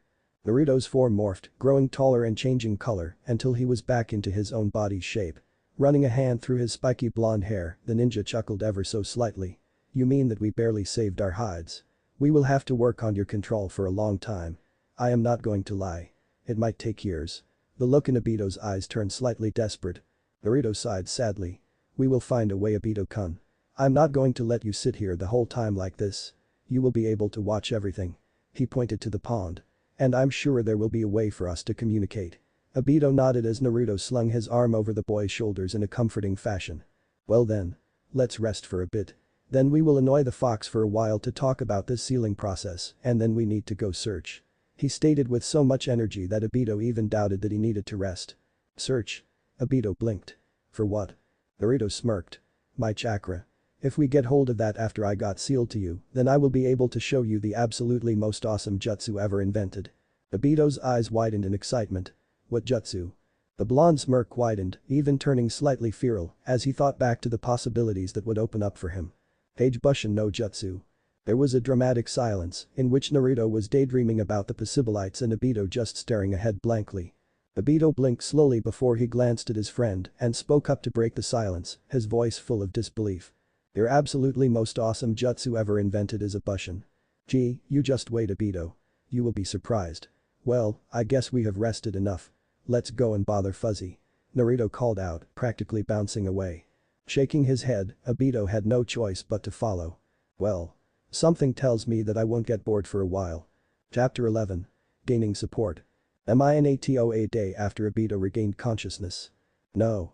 The voice was strong and determined, with an underlying tone of disbelief and anger. There is no way that I will allow that. Minato thought, practically boiling with frustration as he looked at the man he had always looked up to. He wasn't really angry with the man, well he was, but he couldn't blame the man for what he had said, because even though his emotions were peaking, Minato was still able to think rationally. From his own experiences in life, Minato knew that it was totally understandable for the man to be concerned about Minato's student. He was the Hokage. It was his responsibility to make sure all threats were taken care of and to protect the village that he loved. But that didn't mean that the Sandaime couldn't be wrong though. Two furious blue eyes were practically boring into the calm darker eyes of the elder. The tension in the room was great. One could probably cut it with a kunai if they wanted to. The two men stood across each other, the desk between them, as if it was acting as a symbol to show the position of power they were in. Both of them stood tall, showing the other that their resolve in this argument.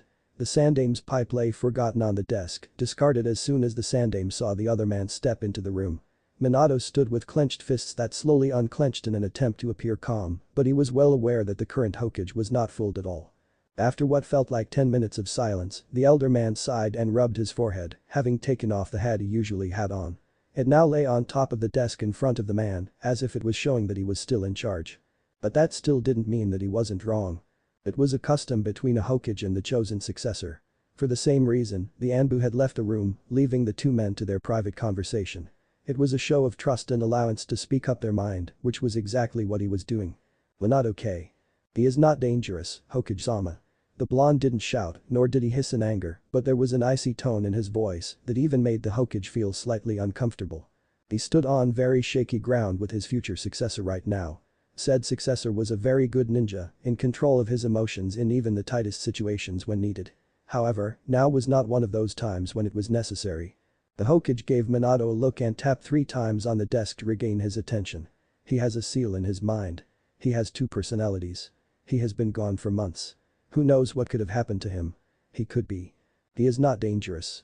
The blonde repeated, cutting the respectful honorific off, which was something he normally never did. Though the Sandaime normally didn't threaten to destroy the life of a precious person either. The lips of the Sandaime thinned. I am very aware of your opinion, Minato-kun. I don't like this either. Obito-kun is a very good boy, strong and determined. Even in times that I lectured him on behavior, I could clearly see the will of fire present in that boy. Still, that does not mean that he currently is an unknown factor. Putting him in confinement may be harmful in your point of view, but we will be able to provide some help for him. It might take years. Minato objected. You have seen what that place does to ninja. Many have been cured. Many have gone crazy. By the time he comes out of there, his will of fire will be gone. Minato objected icily, knowing very well that the man in front of him had a soft spot for the will of fire. Minato didn't twitch as he saw Hokage's eyes sharpen before studying him carefully. The man was anything but unobservant, and the blonde knew that he was more than aware of what Minato was trying to pull. That didn't mean that he wouldn't agree with the blonde though. Don't misunderstand my reason for summoning you here, Minato-kun. Sarutobi told the ninja, his tone turning slightly more authoritative. I was saying that I was considering the option. I was not ordering you to put him there. I have asked you to come here to discuss possibilities and your own opinion. I have already talked to Inoichi-san about his findings. So calm down and tell me what you found. Minato kept silent, eyeing the man in front of him carefully.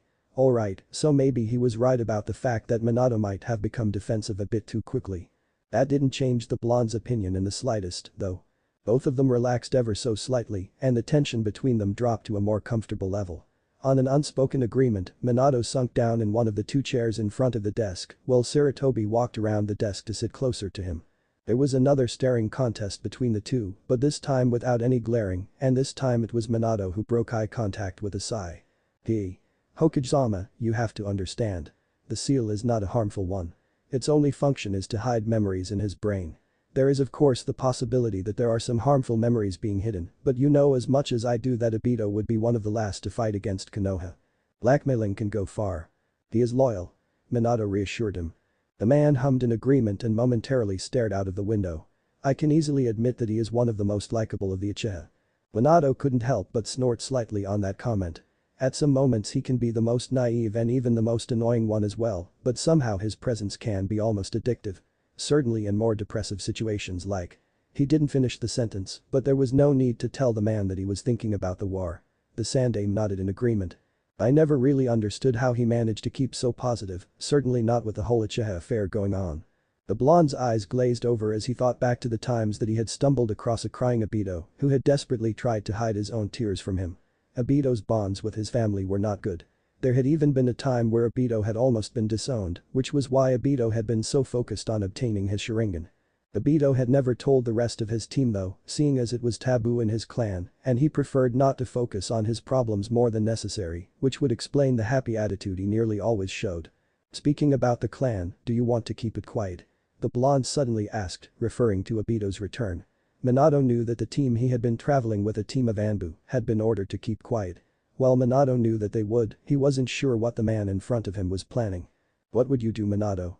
The blonde was surprised by the question. His surprise must have showed because there was an amused twinkle in the Hokage's eyes. You will take up the title soon. What would you do? Minato turned pensive for a moment before speaking. I would keep it quiet for the moment. From what information I have been able to gather, most of the clan has made it clear that they don't care about the loser. Minato said, looking angry as he remembered their reaction upon hearing the news. The Uchiha clan actually seemed to be angrier that Kakashi received their precious eye than anything else, except for the few who had been close to him. They knew that Obito's aunt and uncle, who had taken him in after the death of his parents, were devastated at the news of Obito's death, but their happiness wouldn't currently make up for all the trouble that would come with the news of Obito's survival. No, the best thing to do was to wait. He glanced at the Sandaime. Maybe it would be better for me to solve this in the first part of taking up leadership. He thought, feeling slightly pained at this thought. The first few months of the new reign of a newly appointed Hokage was a period of time in which the previous Hokage would assist the newly appointed Hokage with his duties, though Minato knew that he would be always open to Sarutobi's advice. It was this period that was often filled with the biggest changes for the system. There were a lot of changes that Minato had in mind himself. He was more than aware that council thought that he was getting soft and wanted to take advantage of it. I would wait for a while and then discuss his wishes. The Hokage eyed him carefully and smiled, making Minato wonder if he knew what he was thinking. Sarutobi eventually hummed in agreement. I agree with you, but we have to get back on track, Minato-kun, because it is not only the hidden memories that worry me. He leaned forward, arms leaning on his legs as he directed his attention to the seal specialist. Tell me, Minato-kun. What else could the seal hide? Minato frowned. Besides memories. Possibly a part of his mind. That. He paused as he suddenly realized something. Spiritual chakra. He breathed. If his body is fit enough.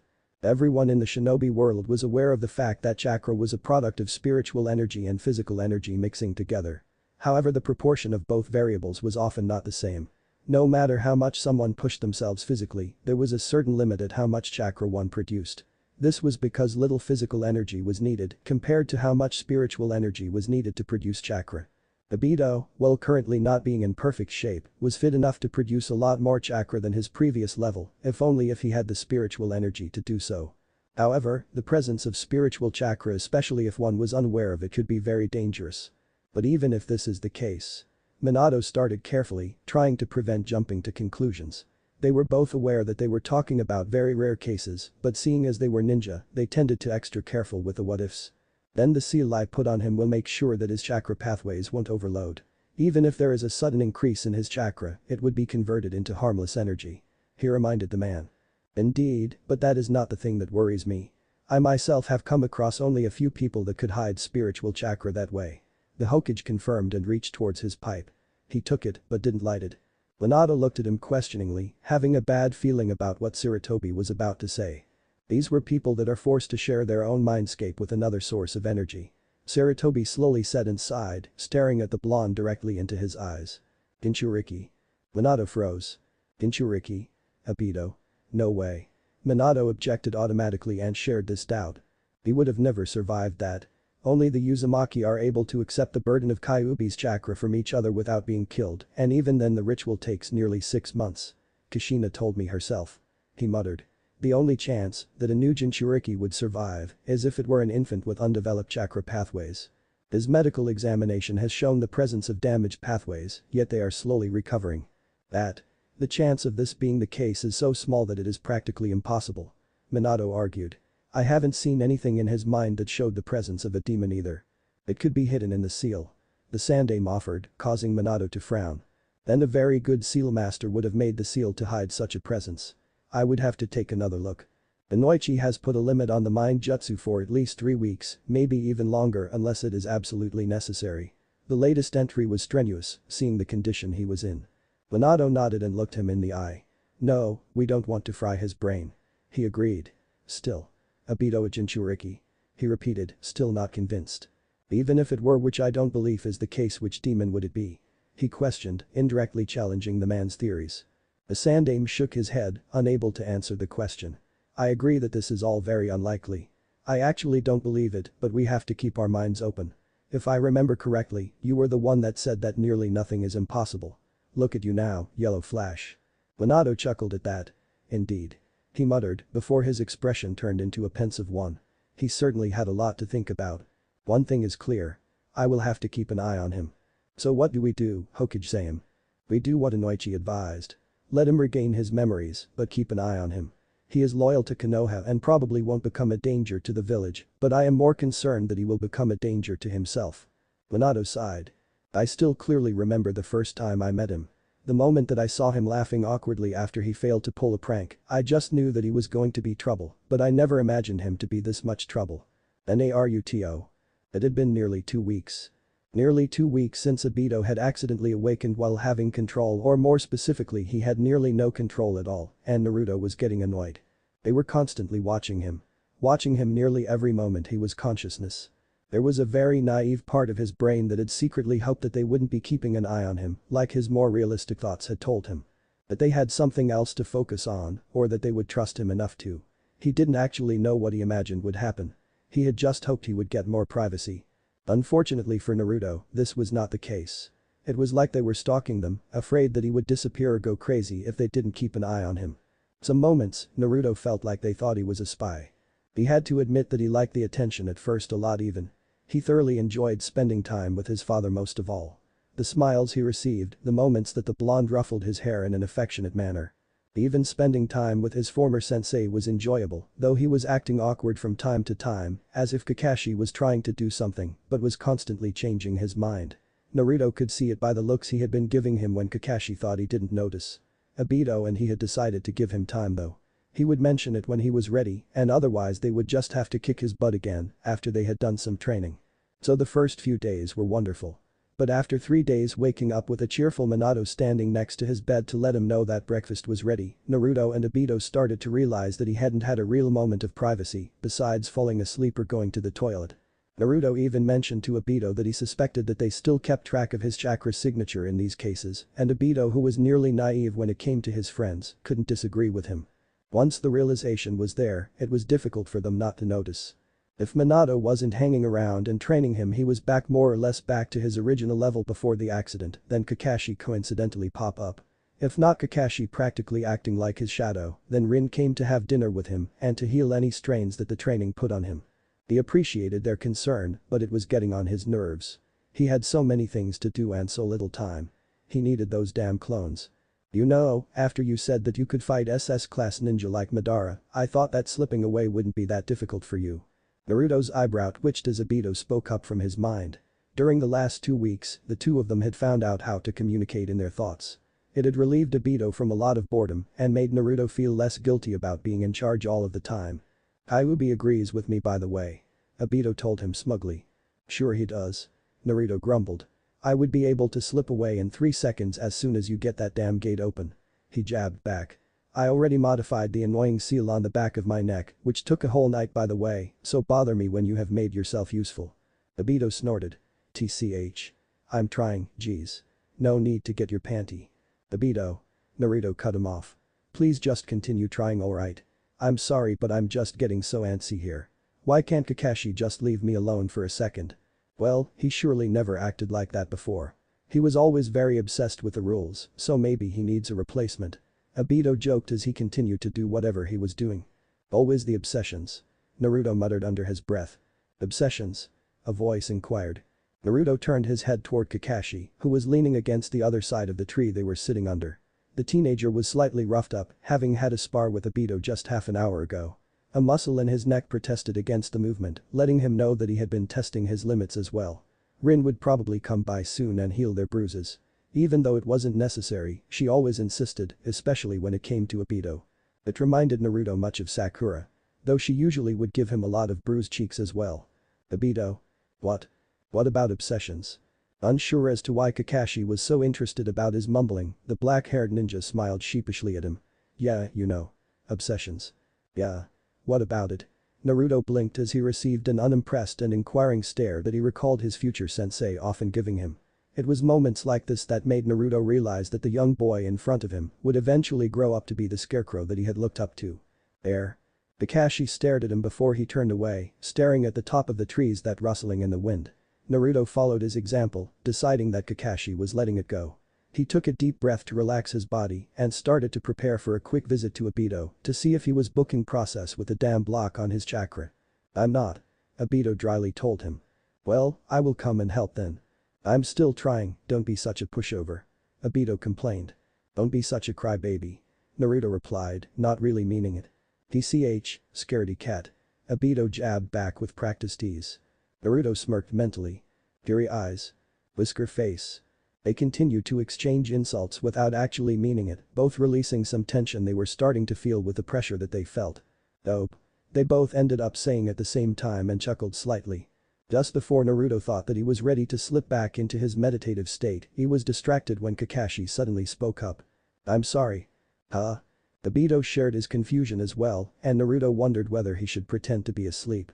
The tone that Kakashi had used was pretty meaningful though, plus Obito mentally chided at him for even thinking about ignoring an apology of Kakashi of all people. So Naruto guessed he would have to face it. If Kakashi decided to share his inner conflict, then he should grab the chance he got before he changed his mind. Ignoring Obito's grumbling, Naruto lazily opened his eye and glanced at his silver-haired teammate. What? Kakashi's lips thinned for a moment before he sat up and looked down at him. I'm sorry. He repeated firmly. For what? Naruto inquired, not sure what he was apologizing for.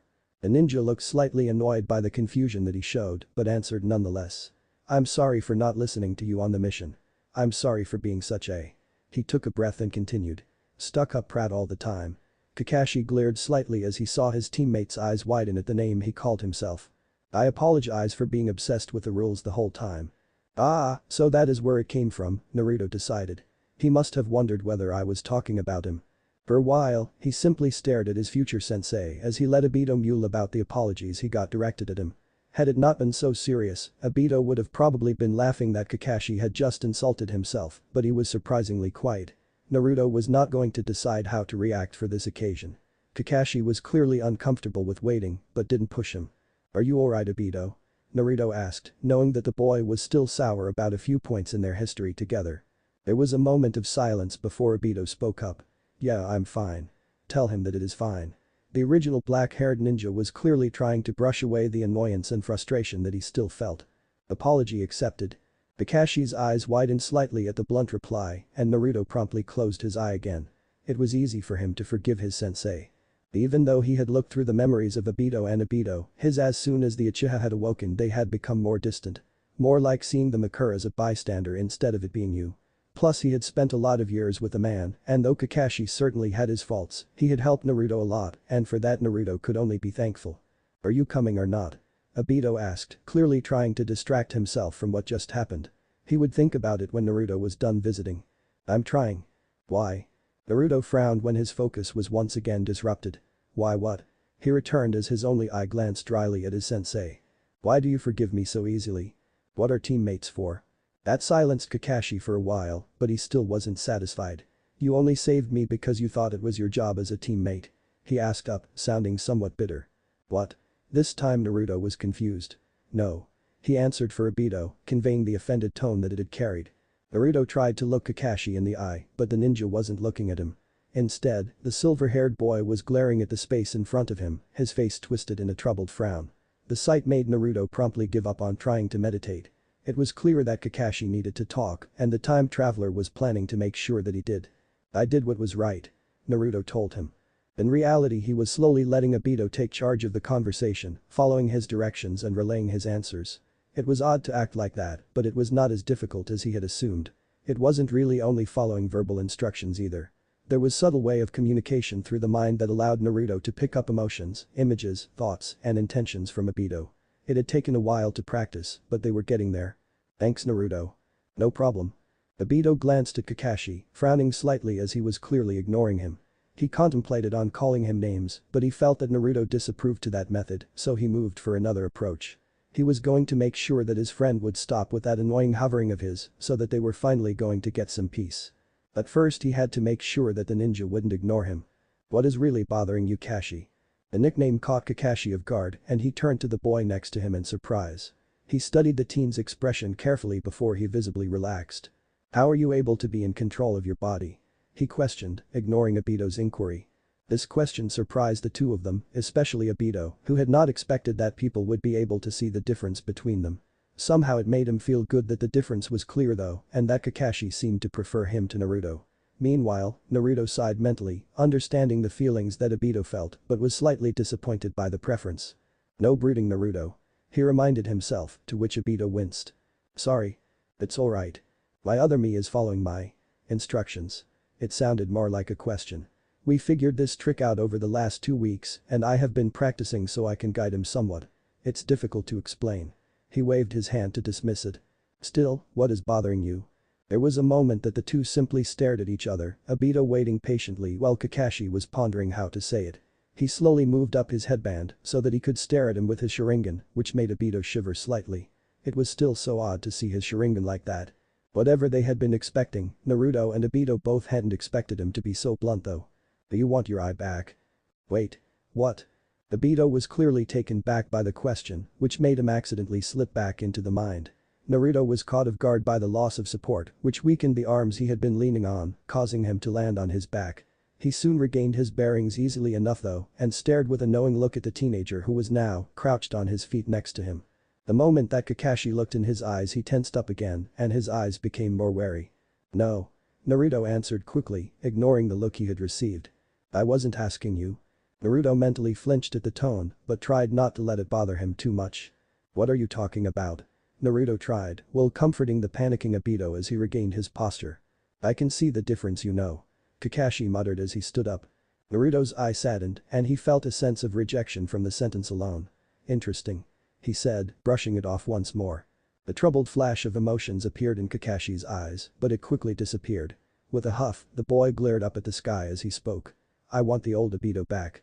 It was him who gave me his eye. I'm not going to make the decision for him. Naruto told him with a glare, feeling offended by the unspoken assumption. Then do what you did before. Obito was caught off guard by your subtle question. We can't do it right now. Naruto cut back, annoyed that Kakashi thought that it was so easy.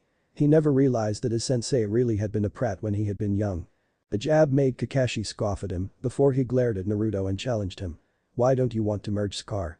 Scar? They name me Scar of all things. What are you talking about? You're the one in control. It is because of you that you have two personalities. Naruto remained silent at the accusation and moved to stand up as well. Kakashi didn't tense to indicate that he wanted to fight, but Naruto was not going to be caught unprepared if it suddenly came to it. I'm still Obito. He told the young teen, not really lying.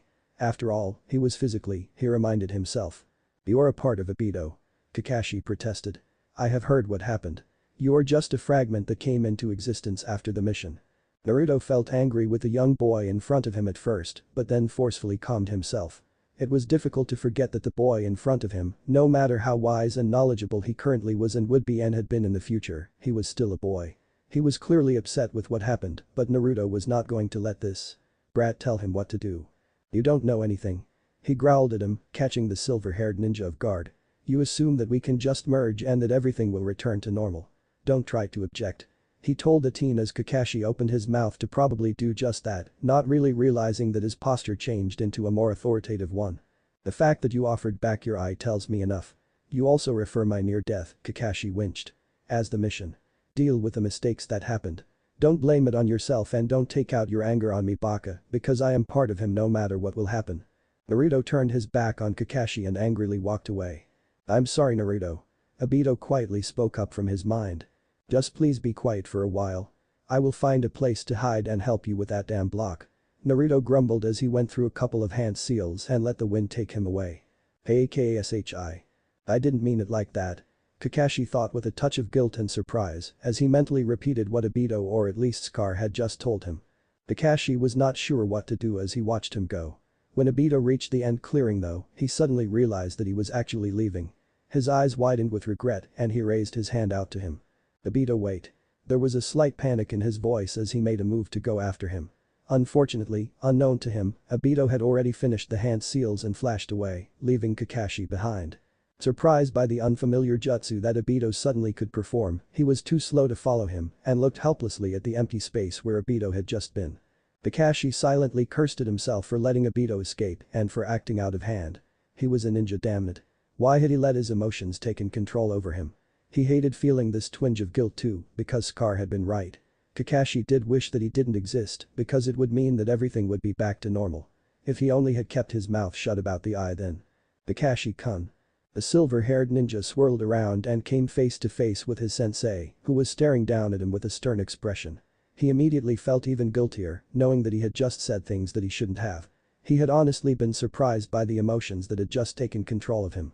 Normally he wouldn't have ever said so many things without properly thinking about it, but when it came to Obito everything seemed so difficult. He winced. I'm sorry. The blonde man still glared slightly at him. You called him Scar. I realize that. You know that you shouldn't separate them, Kakashi. The teen was about to agree, but he still felt angry and clenched his hands. But I can tell the difference. He whispered to his mentor. They are both Obito. They feel different. Kakashi still objected. It was difficult to describe the difference though. Scar surely looked like Obito and acted like him a lot too, but there was a feeling. An itch that Kakashi couldn't define. He brushed it aside though, assuming that Minato wouldn't understand and looked down to the ground. Taking a deep breath, he regained control of his emotions and let the mask of disinterest slip on his face. I apologize. He said with a soft drawl. Don't even try that on me. The voice became even sterner, which forced Kakashi to listen. Look me in the eyes when I talk to you, Jounin. He followed the order easily enough. I will make sure that you two will talk later, in my presence. He gave him a pointed look as he added the last part. But first I want you to understand that the eye was a gift. Obito is clearly not expecting you to return it to him. Otherwise he would probably tell you in some way. I just thought. I know Kakashi. Minato sighed and ran a hand through his hair. Look, it is good that you finally share some of your inner conflicts, especially since your father. Kakashi's face automatically went blank at the mention of his father before he forced himself to let it slip from his face. His father was not a traitor, he reminded himself. Practically raised you as a perfect ninja, but please be careful with letting your frustrations go all at once. Talk to me first if you feel the need to vent, alright? Kakashi stared at the blue earnest eyes of his teacher, his mentor, and nodded. Hi sensei. Good, now you have been summoned for a mission, so meet me later at the Hokage Tower. I will check up on Obito and meet you there. Naruto. Sitting in another clearing, Naruto finally was able to slip back into his meditative state. It took a while for him to slip into his mind though, seeing as he was constantly distracted by what had just happened to him. He let out a relieved sigh as the feet of his mental representation touched the soft grass of the clearing. Taking a deep breath, he glanced up at the full moon that was always there and then moved towards the forest. Following his instincts, he found Obito sitting in front of a large tree that looked different from the rest. The leaves on this tree were more yellow than the others. Some leaves even had a golden hue here and there. Feeling drawn to the tree, Naruto stepped closer. You managed to make it visible. Naruto commented, glancing at Obito's form which was brooding on the ground. Yeah. You knew that the question was coming. I hadn't expected it. Obito denied. Wait, you knew? I was expecting it. Naruto confirmed. Why didn't you tell me? Obito protested, putting his hands on his head.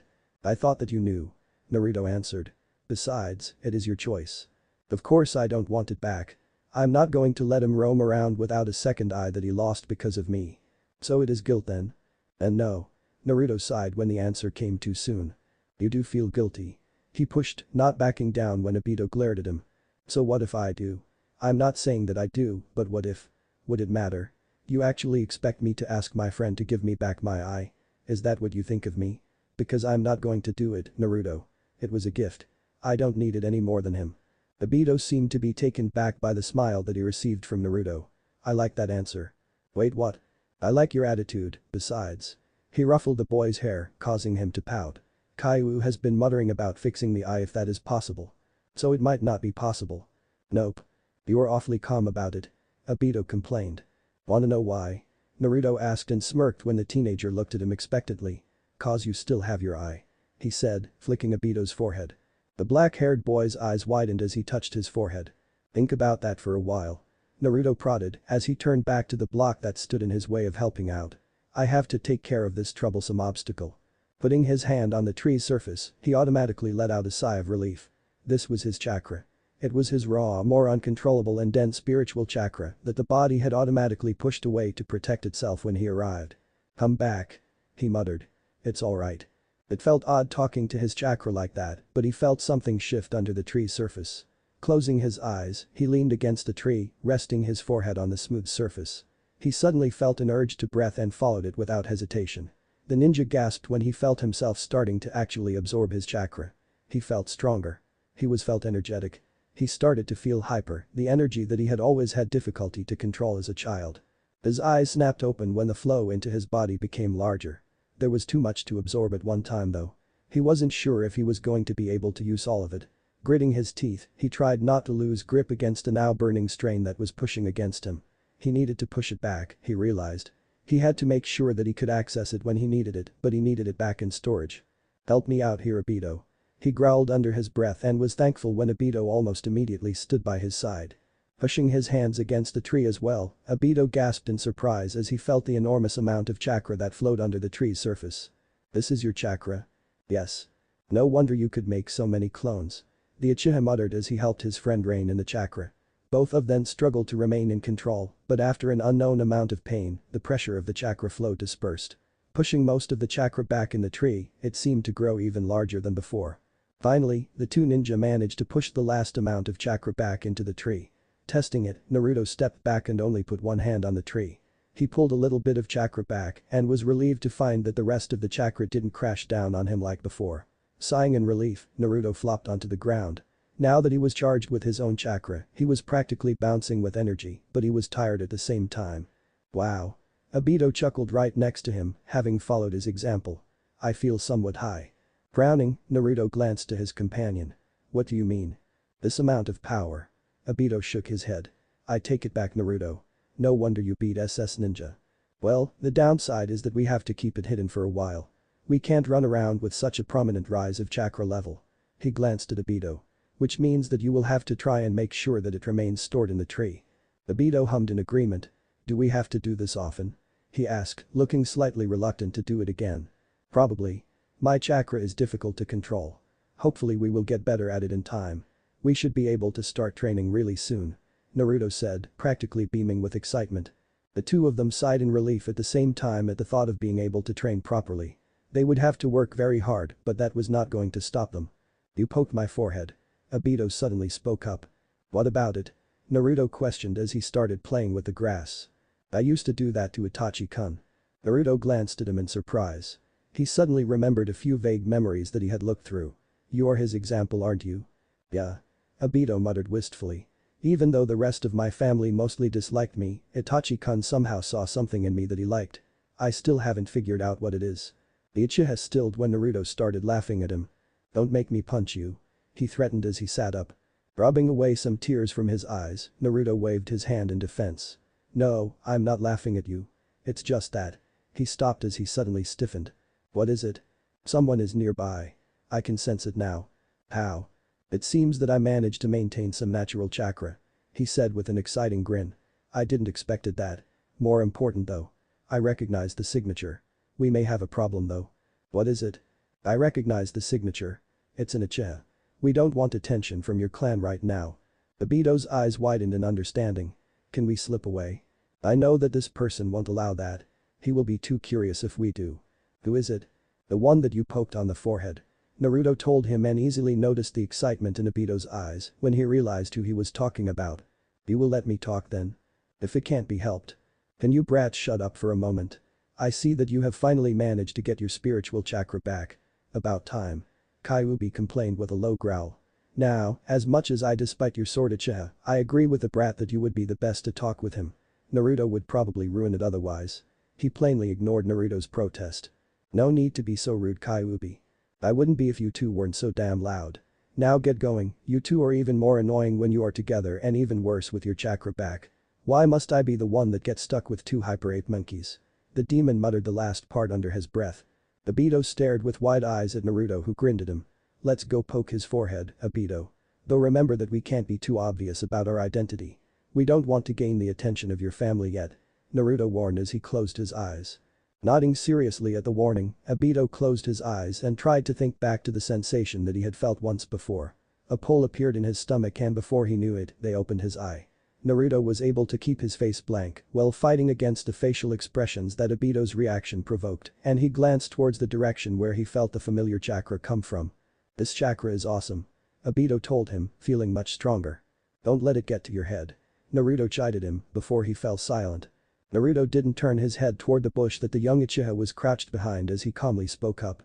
He calmly remained in the lotus position he had put himself in and smirked mentally when he felt the chakra signature drop to a nearly unnoticeable level. The young Uchiha was clearly trying to remain hidden. I taught him that. Obito boosted in a prideful manner. He even got better at it than I was. Well, let's show him that you didn't teach him well enough. Naruto teased as he spoke up. Are you going to spy on me all day? Chapter 12. Being waited. Are you going to spy on me all day? Naruto mentally grinned in amusement when he felt a slight flare of chakra coming from the Chibi Itachi hidden in the trees. His grin widened when he noticed that the chakra lowered even further. The brat was smart. He didn't come out immediately and instead tried to make his chakra even more unnoticeable, probably hoping that he would disappear from his radar. Certainly a better approach than my own at that age. He had to admit, thinking back to the loud and direct confrontations that he had always preferred. He's hiding his chakra pretty well. Genin level. He estimated. At least. Obito confirmed. He's called a prodigy for a reason, you know. He reminded the blonde while he was still buzzing with energy in his head from the chakra that he had absorbed from the tree before. And he has seen war. At that age. Naruto shuddered. That certainly teaches someone to be more paranoid. How old is he at the moment anyway? He questioned, thinking of the war-hardened and icy Akatsuki member that he had fought a couple of times in the future. The man had always appeared to be so emotionless. How young had he been when he had been forced to fight for the first time? He is 5 years old, I believe. He will turn 6 in a couple of months. Are you going to call him out yet? I really want to talk to him, Obito answered, obviously impatient. 5 years? Well, that certainly explains his future behavior. Naruto thought, pondering what kind of psychological hit the war must have been for the young child's mind. Sakura would surely know, he mused with a sad grimace. Shaking his head and pushing his dear memories away, he mentally nudged the hyper Uchiha who was distracting him and making it difficult for him to appear calm and collected. You will need to calm down first, brat. My chakra is making you somewhat high. Naruto observed with a frown. Besides, if we don't want to draw attention on us, it would probably be better to ignore him and leave. What? Why? Obito protested incredulously. No. We have to keep ourselves hidden from the Uchiha clan. There must be a good reason if Dad and Gigi haven't let our return from the dead be known to your clan yet. Besides, with the treatment that you got, do you really want? I know. I don't really care about that anymore. Naruto didn't comment about the white lie that he heard. I only care about Uncle and Auntie and Itachi. He is my little nephew. Obito protested. Naruto sighed. Obito, I just want to see how he is holding up. Obito pleaded, sending him a wave of emotions that made it difficult for the blonde to refuse. Naruto slipped back into his mindscape for a moment just to scrutinize his partner. Fine. He relented as he had done so thoroughly. But make sure that the rest of the Uchiha clan won't find out. Well duh. What do you take me for? Obito shot back, though his eyes shone with relief. Don't be so rude. Naruto chided as he rolled his eyes and playfully whacked him on the back of his head. Grinning, Naruto quickly slipped back to consciousness before the Uchiha could retaliate. Naruto, Obito whined. He was ignored. Well, I guess we will just have to wait until his curiosity gets the better of him. He is pretty patient. Obito warned. Naruto snorted. He is still a child. You don't know him as well as I do. The Uchiha argued with a huff. Not at the moment, no. Naruto agreed. But he will want answers. Grumbling under his breath, Obito finally agreed to wait 5 minutes for the Chibi to come out of hiding. Taking a deep breath in his meditation, Naruto couldn't help but enjoy the natural chakra that made him feel a little lighter and aware of his surroundings again. He focused on the grass and the trees moving in the wind, the animals of the forest moving about. He had missed this tremendously. Obito, curious as to what this so-called natural chakra actually did, observed his actions and shivered when he felt the chakra as well. Right at that moment, Obito could pinpoint Itachi-kun's hiding place up in the tree almost immediately. His nephew was slowly moving, trying to get to a spot that would give him a better view of the stranger meditating in the woods. That is so. He couldn't find the right words to describe the feeling that he was experiencing. Refreshing, the blonde opted with a grin. Addicting, Obito admitted. Naruto's grin was replaced by a frown, seeing yet another sign that Obito could possibly become addicted to the chakra rush. It reminded him of a few ninja that became addicted to soldier pills in his own future, a very dangerous addiction. Draw back then, we can't have you become addicted to my chakra, Obito-kun. He told the boy sternly. Reluctantly, Obito obeyed his advice and distanced himself from Naruto's chakra and focused more on trying to sense the chakra of his nephew on his own. He was aware of the consequences that any addiction could have, death being one of them. He's moving. Yes. Sneaky little nephew you got. I'm better. He cornered me to teach him after I had played a prank on one of the clan members. Obito bragged, grinning as he thought back to the bright neon pink paint that had completely covered two Chunin. Naruto chuckled as he saw the image appear. We should go pranking sometime. He said with a mental grin, which Obito easily matched. Naruto suddenly had difficulty keeping a mischievous grin from his face. Nah, Naruto, Obito prodded after a while. Are we really going to wait for him to react? Rolling his eyes, Naruto subtly checked Obito's state and was satisfied to see that the rush had mostly worn off. Still, he was certainly going to keep an eye on him. Fine. He admitted, cancelling his chakra and slipping back in order to interact with Obito a little easier. Glancing over to the tree in which they had last sensed him, he flashed him a grin. Do I need to ask again? Itachi. The young Itachi up in the tree shivered slightly as he saw the stranger's face morph into a grin. It was a very familiar mischievous grin, which only increased his curiosity but also unsettled him at the same time. He had barely been able to spot it, seeing as it was barely visible underneath a red scarf that hid the lower part of Ninja's face. The eye patch and the bandana also made him suspicious. The cheeks and the curve of the figure's eye, however, had showed the young Uchiha that the stranger was certainly grinning. Why? Had he been spotted? He frowned, knowing that he had been trying very hard not to make any sound, just like his Obito Nai had taught him before he. His thoughts turned sad and he forced himself to think about something else, like the stranger that reminded him of someone. Strongly. Obito Nai? No, he was gone. He twitched slightly as he saw the stranger break out of his concentration and glance over to him. Do I need to ask again? Knowing that his second attempt at slipping away had failed, he let himself drop from his hiding place, but he stuck close to the base of the tree, should he have to hide again. He wasn't sure how this stranger would react to his presence. Was he even a leaf ninja? He couldn't see any form of identification. His dark eyes narrowed. His father always told him that shinobi were required to wear some sort of identification. "Who are you and where is your identification?" he demanded, imitating the authoritative voice of the police cops like he had been showed to do. The stranger stared at him, wide-eyed. He didn't immediately get a reaction from him, which was odd. It was as if he was thinking very hard. Taking the time to study the boy, he suddenly felt a pang of sadness. This boy reminded Itachi so much of him. But he was dead. They had said that he was dead, and some looked like they didn't even care. Why didn't they care? Itachi had nearly cried. He hadn't of course, but no one else but his aunt and uncle had looked sad. Sure, Obito was a loser sometimes, but Itachi had liked his presence. It was his personality. It was light. It was bright, reminding him of sunny weather. Plus, he never expected anything from him at all well besides hugs. The boy always tried to hug Itachi, even though Itachi acted like he didn't want to be hugged. He missed those hugs. Even the flicks to his forehead were now gone. "Hey brat, are you alright?" the stranger questioned, staying in his lotus position as he regarded him. Reining in his emotions, Itachi chided himself for showing them in presence of the stranger. His father said not to. "Use the mask," he reminded himself, forcing his facial expression to go blank. "Brat, that is creepy." The man laughed at him, which caused Itachi to twitch. "I'm trying really hard," he thought in annoyance. "And he is laughing at me. Who did he think he was? Who are you and where is your identification?" He repeated slowly, emotionlessly, though he twitched as he saw the teenager's grin become even wider, though it suddenly looked sadder as well. "Why? Sheesh, little kids these days." The red-scarfed boy complained, shifting himself out of his meditation pose. As he stood up he put his hand into his pouch. At the move, Itachi tensed almost automatically, putting his weight on the balls of his feet to rue. "Calm down brat, I'm just showing you my head protector." Paranoid much? Itachi didn't know why this ninja talked to him like that, nor did he know why he could read his expression so well. He had been training for months with his father to attain the emotionless mask that the Uchiha were famous for. Even his teammates sometimes had difficulty reading his emotions.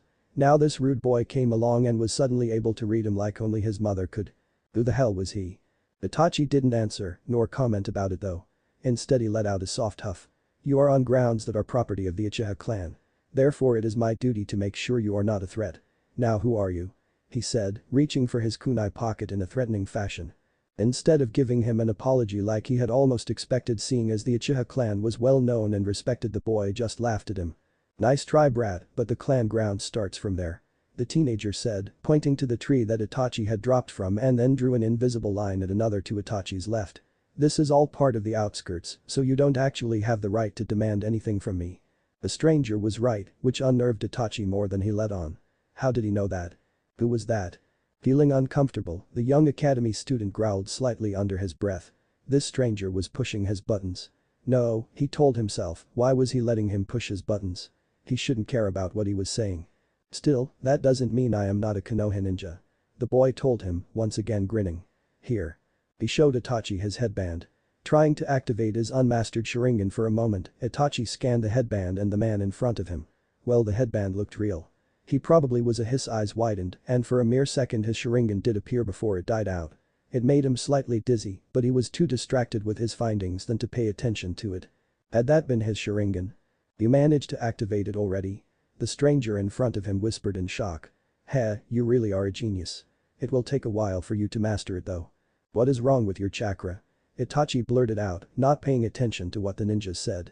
"You." He trailed off as the wheels in his head started spinning. The teenager obviously tensed. "What are you talking about? Just because you are able to flash your Sharingan for even more than half a second at that age doesn't mean that everything you see is true, little genius." The latter was obviously sarcasm. "So now you have checked on me, can I go back to my meditation?" His tone changed at the question, becoming a little more nervous. Itachi didn't say anything. Instead he drew closer, somehow not afraid that the boy in front of him would strike him, as he remembered with shock, the bright chakra had been running through the young teenager. "It's so bright," he muttered, eyes narrowing. "My teacher said that is nearly impossible for someone as young as you are." He frowned, remembering that he had also seen something at the ninja's neck, a seal. Weren't those drawn on people who were being watched? The stranger rolled his eye, drawing his attention to the scars that surrounded his eye. "Listen, Itachi-kun. said boy's eyes narrowed at the name. So the stranger did know him. There have been circumstances for my chakra to become like this, so it is not a big deal. I'm not an impostor or anything. Now stop poking your curious little nose in other people's business. He chided, moving his hand forward before he flicked him on his forehead. Itachi froze as he felt the finger make contact with his forehead. The manner he had done it. The speed, even the spot he had been hit. It all matched. It suddenly dawned on him like 1,000 bricks. He knew him. His eye was exactly the same color and that grin. Even his height seemed to match. Obito nai. He stuttered in shock. The dark eye widened. Sorry, what? The apprehension that the young boy felt made him freeze for a moment. The voice had sounded so full with disbelief. Was he right? Could it be his cousin? What if he wasn't? Would people be angry with him? Chibi-kun, snap out of it. Chibi-kun. Obito called him that sometimes as well.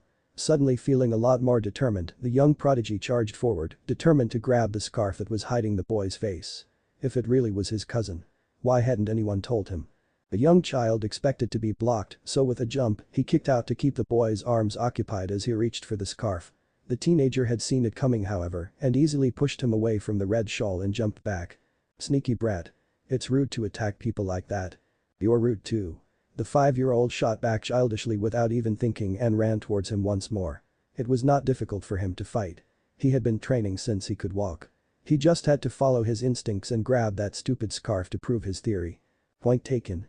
Possibly his cousin shot him an amused look as he dodged around the clearing, staying away from the Uchiha ground the whole time. He managed to get close once, but Obito he felt sure with every passing minute caught him off guard by sweeping his feet from under him. He flipped back, but before he landed on the ground in a crouch, a hand caught the collar of his shirt and he was momentarily helpless. Waving his arms around in surprise, he stared with wide eyes at his cousin standing in front of him. Who is holding me? He thought with some panic. Had his father caught him fighting? He would have yelled at him normally. Craning his neck, he was surprised to see a solid copy of Obito behind him, holding the back of Itachi's shirt to keep him off the ground. He tried to kick out, but it didn't work. Solid? He questioned, looking at the one in front of him. However, instead of a smug face like he had expected, the teenager seemed surprised as well. In fact, he was practically drooling at the solid clone that saw in front of him. Cool. He even caught Obito mutter under his breath. Huh? Obito was so weird. Itachi was confused but decided to take advantage of the distraction. Reaching into his shirt, he took out the kunai that he had hidden there and stabbed the clone in the arm. He heard a hiss from behind before poof the clone disappeared. Hey. What if that had been the real me? Obito complained, his voice suddenly far more familiar than before. Well, you should have seen it coming, Itachi huffed, throwing the kunai towards him, which was caught easily. Ah. So cheeky. Obito complained, scratching his cheek. And stop calling me Obito. The 5-year-old's eyes narrowed, determined to take him admit that he was in fact Obito. No. Take off your scarf, Obito nai. He demanded instead, pointing at it. He didn't really care about sticking to the emotionless facade anymore. Instead, his cheeks got a little red from the tension he was feeling. His cheeks puffed, he absently stomped his foot on the ground. A glimmer of amusement entered the wide eye. There was a long silence though, and the eye lost focus for a moment. Obito frowned, shook his head and then grinned at him. Well, and here I thought you had turned into a little stuck-up ice prince. Nai-san. Stop calling me that. No. Itachi was taken off guard when the teenager suddenly sprinted towards him, chakra enhanced, and flicked him on the head once more. Tell me brat, who is Uchiha Obito? He asked, causing the young boy to frown in confusion. Itachi slowly relaxed his fighting stance as he saw that his cousin was simply waiting for him to answer. You are. Itachi told him dryly, not understanding why he was asking him such a silly question. There was a short silence in which Obito's eye frowned once more, as if indecisive about what to do. His eye expression turned slightly moody as he shook his head. Itachi couldn't help but be confused by his strange behavior. What is wrong with him? Obito is your cousin. He was part of the Uchiha clan. He died in a mission. He is now a shadow. He needs to be in the shadows right now, he urged the boy to understand, the boy who stared at him with wide eyes. But you are right here. It was a slightly difficult concept for such a young boy to grasp, even though he was the rookie of the academy student. He couldn't quite understand why Obito was hiding from his clan. Why am I not taking my scarf off? Obito tried. Because you want to keep your identity secret. Itachi answered easily and frowned as a sudden thought came to him. You are undercover. Obito grinned at him, though the feeling that was supposed to be behind it didn't quite reach his eyes. Something like that, yes. Itachi regarded him with a pensive expression. You are not doing a very good job by telling me Nai-san. He dryly told the ninja, whose sweat dropped at the comment. Don't change the subject, Tachi. His cousin complained, crossing his arms as he regarded him more seriously. Obito is dead. He repeated. But you are just Hidi. He quickly shut up as Obito waggled his finger at him. Answer wrong and I will flick your forehead again. It seemed to threaten. Now, what happened to Uchiha Obito again? He questioned the academy student. Itachi frowned but answered the question like he knew Obito wanted him to answer. He's dead. The young boy felt suddenly a little shaky, tears were building up behind his eyes, but he kept them back firmly. He was not going to cry. Looking at the ground, he clenched his fists. Uchiha Obito is dead. But if his cousin couldn't be his cousin anymore, then who would bother him with hugs? Obito and Naruto. Is this really necessary? Obito questioned, obviously uncomfortable with the idea to proclaim himself to be dead as he watched his favorite little nephew break down ever so slightly. As much as the chibi tried to hide it, he was able to read him very well.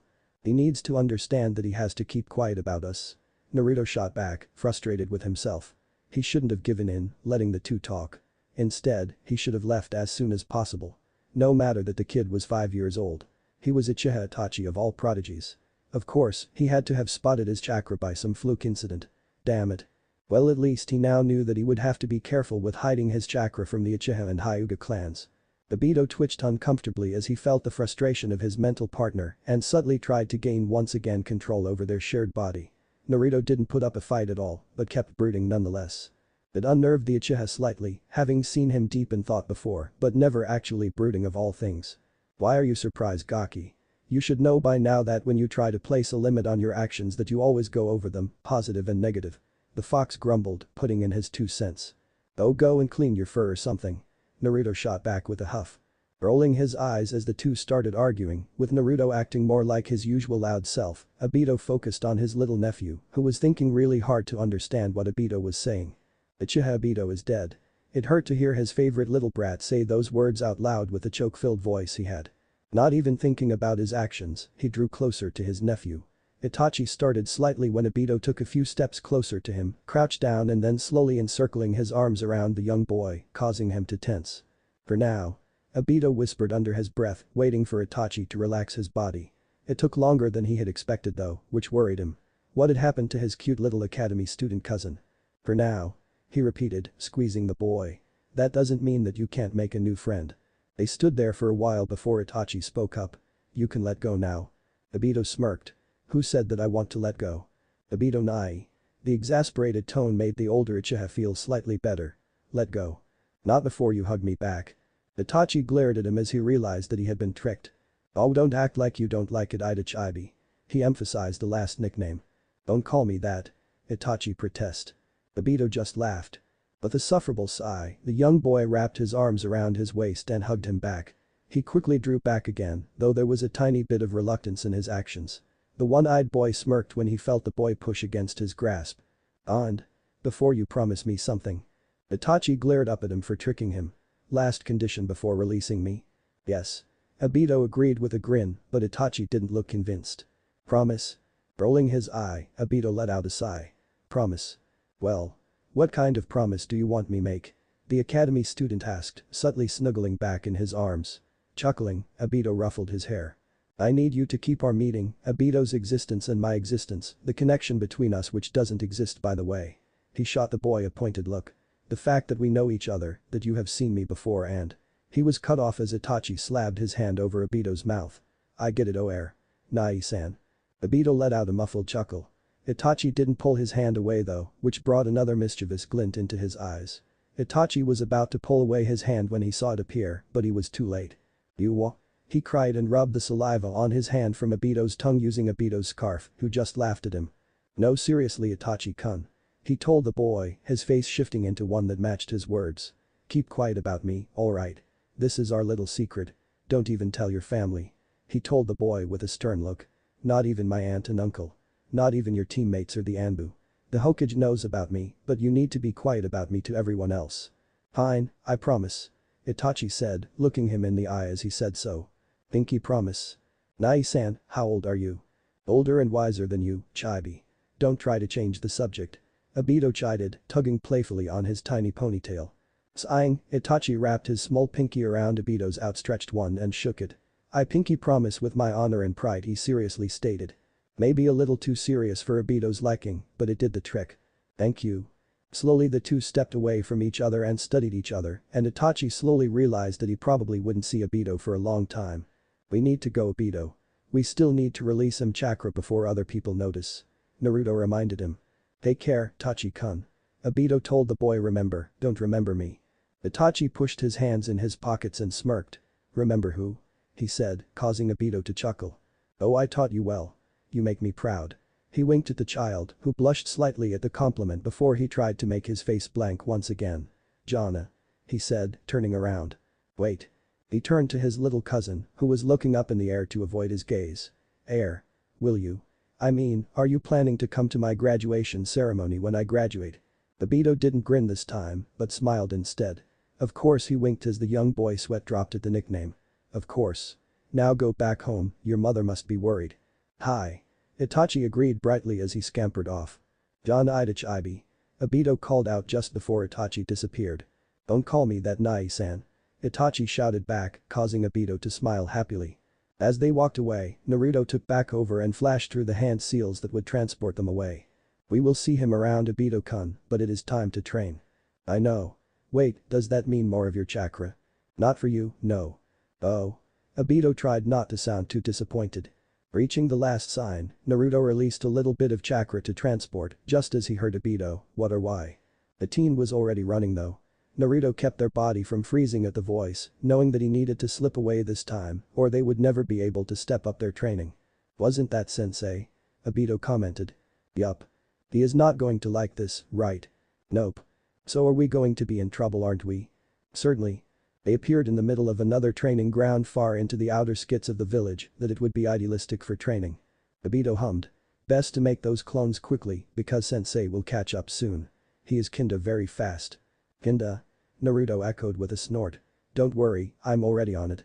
Naruto grinned as he crossed his arms as he charged all his extra chakra, feeling ecstatic that he could do his favorite jutsu once again. Haju Kage Bushin no Jutsu. Almost immediately, tiny poofs of smoke formed in the clearing and hundreds of Obitos appeared, waiting for instructions. Great. First of all, I want you to keep out of sight and keep silent. Should anyone appear or come to close, release yourself, understood? He received many nods. Rushing through some quick training instructions, Naruto quickly flashed through his transportation jutsu one more time, let himself be carried away to a clearing closer to the one he had previously been on.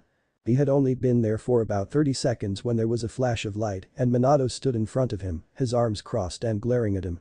Naruto couldn't keep back the gulp that was forming in his throat. Hey, hi sensei. What are you doing here? Isn't it a nice day? He scratched the back of his head. We need have a quick talk. Need to talk. Obito and Naruto echoed. Those words didn't sound very promising.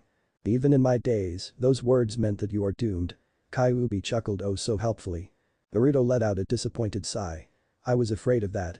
Minato 2 hours later. If Minato had to say so, the talk had gone pretty well. He guessed that Obito now fully realized that he couldn't just run around anymore.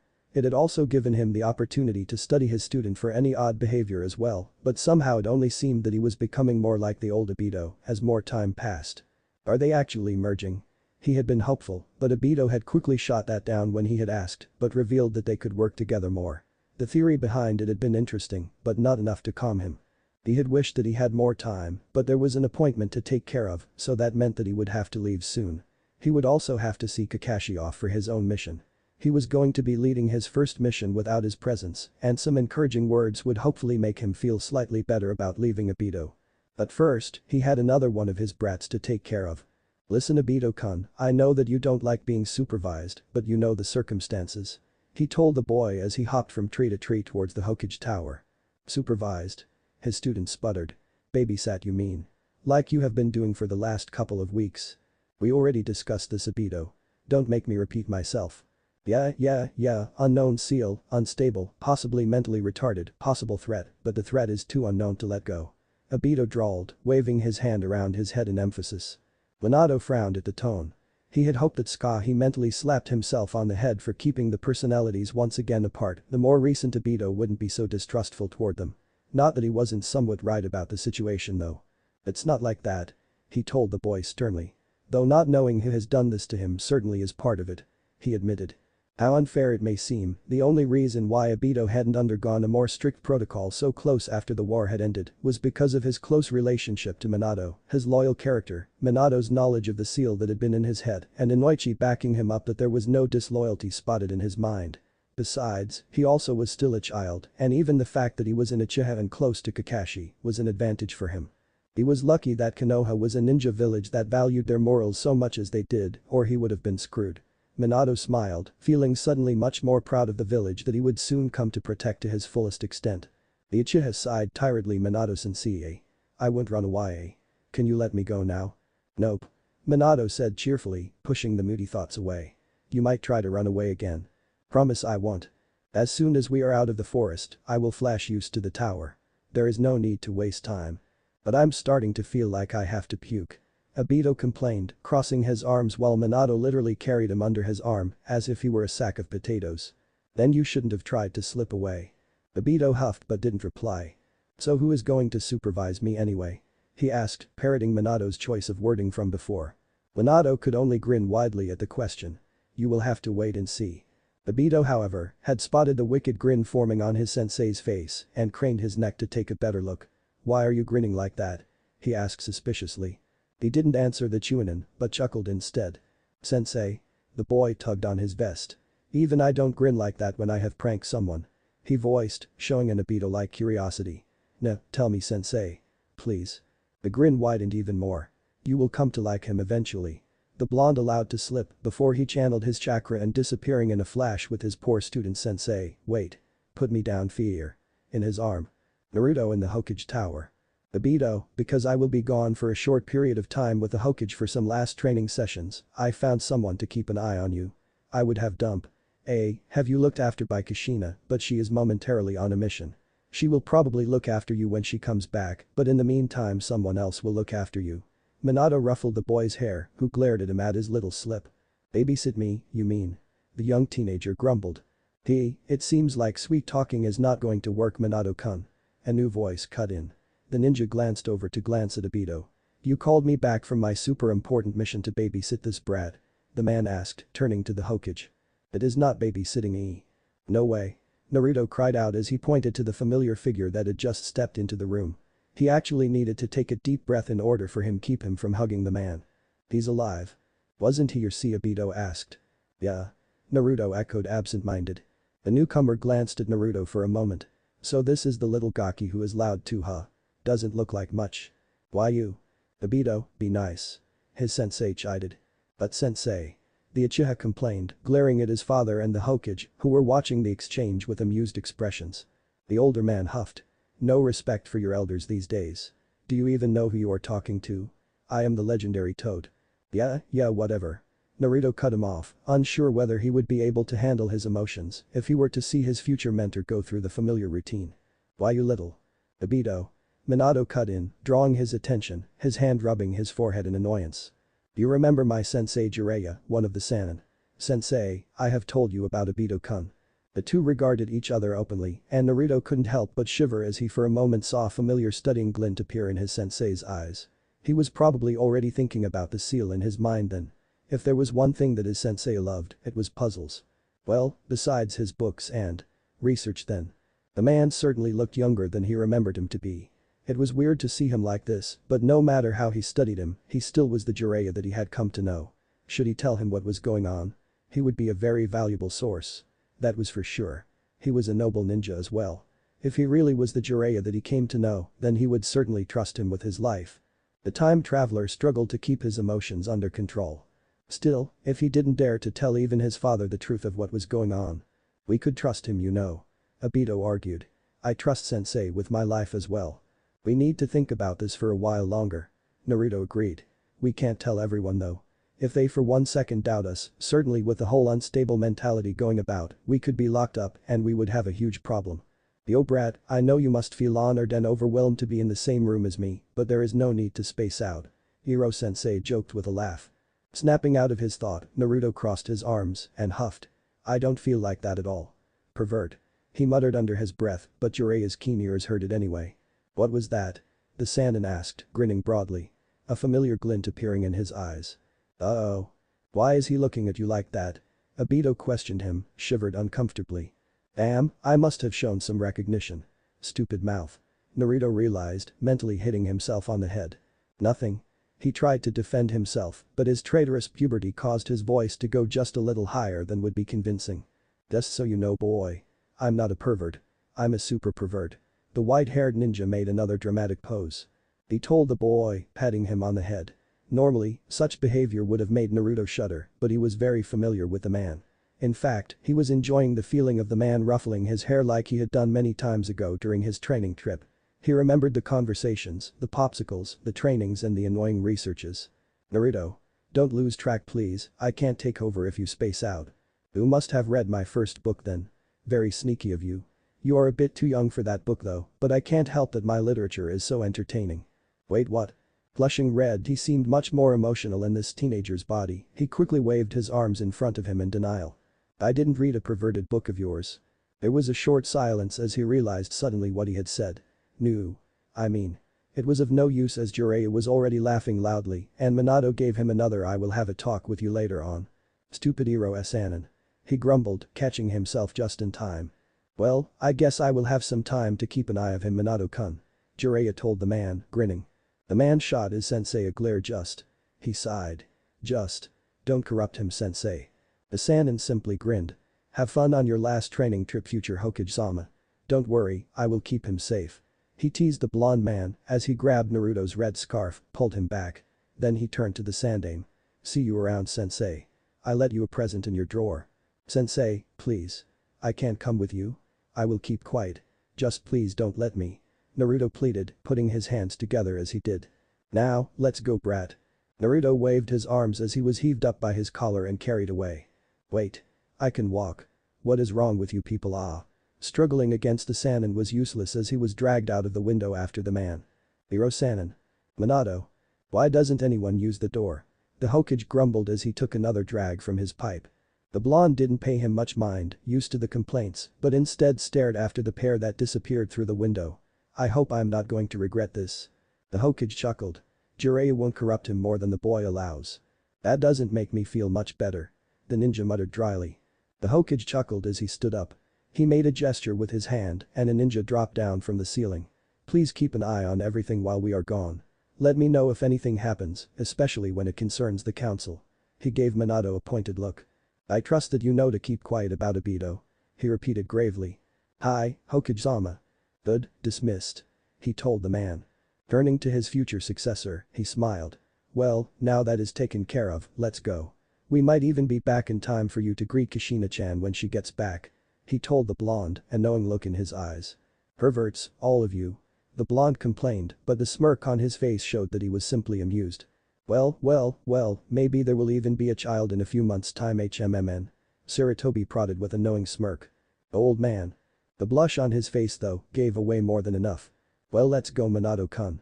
We don't want to keep little Namazaki-chan waiting no. No wonder that Iro-sensei is such a pervert. Minato muttered under his breath as he followed the man to the secret training location. Naruto. Meanwhile, somewhere else in Konoha, a certain one-eyed red-scarfed boy being dragged around momentarily stopped his struggling for a second too. Achuo. Bless you Obito told the boy. Someone must be talking about you. Rubbing his nose, Naruto couldn't help but feel surprised. How can anyone talk about me? They didn't have a clue. Where are we going? Naruto complained. He leaned head in his hands while he put his elbows on the man's back in an effort to be a little more comfortable. The bathhouse. I need to do some research. Jiraiya spoke up jovially, freezing the young Uchiha in place. What? Research? Obito echoed. Keeping. Perverted. Naruto grumbled, struggling to get off the man's shoulder that he was hauled over. There. You know what? I will go and talk with Kyuubi for a while. Obito told him sheepishly and his close mental presence suddenly disappeared. Wait what? Traitor. Iro-sanin. Put me down already. He demanded, but the white-haired ninja didn't pay him any mind. He sighed in defeat. Well at least his clones would last a while. So the chakra control training could start once again. Maybe he could even get the pervert to train him, he thought with a smirk. He knew exactly how to convince the man. Ho, sensei. You won't know what will hit you. He thought, grinning widely as the ignorant Sannin dragged him along. Chapter 13. About a week later. Well, besides being forced to go along with the man's frequent visits to the bathhouse, being babysat by Iro-sensei certainly proved to be very interesting, Naruto thought. Interesting indeed.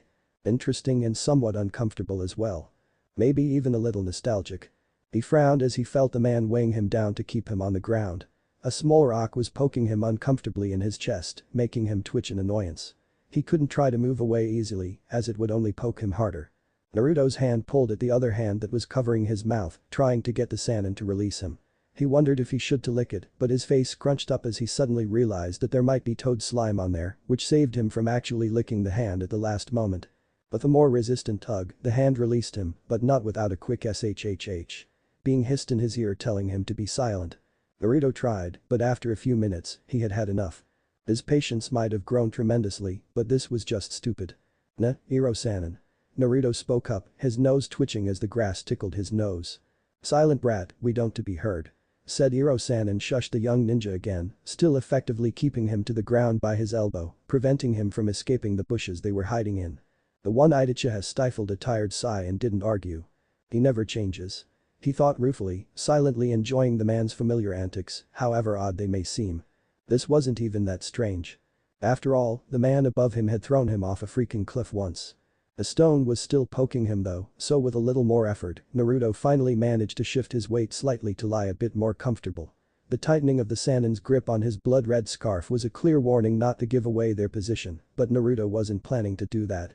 It felt good to spend some time with the man that he had lost in the future, even though it was in rather close proximity. Yet, if Naruto hadn't had past experience with dealing with the Toad Sannin, he would have been seriously creeped out by their current compromising position, he absently decided. In fact, he thought with some bemusement he would have tried to get away as fast as possible. Being the pervert he was. Would you please stop thinking like that? Obito complained suddenly. Huh? Naruto didn't understand what he was talking about. Thinking like what? He asked, confused. There was a short awkward silence as Obito didn't reply before Naruto's eyes mentally widened. Ooh. Obito. He drawled with an amused smirk. What were you thinking about then? Naruto teased. Silly Uchiha. His mental smirk widened as he felt Obito shudder and draw back before he, as casually as possible, cut off the connection between them. Naruto was sure that the Uchiha was suffering from having his mind whisper a few too many innuendos about the thoughts Naruto had been sharing. However, Obito's reaction actually brought Naruto's attention to his own behavior. The teenage body affected him as well during most situations, but his somewhat more mature mind made it easier to ignore the implications of the current situation. He was far too happy to see the man alive than to be bothered by it. Not to mention that he had always been surrounded by perverts like the one next to him, so his resistance had grown tremendously over the 3 years of training. Also, for a high-ranked ninja, body contact often not a big deal. In the future, Naruto had had more than a few moments in missions in which he had been very close to a teammate, whether woman or man, in order to hide from his enemies. You had to be able to ignore your inclination for personal space when the situation called for it. Besides, Jiraiya was the greatest perverted woman lover that he had ever encountered. The sheer thought that. Now he did shudder was simply impossible. Still, now that Obito had pointed it out to him. The implications that other people would draw when if they stumbled upon them like this would be rather wrong. It was starting to become rather disturbing to him now as well. Damn it Obito. The boy didn't reply. They're already gone Iro-sanin. Naruto commented after a few more minutes of silence. SHH. There was a kunoichi between them. You can't be too careful with those. They don't give up hunting you down for at least a day, sometimes even a week. The older ninja whispered. Though getting a look at her like that would certainly be worth getting punched in the face. Naruto rolled his eyes and matched the volume of his voice. Can you at least let me go? I think their wrath would be tenfold if she finds you molesting as me as well. The Sannin blinked and he actually seemed to be taken back by that comment. Looking down at the position they were in, Jiraiya's eyes widened and he immediately let go. He was privately surprised with the kid's casual reaction to how close he had been holding Naruto. They might have spent a week together already and he might like the kid, but they weren't that close. At least he hadn't thought they were. So why did I do that? Jiraiya wondered. I don't remember making the decision to get so close to the kid. Had the kid grown on him without him realizing? The current Uchiha barely saw the thoughtful look that flashed across his face before the Sannin simply hummed in agreement. Acting as if nothing had happened, he brushed off the fact that he had been caught off guard by the comment. Smiling mentally to himself, Naruto decided to start his plan now that the pervert had been distracted. Besides, shouldn't a ninja as strong as you Naruto smirked as he saw Jiraiya unconsciously puff his chest as he said it. No more than enough tricks not to get hit by a strong kunoichi. Of course I do. The Sannin defended himself. Like invisibility jutsu? Of course. Transportation jutsu? The man scoffed. Clones and stuff. Well duh. Naruto made it a point to huff at the clone part and mumbled to himself just loud enough that he knew the Sannin could barely hear. HMPF. Clones can't be that effective. Of course they are. Jiraiya cut in, brought out of his superior demeanor. I would see right through them. Naruto argued, acting as if he wasn't convinced. The man glanced at him, actually looking annoyed. There are enough things that can trick the Sharingan, brat. I wasn't talking about the Sharingan. Naruto said, pointedly rolling his eyes. Besides. Only solid closes would be really handy. You know, I intend to make a jutsu like that later on my own. Then I will become famous. He exclaimed, fighting down his grin by suppressing it to a smirk. A well-known Uchiha smirk in fact. You know, it is kind of scary that you are better at that smirk than I am. Obito cut in. Naruto flinched slightly as he thought about Sasuke. I just have a great example to copy. There are already clones like that. Jiraiya told him, not showing any awareness of the conversation between the two. Yet he looked somewhat suspicious and annoyed by the Uchiha arrogance that he hadn't seen from the boy before. Really? Yes. Like solid ones that can fight? Yes. Ones you can talk to? Yes. Can you actually make them? Naruto made sure he sounded skeptical, though on the inside he was jumping about. He was so close. Of course I can, twirly eye. The man, knocking him on the head more forcefully than was necessary. The Uchiha rubbed his head, glaring at the man. You're probably just messing with me. Don't believe me? Who do you think I am? I am greatest toad hermit ever KN. His eyes twitched as noticed that Naruto was staring thoughtfully out in the distance, his Chikon leaning on his arm, not listening to him at all. Brat. He growled down at him, pulling him back by his scarf. Naruto broke out laughing, startling the man with a sudden shift. Aw come on Iro-sanin, if you can't do those so-called already existing clones you can just say so. I wouldn't lose my respect for you, well maybe a bit, but you don't have to go through the whole I'm Jiraiya routine again. The gray eyes narrowed at the teenager. Page Bushin no jutsu. He spoke calmly. Poof. Yada. Naruto mentally celebrated and was soon joined by Obito, who had come back halfway through conversation. Wow. Naruto voiced out loud, poking the clone in the arm. Kage Bushin. So it is not a rock clone. No. The man said, crossing his arms as he smirked. Still his eyes were still studying Obito with some light suspicion. Sugoi. Nah. He turned around, letting his real excitement show through. Can you teach me? No. Aw please. No. Aw come on, I will do my best. Forget it brat. If you make a clone like this, it might kill you. I need to hand you back to Minato in one piece. And alive for the matter. He added as an afterthought. Damn it. Sighing in disappointment, Naruto knew his ex-future sensei well enough that he had been serious about what he had said. Obito wasn't known for having chakra capacities large enough to support that kind of jutsu. Though they had grown, the ninja wouldn't be able to sense Naruto's own chakra as it was carefully hidden away and the part that did enter the chakra stream was released as soon as possible through Kage Bushin.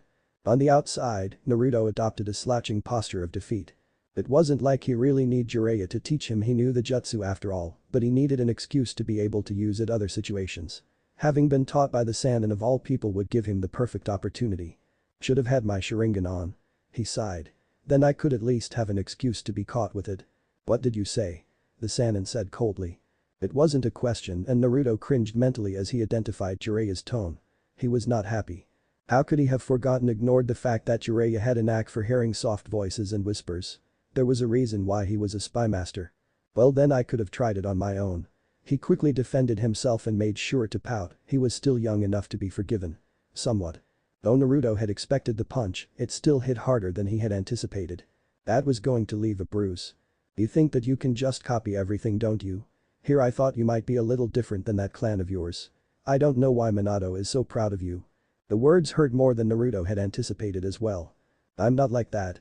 Not having expected anything but feeling hurt, the time traveler was surprised with the anger he suddenly felt. Obito shifted forwards as well, feeling even more frustrated and angry with the man for hurting his pride. Naruto didn't even pause to go along with the impulses, having gotten used to it and noticing that Obito's control suddenly became more influential than before. What? The Uchiha growled as he pushed himself from the ground, not taking note of his sudden increase in control. Instead, he glared at the Sannin, allowing his fury to shimmer through. His Sharingan flashed for a moment before it disappeared. Plan of mine. Now listen to me, old man. I have learned everything my whole life the normal way. I actually haven't copied any jutsu with my eye yet. I wasn't going to quit working for my jutsu, but it doesn't help if nobody is willing to teach me anything. Not willing to The man started, but Obito didn't listen to him. Minato-sensei was in his far too busy. Everyone is. Before the. He momentarily blanked out, remembering the horrible feeling of his bones being crushed under. He forcefully shook the memories off. Accident, he was too focused on Kakashi getting Jounin level. Rin was too busy with training at the hospital and helping out because of that damn war, but I managed to drag them along for sparring once in a while. I never complained about them being busy. I understood that Kakashi was more important than me in the war. No matter how much I despised it. Even though the clan barely wanted to teach me anything except for the fire jutsu that we are all taught because I was a loser. The rest was just to make sure I didn't completely destroy their reputation. They said I wasn't strong enough to know more than barely the average. He spat. Naruto couldn't quite put his finger on the expression that flashed across the Sanin's face, but Obito ignored it. Now I am being looked after as if I'm a freaking ticking bomb. Baby sat. He waved his arms between the two of them. And scrutinized simply for having somehow managed to get out of there without even knowing how. And fine. I have a seal and two personalities in my head. He admitted as he saw the Sanin open his mouth. I'm now without a family. I can't even go to my aunt and uncle. I can't go and talk to my little nephew. They all think that I'm dead. Obito pointedly ignored the white lie that he just told, too busy with ranting to the man in front of him. He didn't yell. His tone was simply sharp and soft, as if keeping in mind the fact that they were hiding. Though many people believed otherwise, a whisper was often far better received than shouting, seeing as people were forced to pay more attention to what you were saying. People won't even let me train. I might as well have died. Obito didn't finish that sentence, not sure if he really meant it, but it startled the Sanin anyway. I need to get stronger. I want to get stronger. The last mission went so wrong. I should have seen it coming. I should have. Had I been 1 second too late, Kakashi would have. Naruto took a deep breath as Obito shifted back and he felt himself becoming slightly too emotional. Obito though was feeling exactly the same and it wasn't helping. Everything can go wrong. He finished for the boy, thinking about the dangers ahead. Sorry, Obito said, realizing that he had just caused them to rant to his partner's beloved sensei. No, I get it. I'm sick of all of this as well. Besides, Iro-sensei can be stupid like that. Want to switch again? You could withdraw for a while. No, you needed more. Naruto was caught off guard as he was hit on the back of his head. Gently this time. Stop spacing out, Gaki. Jiraiya chided.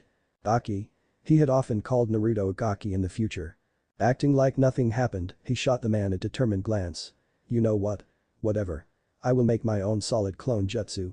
You just wait. Jiraiya seemed to be taken back by something, maybe his expression, who knew, but Naruto didn't really care anymore. It seemed like he had to prove himself to the man again. Well, he was going to get the surprise of his life. He was about to say something else when a shout from a woman cut him off.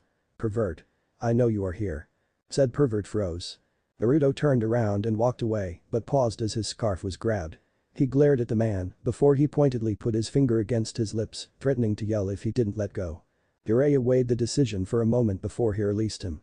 Without looking back at the man, Naruto turned around and stomped off louder than necessary. There you are. Hey. Coward. Knowing that Jiraiya would follow him eventually. In the meantime, thoughts were swirling through his mind. He was going to show that perv.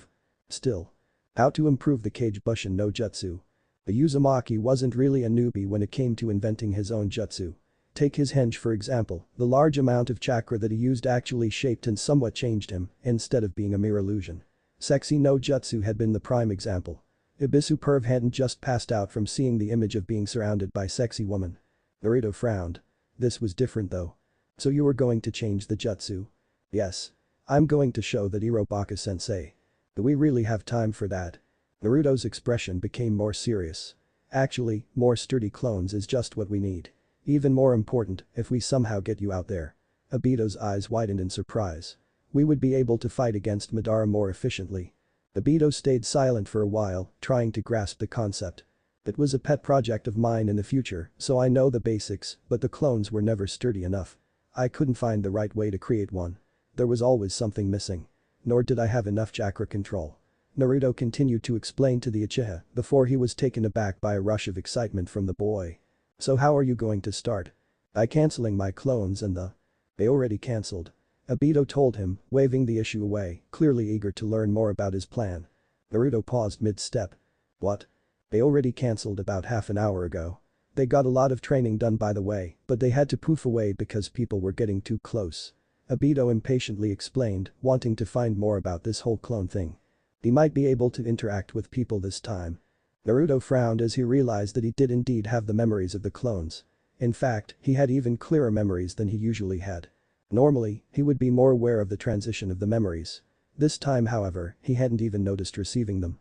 Making 100 clones and releasing them in one go would usually give him a huge headache which he often hid or suppressed before it would be healed by fuzzball. Another plus was that they were often destroyed after one another. During a fight, he had taught himself to let most of the memories slide by, except for the more important parts. Now, he was more aware of the training that they had done than before. Why? Did you do something? Well, it was very odd, there was suddenly a rush of memories, so I had to order them very quickly. I wasn't sure what else to do so I kind of pushed them into a couple of trees. I hope that you aren't Ma. Obito said, sounding somewhat nervous.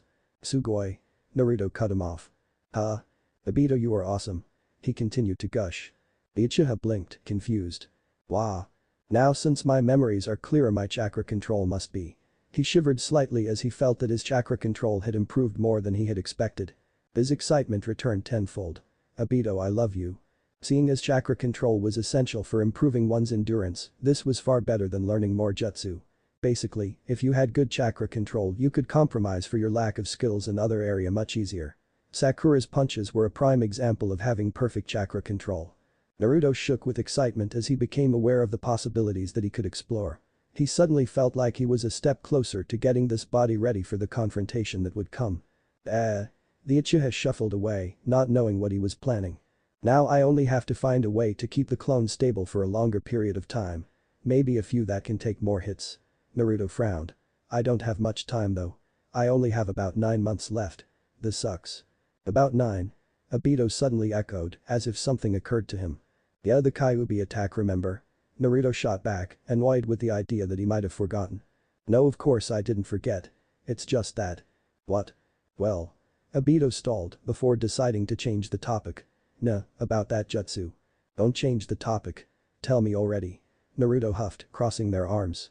Well, 9 months and all. You know. Naruto growled. Can you be even vaguer? Yeah, weren't that night right? Obito rushed. Naruto, being used to talking very fast himself, didn't have too much trouble to decipher the sentence. I mean Sensei and Kushina were kind of. Obito shook his head, not wanting to think about it. Naruto's mind blanked out when he realized that Obito was implying. No. My pure thoughts. Naruto wailed, mentally pulling on his hair. Obito's amusement took over his own mixed feelings, and he snickered. Well, don't you want to be born? Oh, shut up. Naruto growled, shuddering. You were the one that started. Talking to your other self isn't very healthy. A familiar voice piped up right next to his ear. Reflexes kicked in and Naruto swirled around, kunai in hand. Nice reflexes. The Sannin complimented casually as he brushed the kunai away with a finger, as if he hadn't been about to be stabbed in the eye with it. Naruto, Ed. Even though you have the proper background, breeding surprisingly doesn't suit you. What would you know about me? Naruto argued, feeling his annoyance rise again. I don't brood. He complained. Well, you do sometimes. Obito objected carefully. I do not. Well. There you go again, brat. It isn't healthy for you to keep talking to yourself like that. Not you as well. Naruto complained. Everyone tried to tell him to stop talking to Obito. It wasn't like they understood. Naruto attempted to walk away. Jiraiya followed him without a pause and frowned at him. Well, if more people tell you this it might be true. Nobody gets it. Naruto sighed, moving his hand through his hair. He felt so tired and wary about this whole situation. Maybe that's because you don't tell anyone. Naruto turned around and locked his gaze with the man that looked so very much like the man that he traveled with. The Sannin that he had come to love and respect as the great teacher that he was when he wasn't being a huge pervert. It was that moment that Naruto realized this was the perfect opportunity to tell the man next to him everything. Everything from the beginning till the end. He opened his mouth. Actually. He paused. Is this really the right time? Are you going to tell him? What if he doesn't believe me? What if they lock us up thinking that we are crazy? They sure won't. What if they pry into our mind in order to get more info on the future? They wouldn't. Naruto couldn't help but have his doubts. He had seen worse decisions being made in the future. What has someone told him once? The road to hell is paved with good intentions. Yes, brat. Naruto made the decision anyway. It just that. Obito. The call was far away, but it had caught their attention anyway. They turned to see Rin running towards them. "You were supposed to lunch with me, remember?" She chided, shooting him an annoyed glare. "You never forget. I was worried that something happened to you." Naruto wasn't listening. "Damn it to hell." He growled. "Just when I could tell him." Jiraiya shot the boy next to him a puzzled look before it was replaced with a more familiar leering grin. "Well, well, well. You got yourself a date." Naruto started, which effectively brought out of his sour mood. "I don't. It's not a." The Uchiha stuttered, a blush starting to form. He slowly backed away. Jiraiya would have none of it. "I see. Well, let's go, brat. We can't keep a pretty lady waiting." The Sannin proclaimed and slung the boy on his shoulder once again. "What? No. Let me go. What is wrong with you? I can walk, damn it." Naruto protested, punching the Sannin's back. "Rin-chan. Help. Why did they keep doing that?" The girl smiled widely at him, her face obviously brightened by his suffix. He hadn't called her that often since he had returned, and it warmed her heart to hear the endearment. She was so caught up in her joy that she completely ignored his plea of help. "Rin-chan." Jiraiya echoed, patting his bum teasingly. "I see. Wasto stupid, garg." Naruto cried out, unable to properly express himself in his current predicament. Obito wisely decided to focus on Rin. By the time that Naruto had stopped I don't brood. Finally collected himself, Jiraiya was already walking and inquiring Rin about her training progress in the hospital. "Could you please let me go?" Naruto tried. He was promptly ignored by the two of them. Naruto sighed and sadly glanced at the Sannin, realizing that the moment was gone. Still, would I have actually told him? He thought, slumping forward in defeat. He would probably never know. He would tell him later. Maybe. 3 days later. "I must hand it to you, brat, you are very determined." Jiraiya suddenly spoke up with a hint of respect from the place that he watching the teenager train. Seeing as he was under the man's scrutiny during his training, Naruto wasn't able to show any flashy chakra skills, but that was why he and Obito had made sure to make a whole new batch of clones a few days ago. For now, he would just have to work on using his improving chakra control to be able to perfectly mold the clone that he was planning to make. At the moment, said clone was currently twitching like crazy on the ground and actually didn't look very much like a human at all. It hadn't been very solid either. It poofed out of existence not even a second after having been made. Damn. Wiping the sweat from his forehead, Naruto let himself sit down for just a moment. Why isn't it working? He grumbled to himself. You don't have enough chakra for it. Jiraiya spoke up, helpfully, without looking up from his notepad. Yes, I have. Naruto kept silent, knowing very well that telling the man that he had a huge amount of spiritual chakra ready to be used at any moment wouldn't be very good for his suspicious image. I will figure it out. He protested instead, causing the Sannin to regard him pensively for a moment. Well, fine. 1 kg Bushin. Maybe you could manage it, but inventing a whole new type of solid clone takes so much more chakra than that gaki. Just wait and see. Naruto told the man, who shook his head at his irrational behavior. I'm so close. He complained. Close? Obito replied sullenly. We haven't been able to produce a clone with normal arms and legs yet. Are you giving up? No. Obito denied, crossing his arms. But I hope that we might be able to meet up with Itachibi quick instead. What if I teach you the Kage Bushin Gaki? Jiraiya suddenly spoke up. Naruto's eyes widened in surprise as he turned to the man and mentally narrowed his eyes. What if? The man was testing him. Then I would learn it and make my own still. He stated with determination, not falling for it. The man stared at him for a moment before he grinned at the teenager. You know what? He said, clearly amused. If you manage to figure out how to produce one solid clone on your own, I will teach you a jutsu besides the Kage Bushin. More? The Sannin frowned and shot the Chunin in a glare. More? The fact that I'm even offering to teach you one. More clones? Naruto elaborated. I'm going to make hundreds. Naruto grinned at the man, feeling very confident on the matter, seeing as he was more than aware of the chakra that would be available to him. The white-haired man seemed caught off guard. Dreaming is good, kid. He started slowly. But maybe you are overdue. I'm going to do this, Hiro-sensei. The Uchiha shot the man a determined look who blinked at his new suffix. And then you are never going to be able to teach me as much jutsu as I can make clones. He proclaimed, laughing as he turned back to this intense training, knowing that time was ticking. How are the clones doing? Good. Team 1 still has enough chakra for the water walking exercise for a few hours. Team 2 is going through a couple of methods to make them stronger. Combining them with earth seems like a possible theory that might work. Team 3. Naruto and Obito were far too busy to notice the thoughtful eyes that were boring into their back. Maybe. The Sannin muttered before smirking. Maybe I will. 1 week later. The clones cancelled themselves again. Obito pointed out. Again? Naruto repeated in dismay. This was the 10th time this week. I seriously need a better training spot. He told Obito, who nodded in agreement. If you didn't have a clone on the lookout with the awesome chakra you have, we would have been in deep trouble. The boy agreed. Well, you are glad that I'm so awesome. Naruto teased him, mentally puffing out his chest. Obito laughed at his silliness. Still, if I could just get that damn chakra thing to work out. Naruto grumbled. Then I could stop hiding them and become more effective. Obito nodded in agreement. Can I train now? Obito then asked, eager to get some control again. Naruto, having been very aware of how restless Obito had been, shifted back ever so slightly. Obito still couldn't control the body on his own, it would barely make baby steps if he did. Naruto tried to encourage his partner that it was a lot of improvement, but Obito couldn't help but feel annoyed by the slow process. It's just. I want to be able to move, you know. He had told Naruto. In the real world, not just the mindscape. Kyuubi had loudly and pointedly wholeheartedly agreed with that comment, which had caused both boys to flinch ever so slightly. Having practiced this many times before, Obito didn't take long to shift to their usual arrangement of, well, one could call it sharing thoughts and intentions. Try to use some chakra, Naruto piped up. Alright. Let's start easy. Obito thought, feeling somewhat nervous about actually controlling his own chakra. Naruto didn't even pause to follow them and went through the hand seals that the boy directed. High release. Great fireball technique. It was almost natural for the Uchiha to use the jutsu, but instead of the natural color that they had been expecting, it turned slightly yellow and had a far larger range than expected. Caught off guard, Obito barely managed to keep himself from inhaling his own flames. Coughing, he waved away the smoke that appeared along with it and stared with wide eyes at the burning grass. That was the natural chakra's doing. Naruto filled in for the boy. We are absorbing it faster because our control is improving. Sugoi. Obito thought, gagging as he realized that he may have inhaled some smoke. Also, it seems that your chakra control is far greater than mine. Naruto continued. Really? Yes. In fact, maybe we could. As seemed to be a habit, just as their conversation became important, it was disrupted by a visitor. Obito-kun. Obito spun around upon hearing the loud greeting and was promptly tackled by a red blur.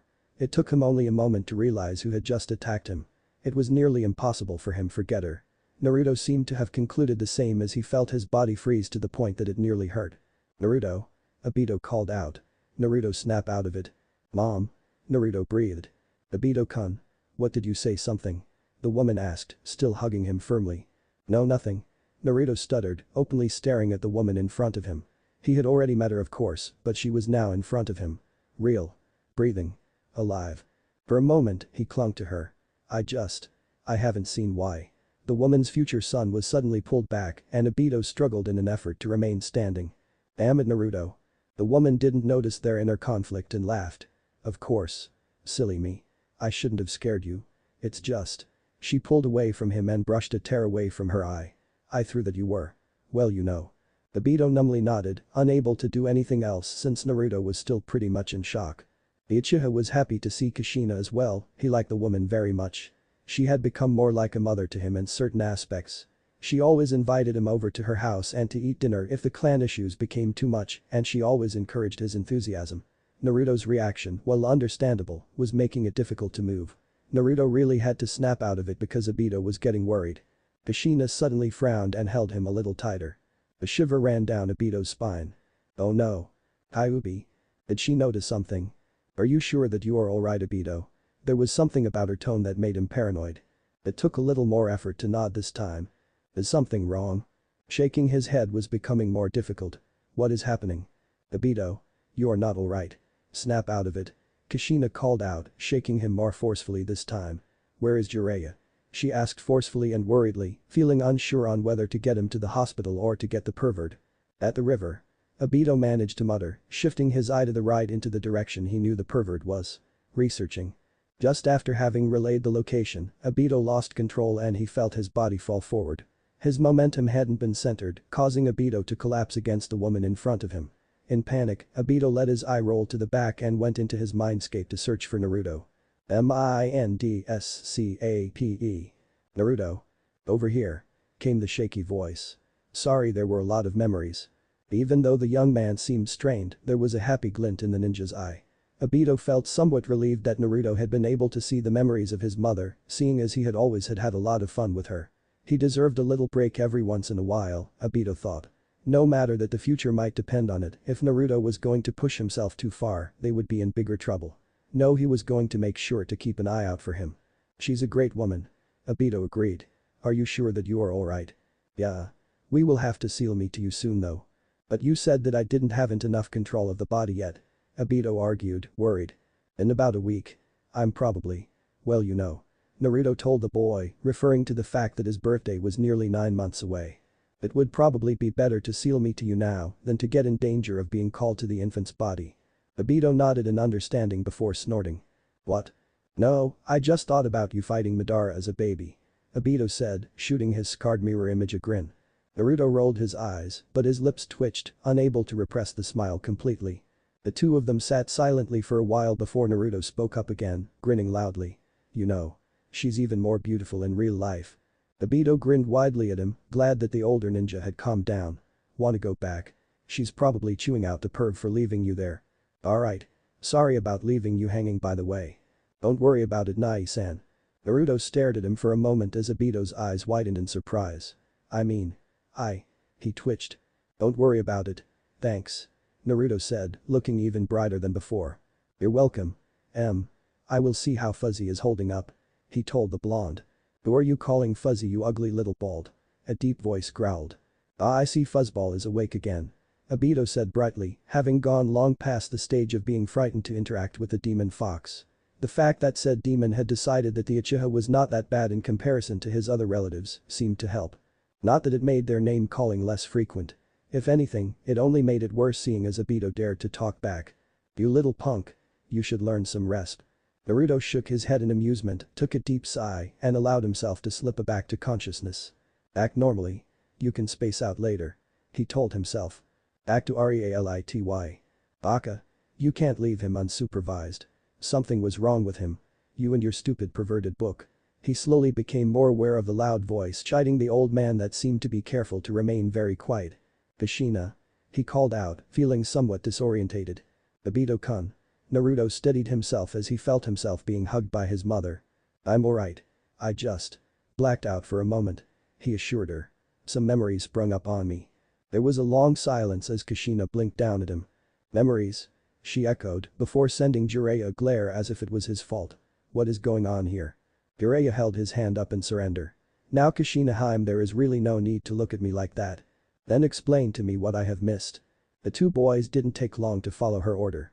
15 minutes and a summary later, the tomato sported a frowning expression. I see, but how the hell did you get out? I don't know. Naruto said, glad that the seal covered this in order to make his admission sincere. He didn't think he could have lied to his mother face to face otherwise. She eyed him suspiciously for a moment. So that seal in your mind, has the hentai looked at it yet? No, he hasn't. Why not? I'm right here. Jiraiya grumbled. Well, Inoichi-san can't risk visiting my mind too often. That is all I know. Hey. Jiraiya called, trying to get their attention. Can I see it as well? I don't think so. Naruto said, scratching his neck. Dear. Minato-sensei tagged along last time. I don't know how many people can go. Inoichi will pick your brain in a few days again. I will be tagging along this time. Naruto swirled around and stared at the toad Sannin. Shit. There was a reason why Naruto had started the seal with the help of the Sannin. He was the one that had taught him nearly everything that he knew. He had the experience to see what was going on with the seal. Minato had already been a risk on its own, but he had luckily missed the second layer. However, Jiraiya would surely notice. Why you? Why so nervous? The tone seemed teasing, but the look in the man's eyes told him something else. Because you are a pervert. Naruto defended, saying the first thing that came to mind. I can't corrupt you when you are already corrupted, brat. Iro-sensei told him, rolling his eyes, but the glint in his eyes disappeared. Already corrupted? Kushina repeated, sending Obito a pointed look. What does he mean by that? Both men started sweating. Nothing. They chorused. She obviously didn't believe them, but decided to let the topic go for this once. Instead, she glared at them suspiciously for a moment before she pulled Naruto in another hug. It's good to have you back, Obito-kun. Thanks. He thanked her, though he tensed when he felt another spark at her contact. Was Kyuubi number 2 reacting to him? Did Kushina notice? She didn't seem to notice, Naruto thought, studying her expression. He would have to be very careful around her, but nonetheless he would enjoy every moment of it. 2 days later. I got it. Naruto exclaimed as he and Obito stared at the stars in their mindscape. Obito, with whom he had been talking about what the stars might actually represent in their mind, started. You know what the stars are? Let's wake up Fuzzy. Naruto exclaimed, grabbing the Uchiha by the arm and dragging him along. Come on. Obito frowned. Does Kyuubi know what they are? No, not the stars. The clones. Obito groaned. Naruto Nai-san, you have tried hundreds of methods already. Not to mention all those clones that you let experiment. Shut up. I finally got it. Hi Kyuubi. The fox snored loudly. Stop faking folksy-kun, we know that yo. What did you call me? See, you're awake. Now can you help us with? Why can't you brats understand how powerful I am? I am the feared. You're as bad as Hiro-sensei. Naruto pointed out, crossing his arms. You dare to compare me with that senile perverted smelling slimy monkey? Naruto growled. Don't Hiro-sensei senile, you big. Obito sighed as he watched them bicker from the sidelines. I can't believe that I'm getting used to having sensei's future time-traveling son and the most powerful demon fox bickering in my mind. He muttered to himself and sat down on the ground. Might as well enjoy it. The Uchiha thought as he watched them argue. He winced when Kyuubi shot a big insult to Naruto, resulting in the ninja shooting another one back. This might take a while. A few days later. You brats are lucky that I decided to help you on this. Yeah, whatever. Insolent Gaki. If I hadn't supplied you with this inspiration, your tiny brain would have never thought of it. His fist clenched around the handle of the kunai. Nearly there. He encouraged himself as he wiped away the sweat dripping down his forehead with the back of his sleeve. Focus your chakra again Obito, but in a greater amount this time. If necessary, use nearly 70%. Try to ignore my chakra. Hi. Obito's strained voice answered. I'm ready. Cutting himself once again, Naruto poured the small pool of blood on the stone in front of him and focused on his chakra, more specifically a mix of his natural chakra and Obito's controlled chakra as he put his hand into the small puddle. The advantage of his obsessive use of kage bushins was that he actually didn't rely as much on the hand seals anymore. They would make it very easy to focus, but it was more about intention than anything else. A habit maybe. There wasn't a poof of smoke. Instead there was a hiss as the blood started boiling. He quickly retracted his hand in order to save it from getting burned. He watched with cool and calculating eyes as the blood started to morph into a body, increasing the amount of blood in the process. His eyes narrowed as the clone that had formed stood silently in front of him, waiting to be inspected. After having spent years of training through extensive use of clones, they had come far. It was exhausting, but definitely worth it. Move. Naruto ordered the clone, not wanting to destroy it by poking it first thing.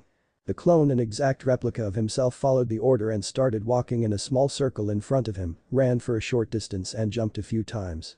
Speak. Hi. Air. What would you want me to say, Nai-san? That would be enough. Naruto said, feeling his excitement rising. How are you feeling? Not like I'm going to explode for once. Obito the second grinned.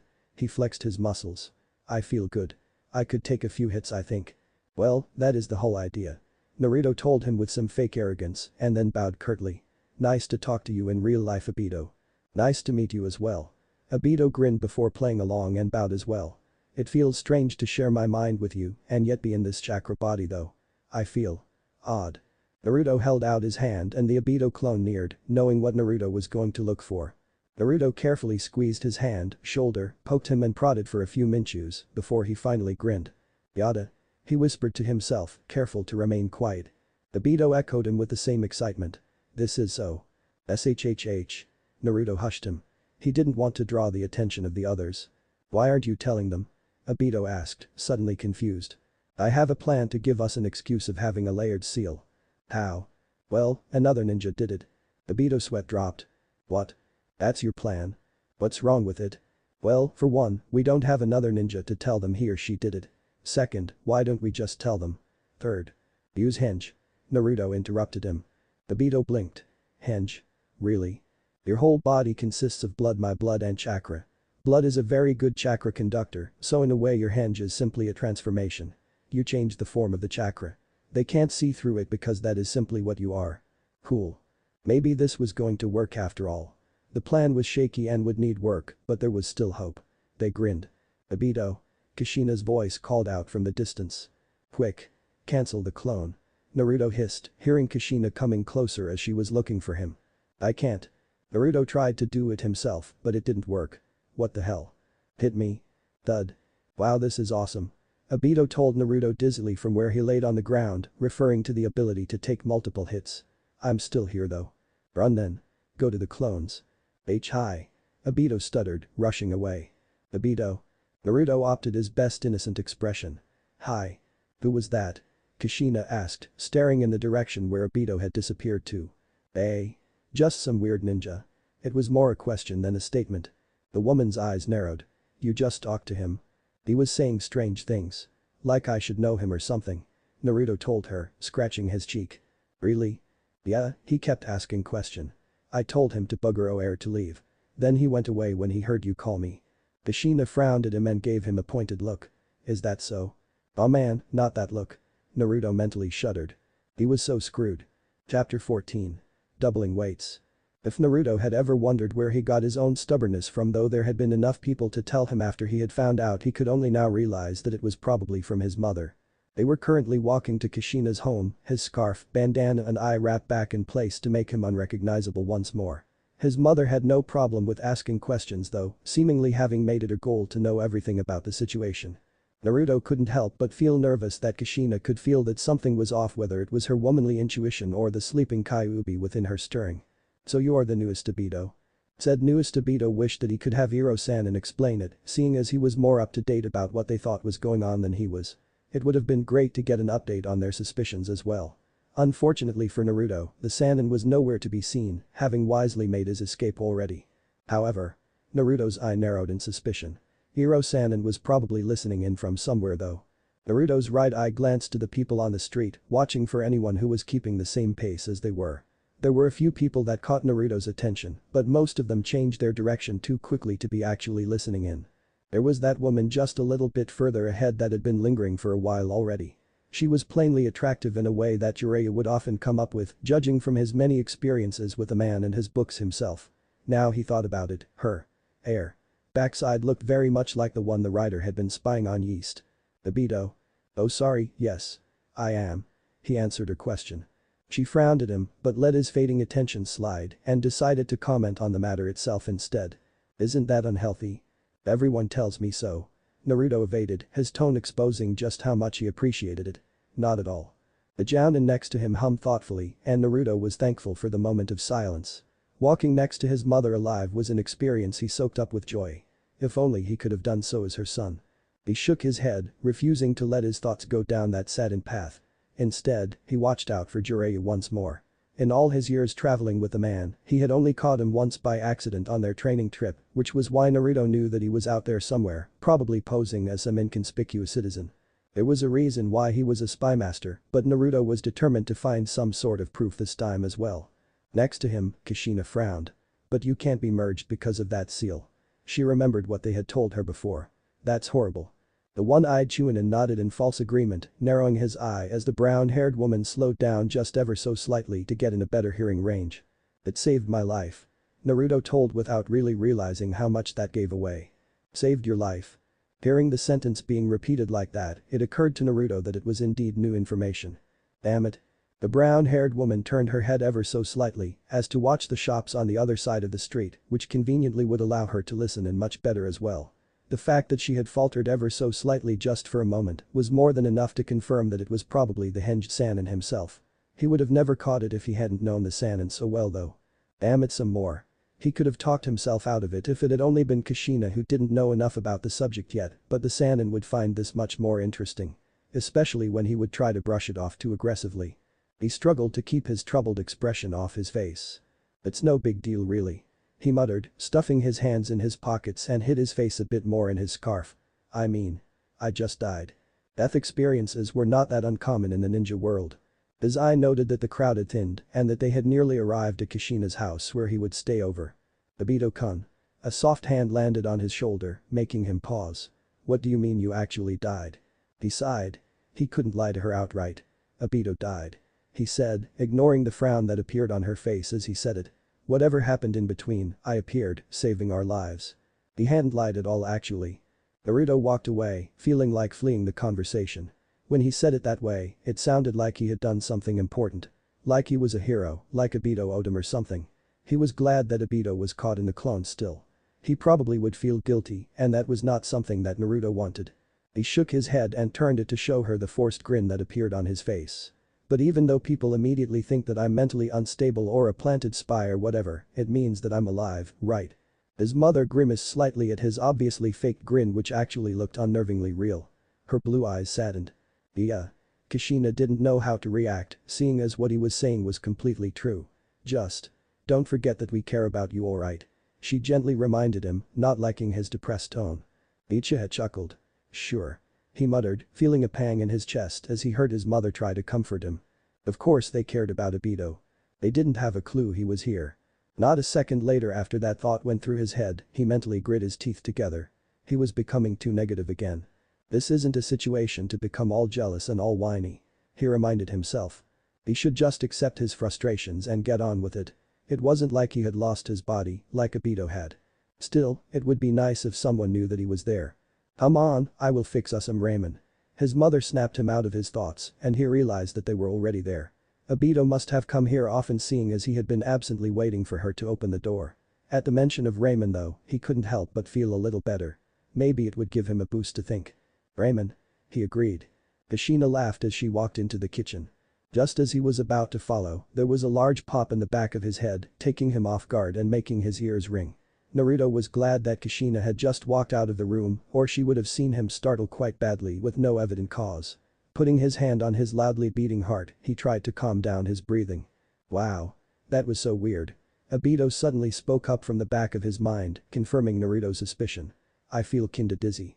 You scared me, Baka. Naruto complained, annoyed that the Uchiha had actually dispelled himself from such large distance. It could have gone wrong. You can't dispel from so far away. Who knows what could have happened. It wasn't like I wanted to. Obito complained. One of the guards caught me after I tried those hinges you mentioned to waste some time cause I was bored. If that wasn't enough, he decided to shoot a Kaiten jutsu at me before I realized that he was there. The boy shuddered at the memory. Naruto froze at the implications. Had it been an Uchiha? If they had seen that he was a simple clone. He was relieved when he saw the image that Obito shared with him. It wasn't a Hyuga or an Uchiha, just some unfamiliar Konoha ninja. Obito scratched the back of his head. I know how to dispel myself by will now though. If that wasn't enough motivation I don't want to know what was. He grinned sheepishly.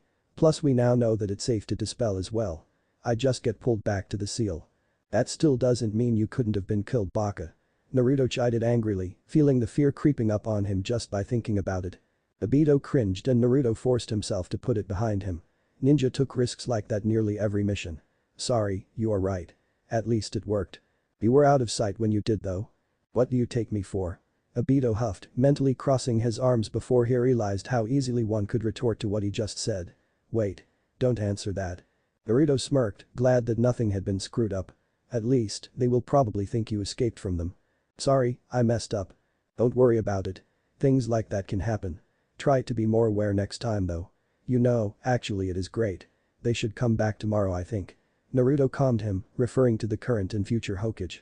At least they will have a report about someone roaming around. That should give the stranger's sudden appearance a little more credibility. You didn't look like an Uchiha, right? No. I looked more like a red-haired whiskerless you than an Uchiha. So we are really going to lie to them? Obito sighed, still feeling somewhat reluctant. The time traveler didn't even try to hide his own similar feelings. Just as he was about to reply, his mom called out to him. Obito-kun. Are you coming? Kushina called from the kitchen. I need to go to the bathroom first. I will come in a few minutes. Naruto called out, looking around for said bathroom. The door on the left. Obito provided. Thanks Naruto, didn't waste any time slipping away. Safely hidden away on the toilet where he didn't have to keep his face blank all the time, he went back to the conversation at hand. Even with his visible reluctance, Naruto seemed very confident about what he said. We can't take the risk, Obito-kun. We have to keep everyone safe, not getting everyone involved into our mental problem. They would not listen to us as much as they would listen to our substitute clone. Sure they wouldn't trust him, but they would take him more seriously when he tells them to prepare silently. He will not have to hide our strength. It would only seem suspicious if we were suddenly Jounin level. Still. It would be like tricking everyone. People we trust. Naruto pushed his hand through their hair, taking off the bandana in the process. Tell me, will they believe us if we tell them? What is more likely? Us going crazy or the time-traveling son with a demon tagging along? Obito didn't even have to answer that, knowing that crazy was indeed what he would believe at first as well. If we show them the Kyuubi, or your memories, then maybe they. He still tried. They what? Obito faltered. They can believe us, or see us. He flinched when he felt Naruto's pointed mental poke. More likely you as a threat, with a demon trying to pose as the Kyuubi. The chance is higher that we are simply going crazy, causing our chakra to become unstable as well or something, than that I have come to live in you, after having accidentally time traveled together with the Kyuubi of all things. Naruto repeated. Obito shuffled uncomfortably. Still, maybe they would be willing to listen a while. Naruto agreed offhandedly. Very small chance but still. So what would happen if they were to believe us? Then they would try to prepare just like they would with the clone. Won't they go searching for him? Without us knowing. Keeping things from precious people is sometimes much easier than hiding things from the stranger that gave you information. That's silly. Naruto shrugged. It's how it works. I have enough experience with it. His friends had kept things from him many times in order to protect him, and he had done the same for them as well. They hadn't always been very happy with it. But won't they try to find this Madara anyway? Obito pushed. Even though he is hiding. He added with some frustration, knowing that Madara was too cunning and strong to simply find. Probably. But if they do, he will know that they are searching for him and change his plans. Naruto muttered darkly, itching to go looking for Madara himself. Not to mention, Madara will then try to figure out how they knew. So we have to make that clear. Obito agreed. But what difference does it make to have the clone tell them from us telling them that they can't go looking for him? There is a chance that they will probably keep us out of the planning part since we are valuable and precious to them, won't they? Or they would try to get us out of the way during the actual attack itself. Of course this is if they don't lock us up in the hospital like they have been itching to do for some time already. I'm not saying that it will definitely happen, but there is a chance that it will no matter how small, and that would mess up everything. We can't allow that until we have no choice. Obito suddenly started to see the difficult thoughts that troubled his friend. He sighed, knowing that Naruto was right and Minato would most likely try to keep him from actually fighting. Not to mention that in contrast to what nearly everyone believes, the Hokage doesn't get to keep a lot of secrets. The council has ears everywhere. Naruto continued. No matter what happens, Dad will once again sacrifice himself if he finds out. That can't happen, Obito. The stranger would be less problematic to sacrifice. We would be able to get close to the Kyuubi if things get really bad. The future needs the fourth. Naruto stressed. It's not only that I want my dad to be alive, but it could have all been so different. His voice broke just ever so slightly.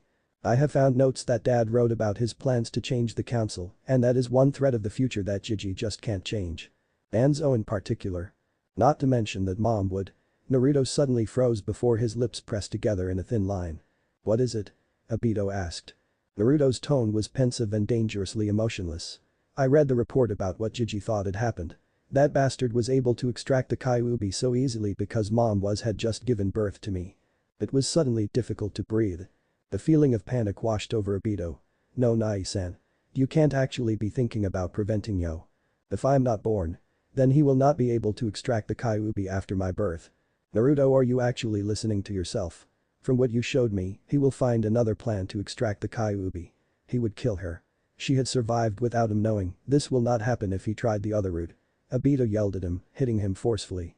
Naruto gritted his teeth. Yes. Obito was right. Yes, he would. You are right. They will come for Kyuubi eventually anyway.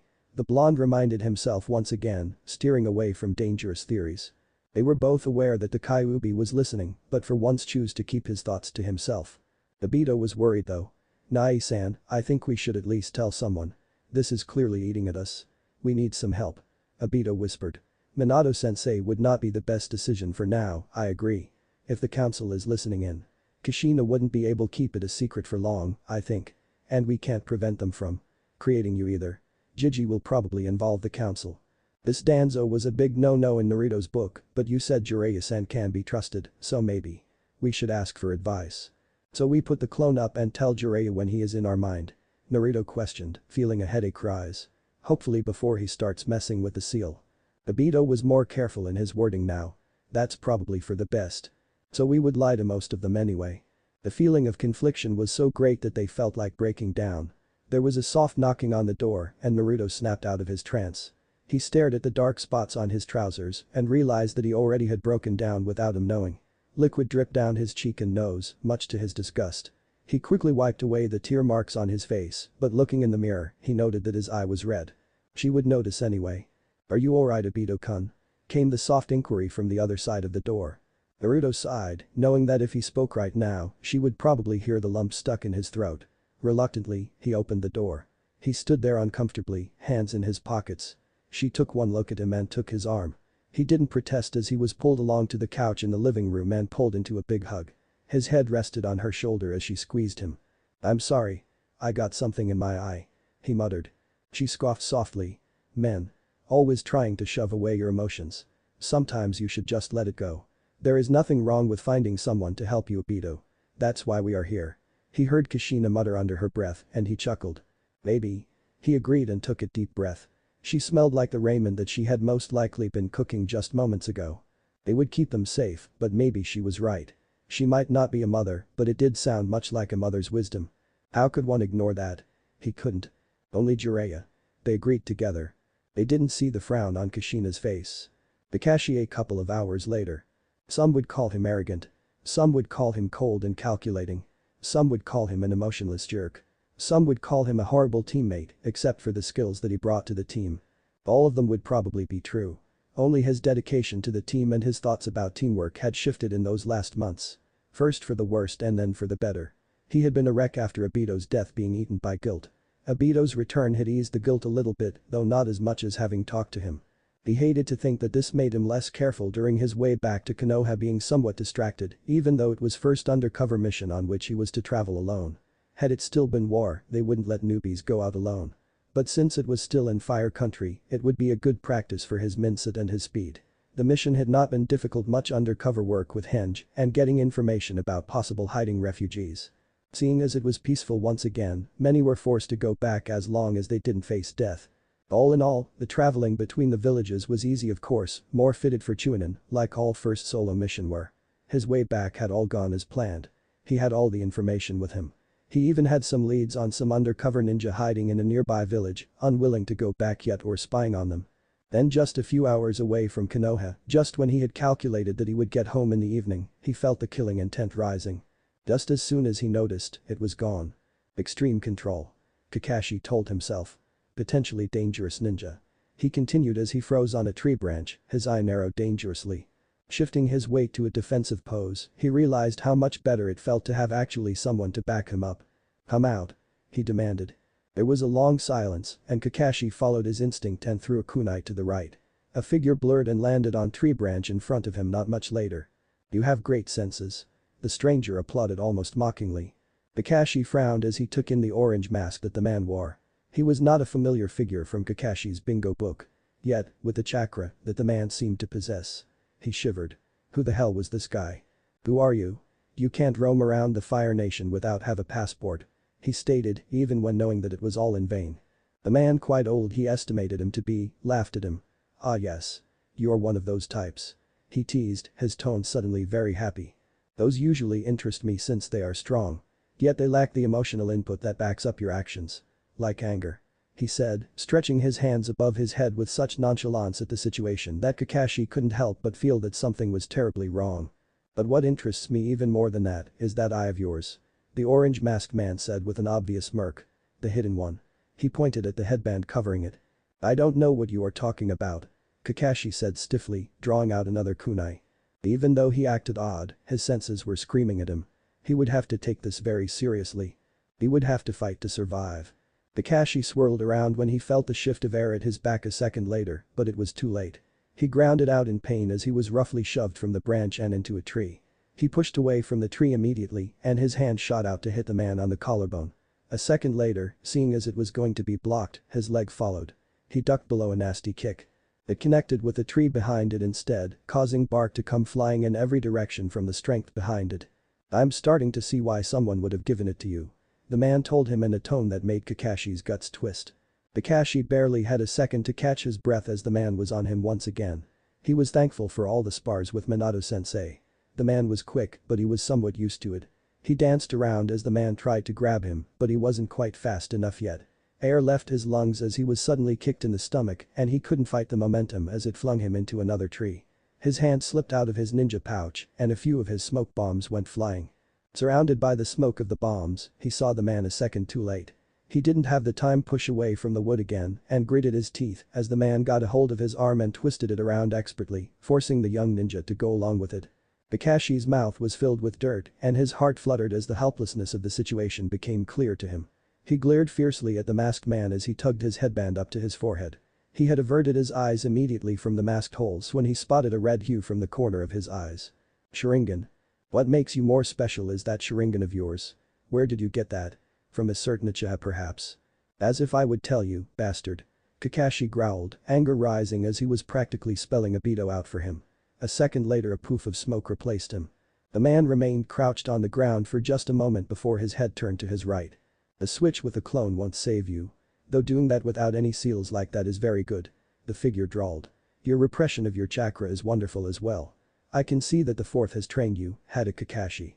Many feet under the ground, said ninja kept very silent. No losing battle when you are in one. Minato-sensei had told him many times. You may lose one battle, but you can still win the war. Unfortunately, he wasn't sure how long he was going to keep this up. Nor was he sure how long the man above him would decide to stop playing around. He couldn't think of an escape. He wasn't able to crawl underground. This ninja would notice, he could tell.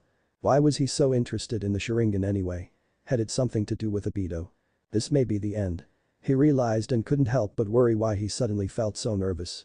He had never been this worried about the prospect of dying before. He just couldn't. He just couldn't die without have said goodbye to his teammates. He should have.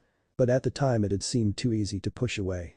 He froze when he felt liquid drip down on his left cheek and immediately checked his eye. It wasn't blood. His eye was just crying. I'm not crying. I just have something in my eye. There you are. Kakashi's heart skipped a beat when he heard the voice right behind him.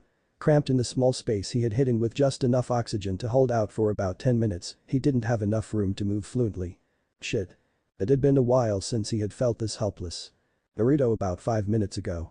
Naruto stared at the sunset as he lay on the roof of Kushina's house.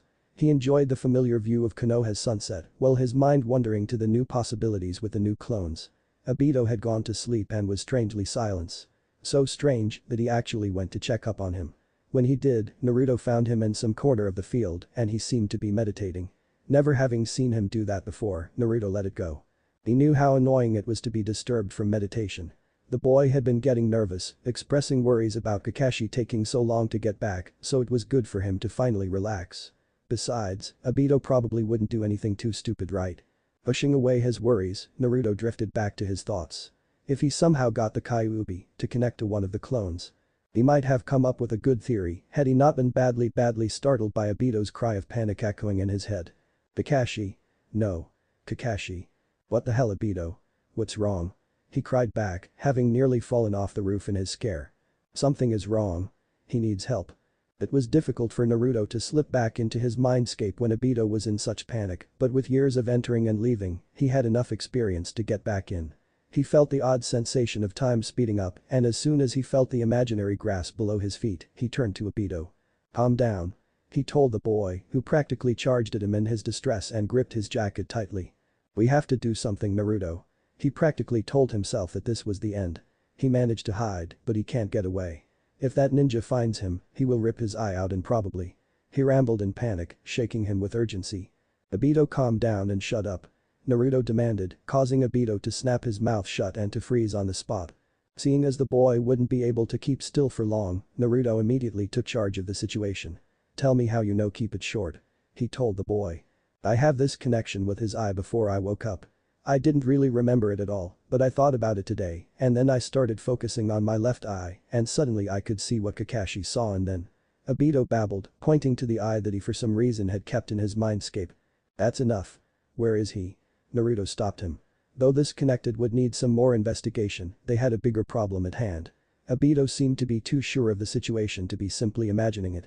Obito struggled to get the name of the village, which was situated a few hours away from Konoha itself. In the meantime, Naruto couldn't help but wonder how Kakashi's first solo mission could have turned out to be so dangerous.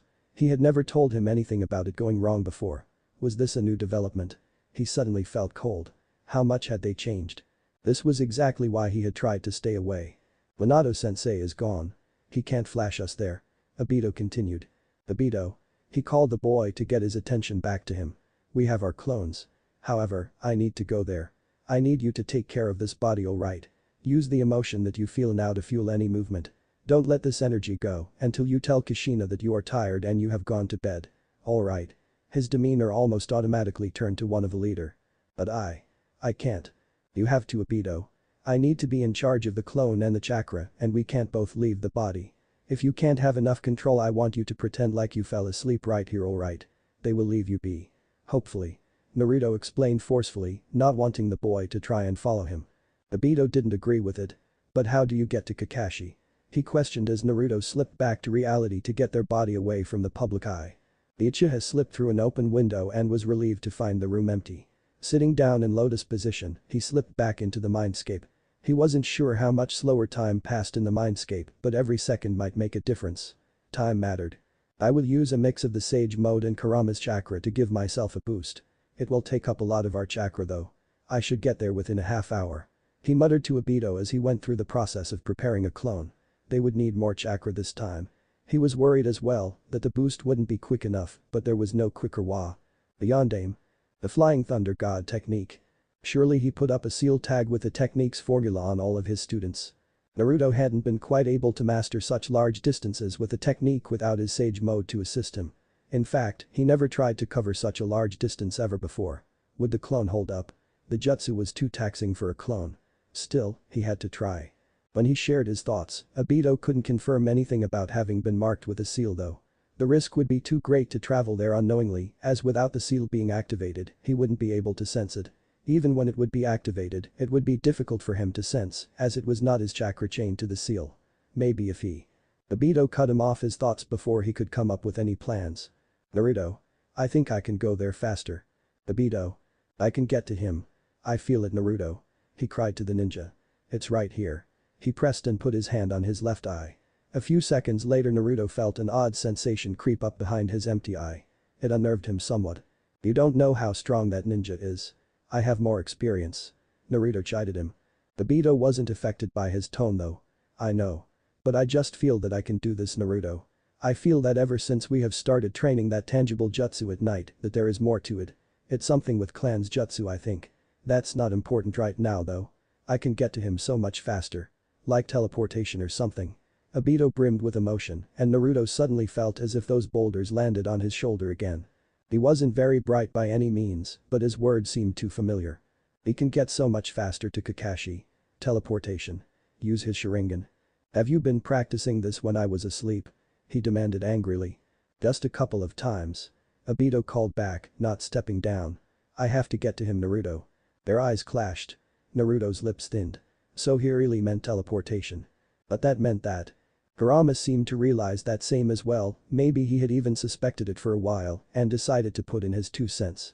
Did you ever realize that you were actually manipulating the chakra with a Sharingan when you do Madara's jutsu? But that's Madara's jutsu. Naruto muttered, shocked. It's not a tweak that I added. Kurama denied the upcoming thought. Naruto shuddered. He had never known what was behind the mask of the bastard he had fought against all those years, but to think that maybe the boy next to him. No, he reminded himself. He couldn't be Madara himself. Not likely. Madara had used the body then. Had he manipulated the teen's mind until it had been as twisted as the man was himself? Had that bastard found the body of Obito in his own past? Was that why he had ended up in this body? Because that final clash with Madara brought him here? Had that bastard tried to pull any last tricks? What had Naruto changed? So many thoughts hit him that it suddenly was more difficult to breathe. Focus on the matter at hand for now. They are not the same kid, don't even make the connection. The fox chided him, breaking him out the line of thought. Let me go to him, Naruto. Please. Please make a clone. I will do the henge and everything. Just let me get him out, please. Obito pleaded, shaking the figure in front of him. Looking at the boy in front of him, his eye widened when he saw his left eye leaking tears. The other remained dry, though it was filled with just as much desperation. Even though he had been distracted by everything, in reality, he had already made the decision. Slipping back, Naruto was already going through the necessary seals and chakra gathering to summon the clone in front of him. He hoped the Kushina was distracted enough not to be alerted. Focus, Obito. He muttered and counted down from 3. He was relieved to see a perfect red-haired clone standing in front of him. Wait. Naruto ordered as Obito was about to vanish the second he appeared in front of him. He gathered some more chakra, luckily he just had some more left, and put his hand on the clone's belly. A seal appeared under his hands and Obito's eyes widened with understanding. Or if you can't go back. We don't know if it works both ways. Good luck. He added with a small smile. Obito stared at him gratefully. Thanks. he stated as both of the clones' eyes changed to the Sharingan. Naruto watched both eyes swirl into a pattern he had seen many times before, making his stomach twist before the dimension twisted around the boy, taking the clone with it. Damn it all. Naruto muttered darkly under his breath. This is so screwed up. He flopped down onto the floor and put his head in his hands. He forced himself in lotus position though. He would need a lot of natural chakra for the stunt he would surely pull off. Just when you think things can't get any more messed up. He grumbled as he started building up the chakra while stopping it from entering his chakra stream. When he would let go of it, it would boost the necessary jutsu, hopefully enough that he would be able to cover all the distance. That bastard is still out there, Naruto. I can smell his foulness from anywhere. Hell, Kurama. He might have even been watching us all this time, Naruto replied, shuddering. No, I would have probably noticed. Kurama growled in the back of his mind. Still, it means that we just have to step up the game. He will go after me. I know that I said that I might not be willing to get back to you after merging with the other Kyuubi, Naruto. I take it all back. I will do everything in my power to take that bastard down, even if I have to sacrifice the chance of my freedom. You have my word. Even if Naruto had ever doubted the word of a demon, he wouldn't have been able to doubt these words. He didn't answer but nodded solemnly instead as he nervously waited for any sign of Obito. His hands were already formed in the first seal. Come on, Obito. Madara. There was no choice for the boy to go up, Madara knew as he kept an eye on the boy hidden in the ground. He wouldn't have enough air to last long. He would have to end this soon, but he had to hand it to the boy, he had surprised him just ever so slightly. However, playtime was over. As expected, with another spurt of chakra, the silver-haired ninja manipulated the earth around him and reached the surface once again. Lots of debris and smoke covered him for a moment before it revealed him standing a few feet away from the hole. Readying him for his possible final battle, it didn't even occur to him that when a figure suddenly appeared right next to him, it might not be his enemy. It was a surprise when the unknown red-haired ninja sidestepped his attack, as if he had been expecting it. Madara couldn't help but find the move very interesting. Who are you? Kakashi demanded. An enemy of an enemy is a friend. The newcomer merely said as he twisted around, his chakra practically crackling in the air. Natural chakra? My. Who might you be? Came the familiar voice from the space that the man had punched towards. I don't know your face from anywhere. Madara stated to the redhead, who didn't answer except for growl at him. You're a bastard who makes me sick. That's all you need to know. I don't care really, but you are standing in between something that I want. That's dangerous. He drawled out the last word warningly. Too bad for you. The newcomer stated, unfazed. The place he stood on was blasted away by a fire jutsu a few seconds later, leaving nothing behind. However, Madara had been able to catch the poof of smoke and realized that he had actually been had. The kid had disappeared as well. He frowned when he reviewed the arrival of the stranger. When he let the brat hide under the ground, the man's presence had appeared for a moment before the two of them darted to the surface. He now realized that he had actually felt two extra presences disappear as well. He felt around, the signatures were not within his range of sensing chakra. It was practically impossible to transport that far without him noticing. Not to mention that the two in front of him had been clones. Madara had not been taking them seriously and the newcomer had taken advantage of it. Not even a second had he wasted. The masked man growled. He would not make the same mistake the next time. At least, until he had found out whom that stranger was. Near Konoha. Oomph. The clone cried as he hit the ground hard. For a moment Obito thought that he was going to pop, but the chakra held. This was probably only because the other clones had just popped, which gave him a little bit of chakra back. One tiny poke would probably pop him though. He didn't have to toss me on the ground like that, Obito complained, back on his feet. Naruto was nowhere in sight. Instead, when he turned around, he came face in face with a very angry-looking Kakashi, who was struggling to get back on his feet as well. However, after having covered such a distance with the Flying Thunder God technique, it wasn't a wonder that his teammate was a bit disorientated. He wondered how his own body coped with it, having practically been forced to go through twice the distance. The silver-haired teenager managed to stand for a whole second before he fell back onto the ground again. Are you alright? He asked to the teenager that was sprawled out on the ground next to him. He might not have spoken up if he realized that Kakashi might see him as a threat. Manipulating the chakra, he flashed right in front of him, making Obito blink in surprise at the aggressiveness. That's a quick recovery. Obito stated dryly, not fazed at all. Who the hell are you? Kakashi demanded dangerously, his kunai pointed at his neck. He must have realized that the transportation had been pretty familiar. He simply smiled at him, glad that he had gotten his teammate out of trouble. An enemy of an enemy, you could say. A friend, or maybe an ally. However, now is not the time to talk. Your Hokage will be able to speak with me soon. I'm sure that the future fourth will also have some questions once you tell him about this. Little trip. Oh, don't be like that, I'm not a threat, I reassure you. He added when he saw the furious expression flash across his teammate's face. No. You will not move until I have summoned a few of my colleagues. We would love to hear your story. The Jounin growled and Obito actually laughed at him. He kind of felt bad for making Kakashi believe all that nonsense, but it was somewhat funny nonetheless. Sacrificing his next to last bit of chakra, he lashed out to grab Kakashi's hand holding onto the kunai. Smirking at him, he told him. I will answer some time later. At least he thought that was the plan. His smirk slipped off his face and his eyes narrowed. But I can tell you this, Haddock-san. That man is an enemy of mine and I won't hesitate to hinder him any possible way. So be careful with that eye of yours.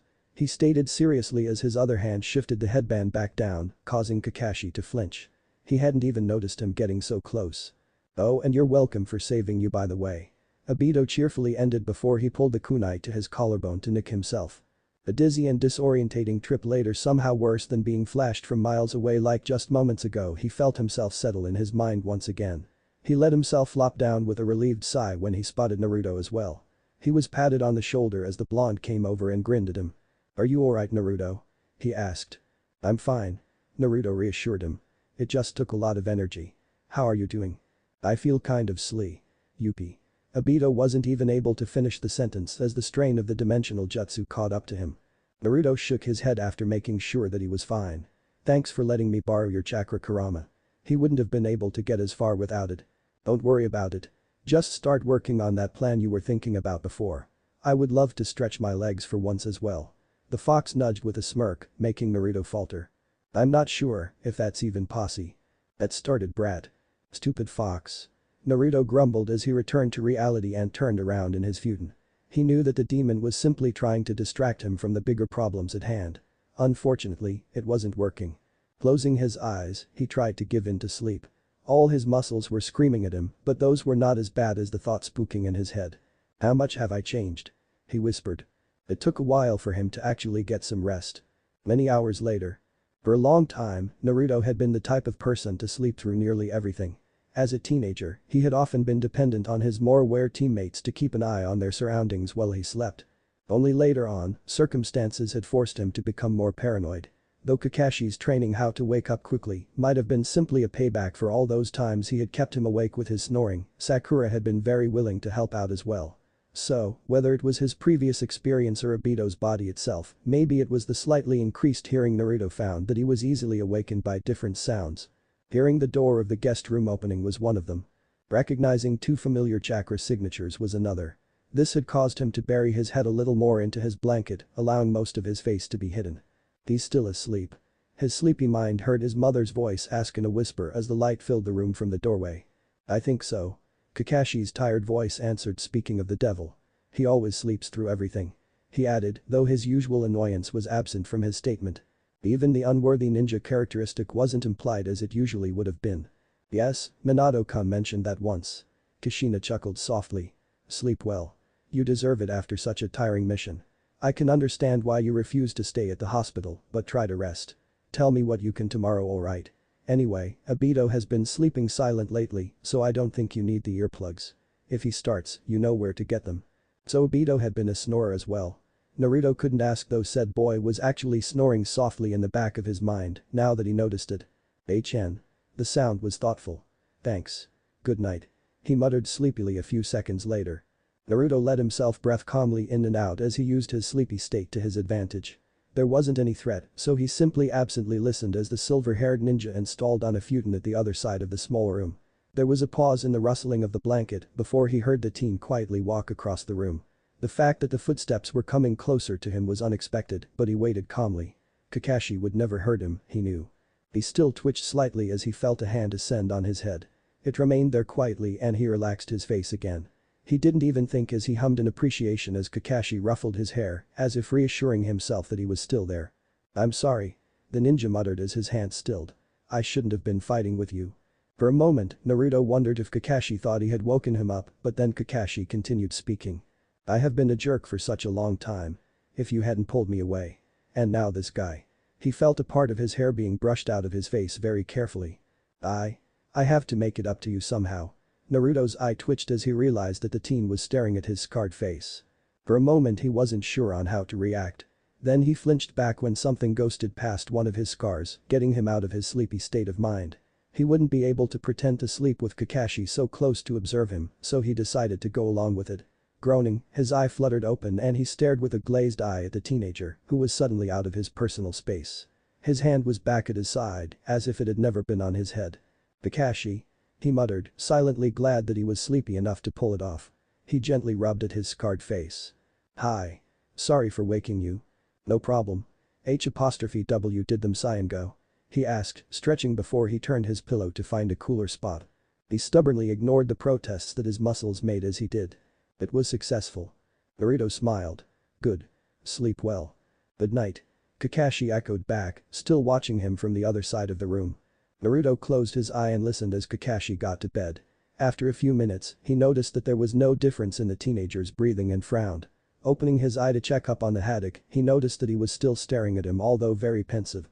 Rolling his eyes, he threw an extra pillow that he had claimed at the Jounin, who caught it almost automatically.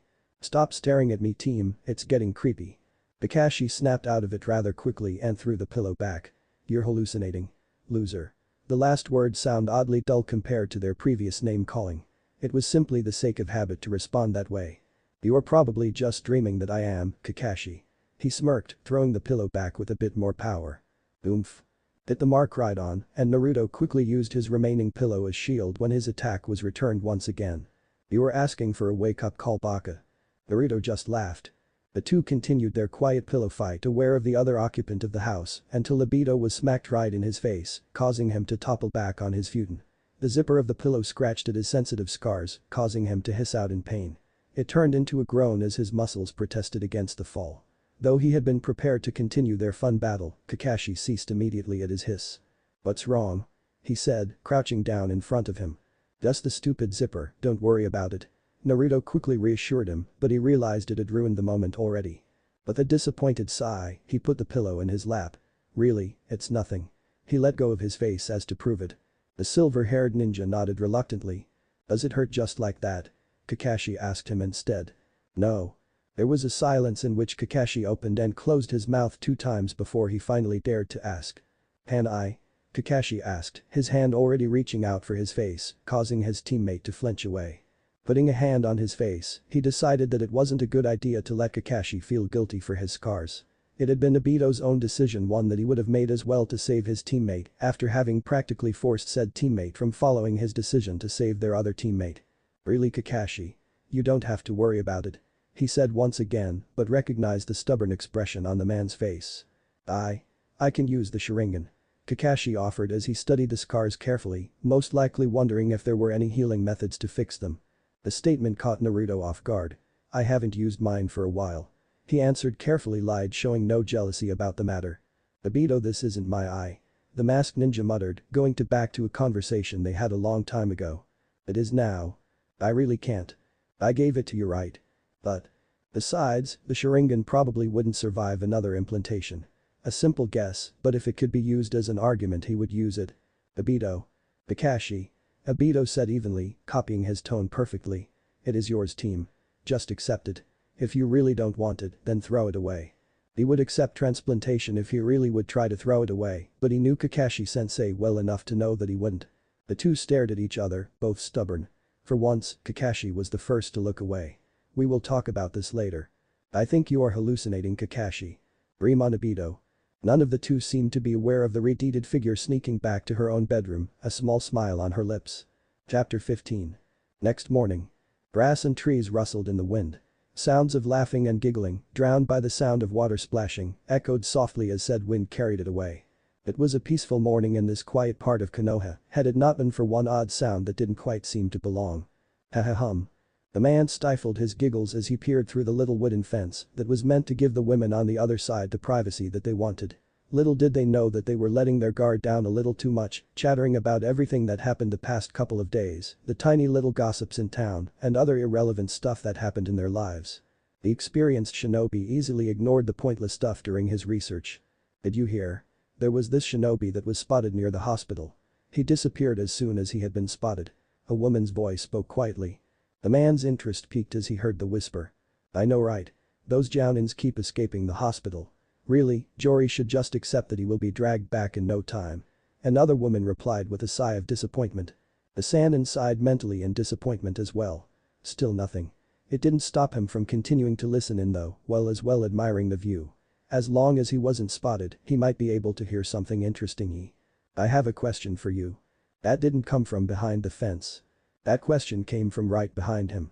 I just jinxed himself, didn't I? The man pondered. Damn it. Jiraiya's shoulders tensed as he slowly turned away from the small hole in the fence he had been peeking through. He met the stern expression on the woman's face whose temper could rival Tsunadeheim somewhat sheepishly. Haha. Akashina-chan. Lovely morning, isn't it? Beautiful weather as well. It's not what it looks like, really. I was just about to get back to the Hokage Tower to greet the old man and Minato-kun.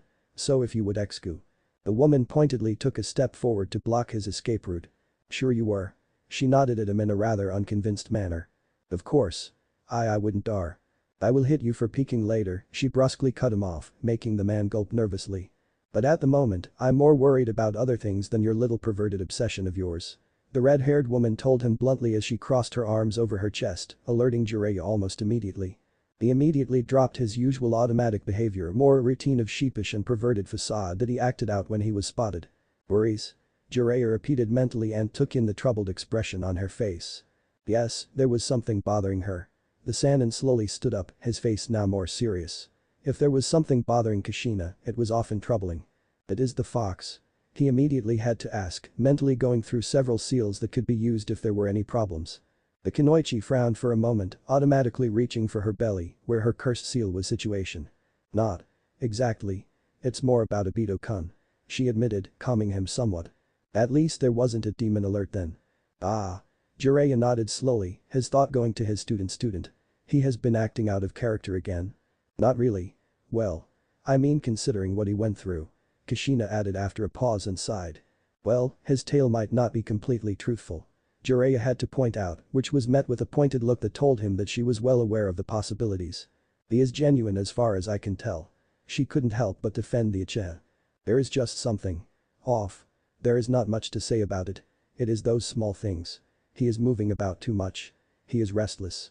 I swore I caught him using chakra yesterday, but it felt too different. I thought another shinobi had entered my house. In fact, I'm worried that that particular shinobi approached him again. It was gone within a second though, and when I quickly checked, Obito-kun was simply meditating. Still. I feel like he wants to tell me something, but keeps it to himself. She kicked a small rock in frustration, which disappeared deep into the woods in a flash. Jiraiya decided not to comment on it. Yes. I had the same feeling. We will talk to him later about that. The Sannin agreed instead. Maybe it really has to do with the shinobi that was looking for him like you said before. Did you recognize the chakra? No. I didn't have enough time before. We will talk with Obito-kun soon nonetheless. Kushina nodded but didn't say anything as she thoughtfully stared ahead. Jiraiya caught her still rubbing her belly and frowned. What about the seal? The woman's head snapped up at the question. Wow, right. Well, there haven't been any problems. If anything. She bit her lip as she looked for the right words. I don't feel the exact amount of malevolence that I normally always feel within me. It has calmed down. Jiraiya rephrases, frowning as well. That never happened before, right? Yes. It feels like it has. Become more withdrawn. She agreed reluctantly. It's not like I don't mind. In fact, I can't help but feel more relaxed without this bubble of hate constantly nagging me in the back of my mind. The Sannin hummed in understanding, though it didn't do anything to crease their worries. This was something new. There was something going on with the fox. Was it planning something? The seal is still as strong as it always has been. Kushina nodded. I can't find anything wrong with it. Can I check? Jiraiya asked. The woman regarded him for a moment, her eyes glancing to the fence he had just been peeking through, before she nodded. Fine, don't try anything funny or I will go to Minato. She told him with a glare. You better believe it. The Sannin laughed sheepishly. There is no need to threaten me like that, Kushina-chan. Just so we are clear. She muttered absently. We are. He couldn't help but defend himself. Good. Now, if we go to Minato's house, then we can pick up Kakashi and Obito before we go out to meet Minato and Hokage-sama about the situation. She offered, glancing at the sun to estimate the time. Jiraiya nodded, well aware of the situation, seeing as he had talked with Kakashi about worrying an odd mission that had gone wrong yesterday. The Sannin had not been quite sure how to handle it without the leaders present. The two Hokages should really be made aware of this development, so they had sent the boy to sleep while Jiraiya went out to find more information. There was something fishy going on. Something that could be very dangerous. Especially if the boy had really been dragged along with Minato's jutsu of all things. And then the fact that Kushina said that maybe that same person probably approached Obito. What role does he play in this? All the more reason to alert the Hokage and future Hokage, he had decided and had summoned a toad to inform the two men to get back as soon as possible. After this, the Sannin had spent hours trying to look for the red-haired young man that Kakashi had described but hadn't been able to find anything. No hints at the location where, according to Kakashi, he had left with an odd jutsu. It was like popping a clone, but different. If it hadn't been a replacement with a clone, then it might have been another transportation technique. Much to Jiraiya's frustration, the ninja around the town hadn't reported any sighting. The gossiping woman hadn't heard about anything either, nor the kunoichi he had been targeting to eardrop on. Nobody had seen anything. The Redeed had disappeared. Raya? Jiraiya. He blinked as he realized that he had spaced out with a rather thoughtful expression on his face. The woman frowned at him but didn't comment on it. "Let's just check the seal and then wake up the boys, alright?" she asked him instead, to which he nodded. As both of them flashed through the seals to transport quickly back to the house, Jiraiya couldn't help but think about Obito. "I'm missing something. He was about to tell me something before." His eyes narrowed and both of them flashed out of the clearing. "I'm going to find out what is going on." Back at Minato's place. Kakashi's eyes snapped open as he shot up into sitting position. Sweat dripped down his forehead and he shivered. The young ninja took a deep breath to calm his racing heart and to slow his panting. It took a moment for him to get out of his shock before a wave of fear washed over him once more. Obito. His mind immediately ordered him and his eyes shot towards the bed that his teammate was sleeping on. He was there, still soundly asleep. He is safe. The thought slowly registered in the boy's mind and he slumped forward in relief. The fight from the day before had spooked Kakashi more than he had shown to the Jiraiya and Kushina. He had been pretty much in a daze when he told what had happened. Though maybe the Sannin had noticed it, seeing as he had asked Kushina to let him sleep in the guest room. Maybe the man had seen how shaken he had been after all. Maybe he had understood his need to make sure his teammate was safe and sound.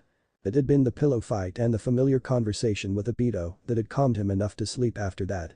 His friend's presence had allowed the teenager to savor the moment and he had slipped into the dreaming world too quickly to actually notice. Too bad that his nightmares had decided to remind him of what had happened. The fact that the masked man had been talking about Kakashi like he knew him and then continued to indirectly threaten Obito. It scared him. That masked man was strong. Kakashi had been able to feel the amount if not only a part of chakra and killing intent that the man possessed. Kakashi was well aware that the man could have killed him without him even realizing that he had been there. He had enough experience with sparring and fighting with stronger opponents, like Minato-sensei, to know that if the man hadn't been playing with him. Kakashi growled as he felt another tremble course through his body. "Don't be so weak," he told himself. "You are a ninja for a reason, damn it." The scolding calmed him somewhat, but the young shinobi couldn't quite shake the surreal feeling that he had actually managed to survive that encounter. Had it not been for the Redeed. Kakashi thought, the blanket scrunched up as he clenching his fists, knuckles white. "I would have been dead. And Obito and Rin would have." He gritted his teeth as one of his hands slowly reached towards his left eye, Obito's Sharingan. He closed the eye slowly and rubbed it. The words of the Redeed still roamed in his head. "But I can tell you this, Haddock-san. That man is an enemy of mine and I won't hesitate to hinder him any possible way. So be careful with that eye of yours." He once again looked at Obito. "So be careful with that eye of yours." There was a threat for the Uchiha out there. But who was that guy? How did he know where he was? How the hell did he know Minato's jutsu? How the hell was he able to appear behind him without a warning? What had happened after the two of them had disappeared? How did he know about him and Obito? Now restless with all the questions roaming in his head, Kakashi stood up and snuck toward the sleeping boy who was spread out on the bed, snoring softly. He couldn't help but smile somewhat grimly as he saw the peaceful expression on his friend's face. It made the scars on his face only stand out more. How could he ever have underestimated his teammate? There was not a moment that Kakashi couldn't forget the expression that had been on Obito's face when he had flung Kakashi out of the way of that boulder. It was the bravest thing one could do. Kakashi's hand slowly reached forward and gently moved away the streaks of hair that were covering Obito's face, exposing the scars more clearly. Kakashi's dark eye stared at the lines and the raw skin with an odd expression on his face before he gently moved the hair back. It felt like he had to respect Obito's wish of being somewhat discreet about it. Even though this was the biggest sacrifice that anyone had ever made for Kakashi. This sacrifice didn't only limit itself to being physical wounded. It wasn't even only his life that Obito had sacrificed in the end.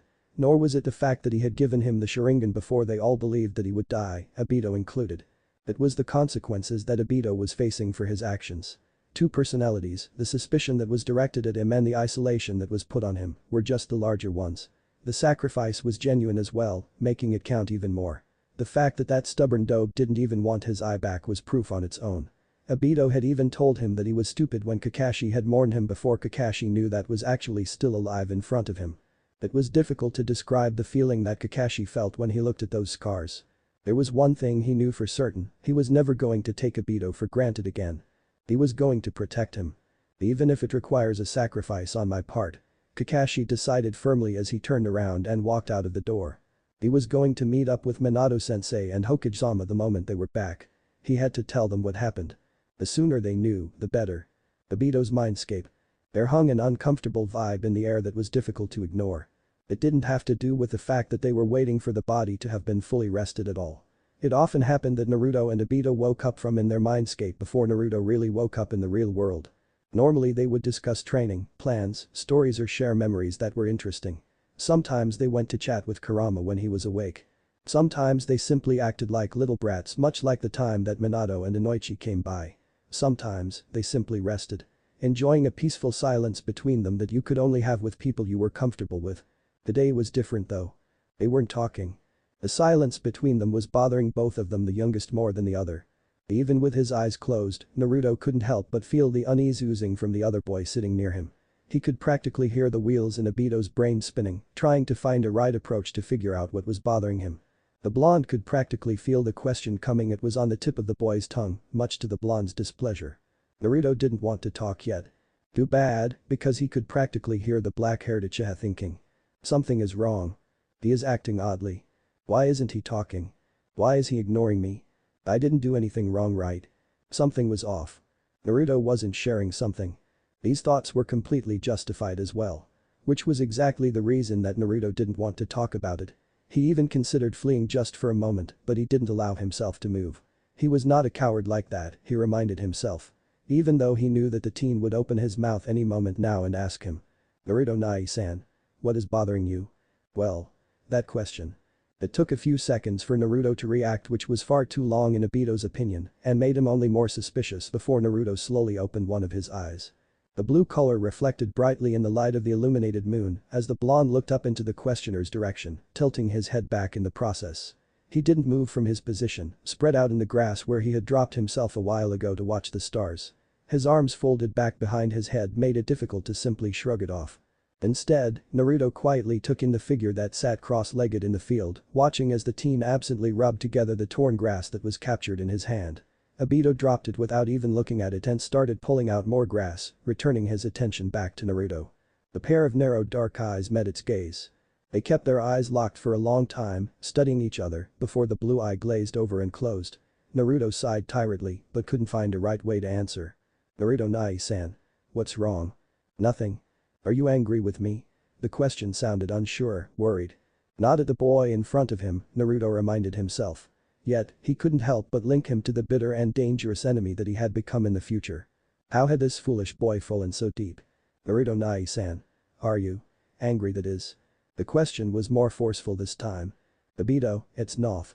Naruto started, but he couldn't get himself to finish that sentence either. It would be an obvious lie. Not that it made a difference. Obito already knew that he didn't want to talk about it. It just showed how much it bothered him if Naruto was nearly willing to actually lie to him. It made his suspicion rise to a level that he couldn't ignore it anymore. There was sound of movement. Naruto could hear the boy move closer to him through the grass as it rustled. No matter that was their mind that they were resting in, some things were just the same. The 2 feet stopped a few inches away from the top of his head, where he laid spread out in the grass. The shadow formed over his face as Obito leaned over him, blocking the light from the full moon. What's wrong? Obito repeated, leaning his hands on his knees as he bowed over his Nai-san. He didn't even bother to hide his worry and frustration that he felt. Obito really wanted to know what was going on. They regarded each other for a long time, and Naruto couldn't help but wonder why he thought of Sasuke at that moment. There was something about this situation that made him remember the brother that he had lost. He quickly pushed those memories away. But it had effectively reminded him that Naruto didn't want to lose another one. So, with some difficulty, Naruto sighed. I'm sorry. I don't want to talk about it. It is bothering you? The Uchiha insisted. No. You are bothering me. He snapped at the boy, which in a way was actually the truth, and groaned when the boy winced. The teenager shifted uneasily, unsure whether Naruto was actually angry with him and whether he should simply give him some space after all. Sorry, that was uncalled for. Naruto apologized after a minute of Obito's indecision. It's alright. I just want to help.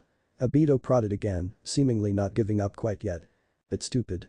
Naruto sighed as he closed his eye in an attempt to dismiss the conversation. It's not stew.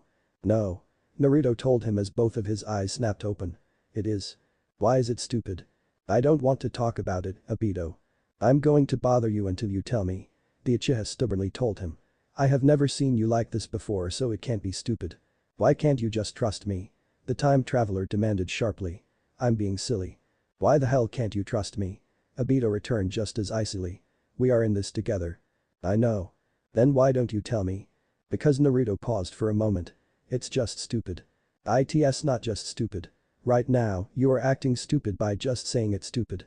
I will form my own opinion myself. Obito protested, actively provoking him. The blonde angrily continued to tear off the grass at his sides as he spoke. You don't understand, Obito. I have been trying to hide from the fact that I can't do it alone. This whole situation is stupid. I have been stupid. I have been evading trouble that I should have faced head-on. Only to figure out that the whole picture is completely different. I probably only made it worse.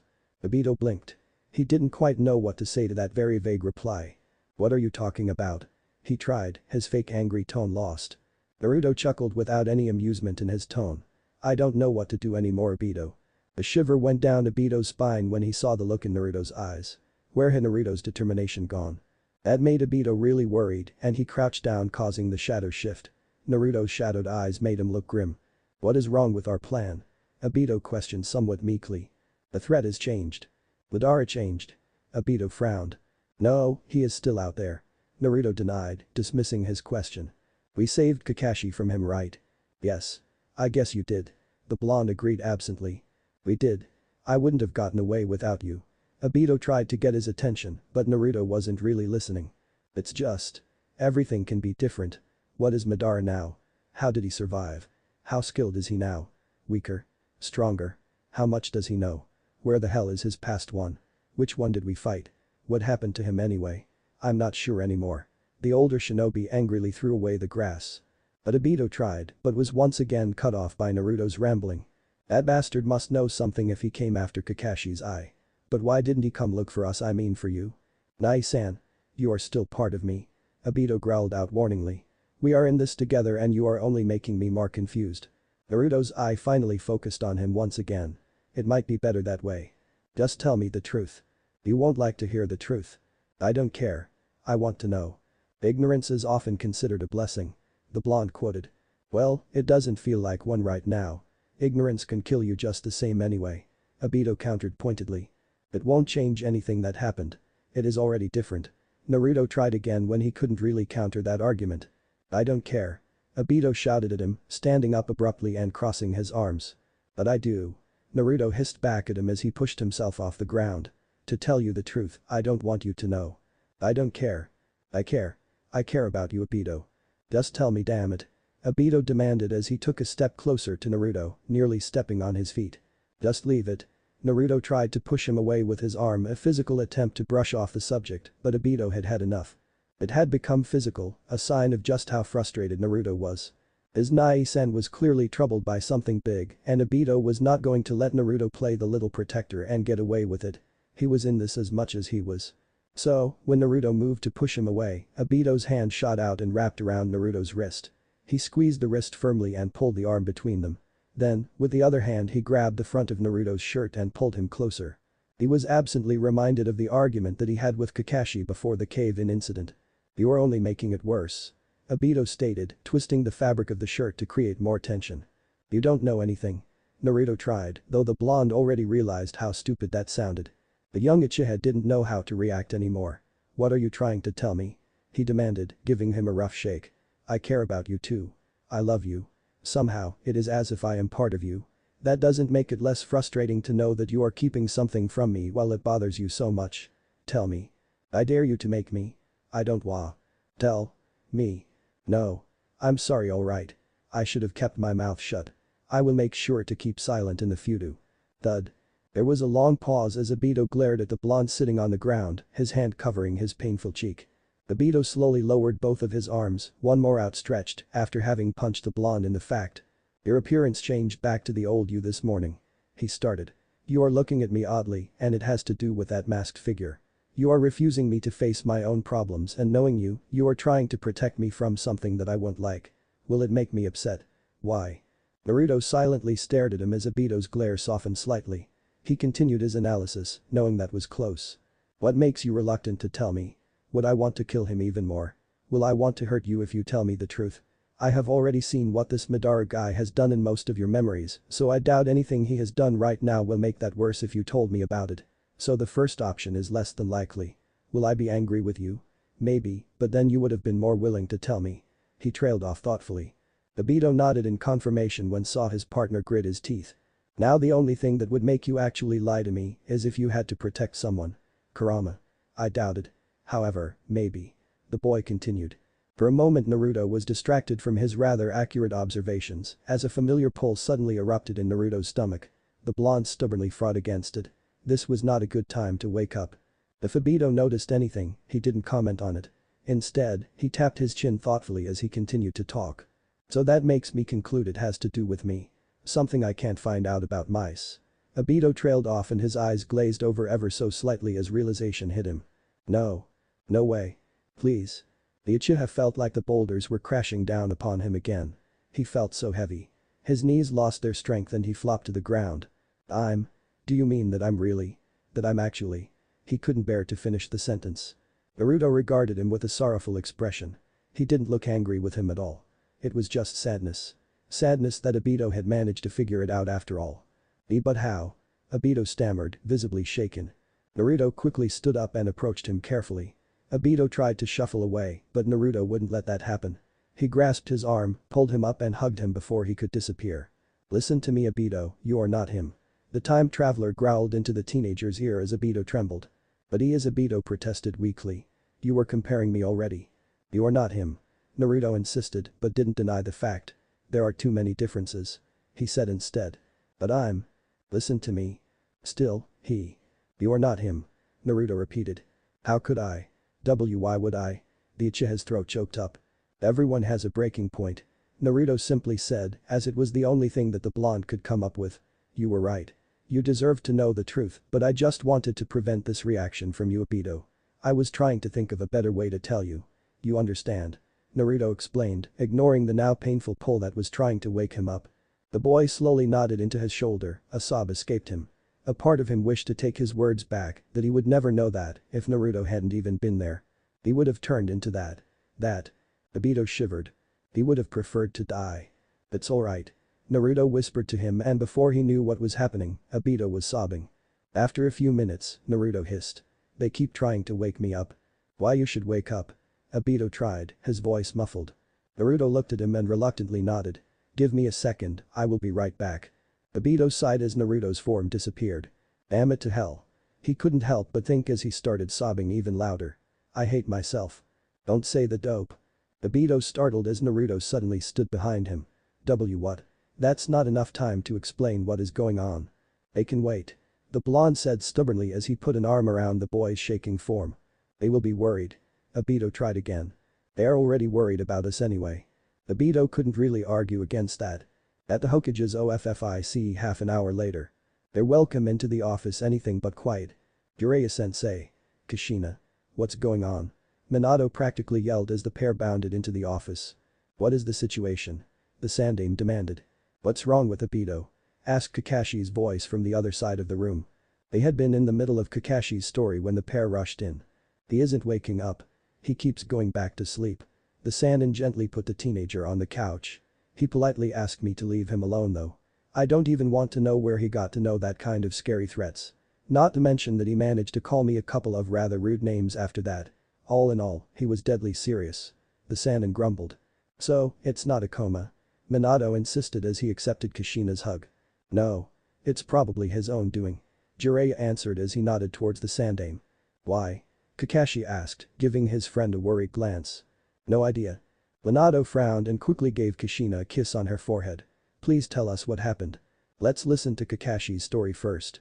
The Sandaime offered and Kakashi nodded reluctantly. Hi. Is Inoichi here yet? Jiraiya informed quickly. I want to get started as quickly as possible. He could be here at any moment. Minato told him. The Sandaime nodded. I will be right back. Something was going on in that boy's mind and he wanted to know what was happening as soon as possible. Back in Obito's mindscape. The pair sat next to each other, playing with the grass as they sat in lotus position. Naruto tore up the blades that he had in his hand and slowly let the wind carry them away. Obito watched him absently, rolling his own ball of grass in his hands before letting it drop to the ground. Obito sighed. I'm so sorry, Naruto. What? Naruto asked, startled when the boy looked at him guiltily. I'm so sorry that I turned out like that. I don't know how to. Stop that already. We talked about this enough. You still don't get it right. His friend ordered Obito, shaking him gently. At what? The boy repeated glumly. What I mean is. Naruto paused before he decided to take another approach. Would you, Obito? He demanded. The boy looked up at him, surprised. What? Tell me, would you become the man that I showed you? No. Why wouldn't you? Naruto pushed him. Obito didn't even bother and took the bait. He pushed himself to his feet and pacing restlessly. His arms waved in the air as his thoughts rolled out of his mouth. Because I don't want to kill people like that. I don't want to kill the people I care for. I don't even want to kill my family. He yelled at him. I want to protect. I have to protect everyone. I love Rin-chan. I love her. I love my team. I love Konoha and the precious people in my family. I don't care how strong it would make me. What use is being stronger than Kakashi if I can't act like a brat about it towards him? What good would it do if he wouldn't be there? Then why did it happen? Naruto asked quietly after the boy calmed down and sat down again. Because. I'm weaker than I thought. The boy's shoulders slumped. No. But. Obito didn't understand. Because someone must have manipulated you while you were on the edge. Friends are important. Why? Because they can pull you back when necessary. They can return you back to the right way of thinking. Even Sasuke. Naruto sighed. We may have failed him in many ways, just as he failed us. But in the end, he realized this, and that allows me to feel somewhat just a little bit at rest. So what are you saying? Obito dared to ask, slowly having calmed down.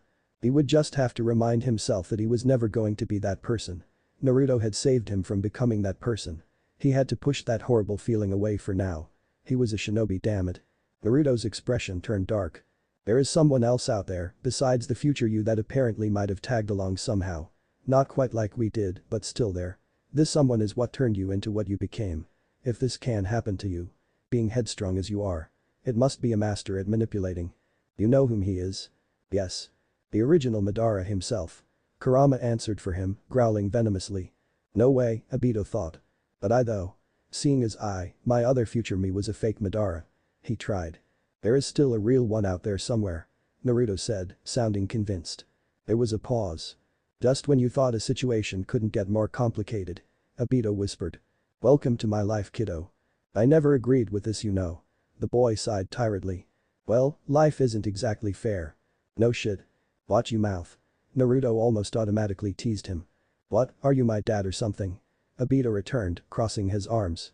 Betting cheeky RW. Naruto didn't end the sentence as he felt the intrusion already present. I guess that the guests will be arriving any moment now. He warned as he shifted back into Obito's form. Obito twitched nervously, quickly whipping away any remaining tears. Obito. The boy turned towards Naruto and blinked at the wide grin that Naruto directed towards him. You are not and will never be that horrible man in the future, alright? We are going to kick both their asses. Right. The reply wasn't as determined as the blonde had hoped for, but he could understand. Great. The two turned towards the right, where they could see the two figures approaching. They couldn't hear them quite yet, Naruto knew, but the air that they carried was different than the visit that they had had before with Minato. Nai-san. What the hell are we going to do now? Obito muttered under his breath as he smiled somewhat tiredly at the privacy invaders. I don't know. Naruto told him under his breath as he crossed his arms and glared at the pair. Shit. Damn right. If there was one thing that Naruto could expect from his teacher was that he was always prying into things he shouldn't. Hi, Iro-sensei. He called out calmly. I didn't expect you like this. It's not really nice to enter without knocking, right? The Sannin grinned at him. Well, you weren't really polite to me either this morning, so that makes us even. I guess. He said somewhat sheepishly, vaguely remembering the nasty words that he had told him. I'm sorry about that. Naruto's eyes glanced towards Inoichi and nodded lightly at the blonde mind reader, which the man returned. Naruto secretly was pondering how to get rid of the man. He wasn't even sure whether he was able to evade Jiraiya's prodding, but the last thing he needed was an eyewitness if he happened to find something. Speaking of his future sensei, he turned his attention back to Jiraiya. Is something wrong? He asked. You know fully well why we are here, brat. The man told him, this time without any smile. Naruto's grin dropped and Obito twitched right next to him. Jiraiya was being a little too serious for Naruto's liking. Did he know something? Their eyes met and the time traveler suppressed a cringe when he recognized the look in the man's eyes. Hiro-sensei was looking for answers. Answers that Naruto wasn't sure he was willing to give. Thanks for watching, Shinobi Squad. If you enjoyed this what if, hit that like button, subscribe, and ring the bell so you never miss the next twist. Drop your theories in the comments, I'm always reading. Want more Naruto heat? Check out the other videos on the channel. Stay sharp, stay awesome, and remember even shadow clones need love. Peace out, Shinobi.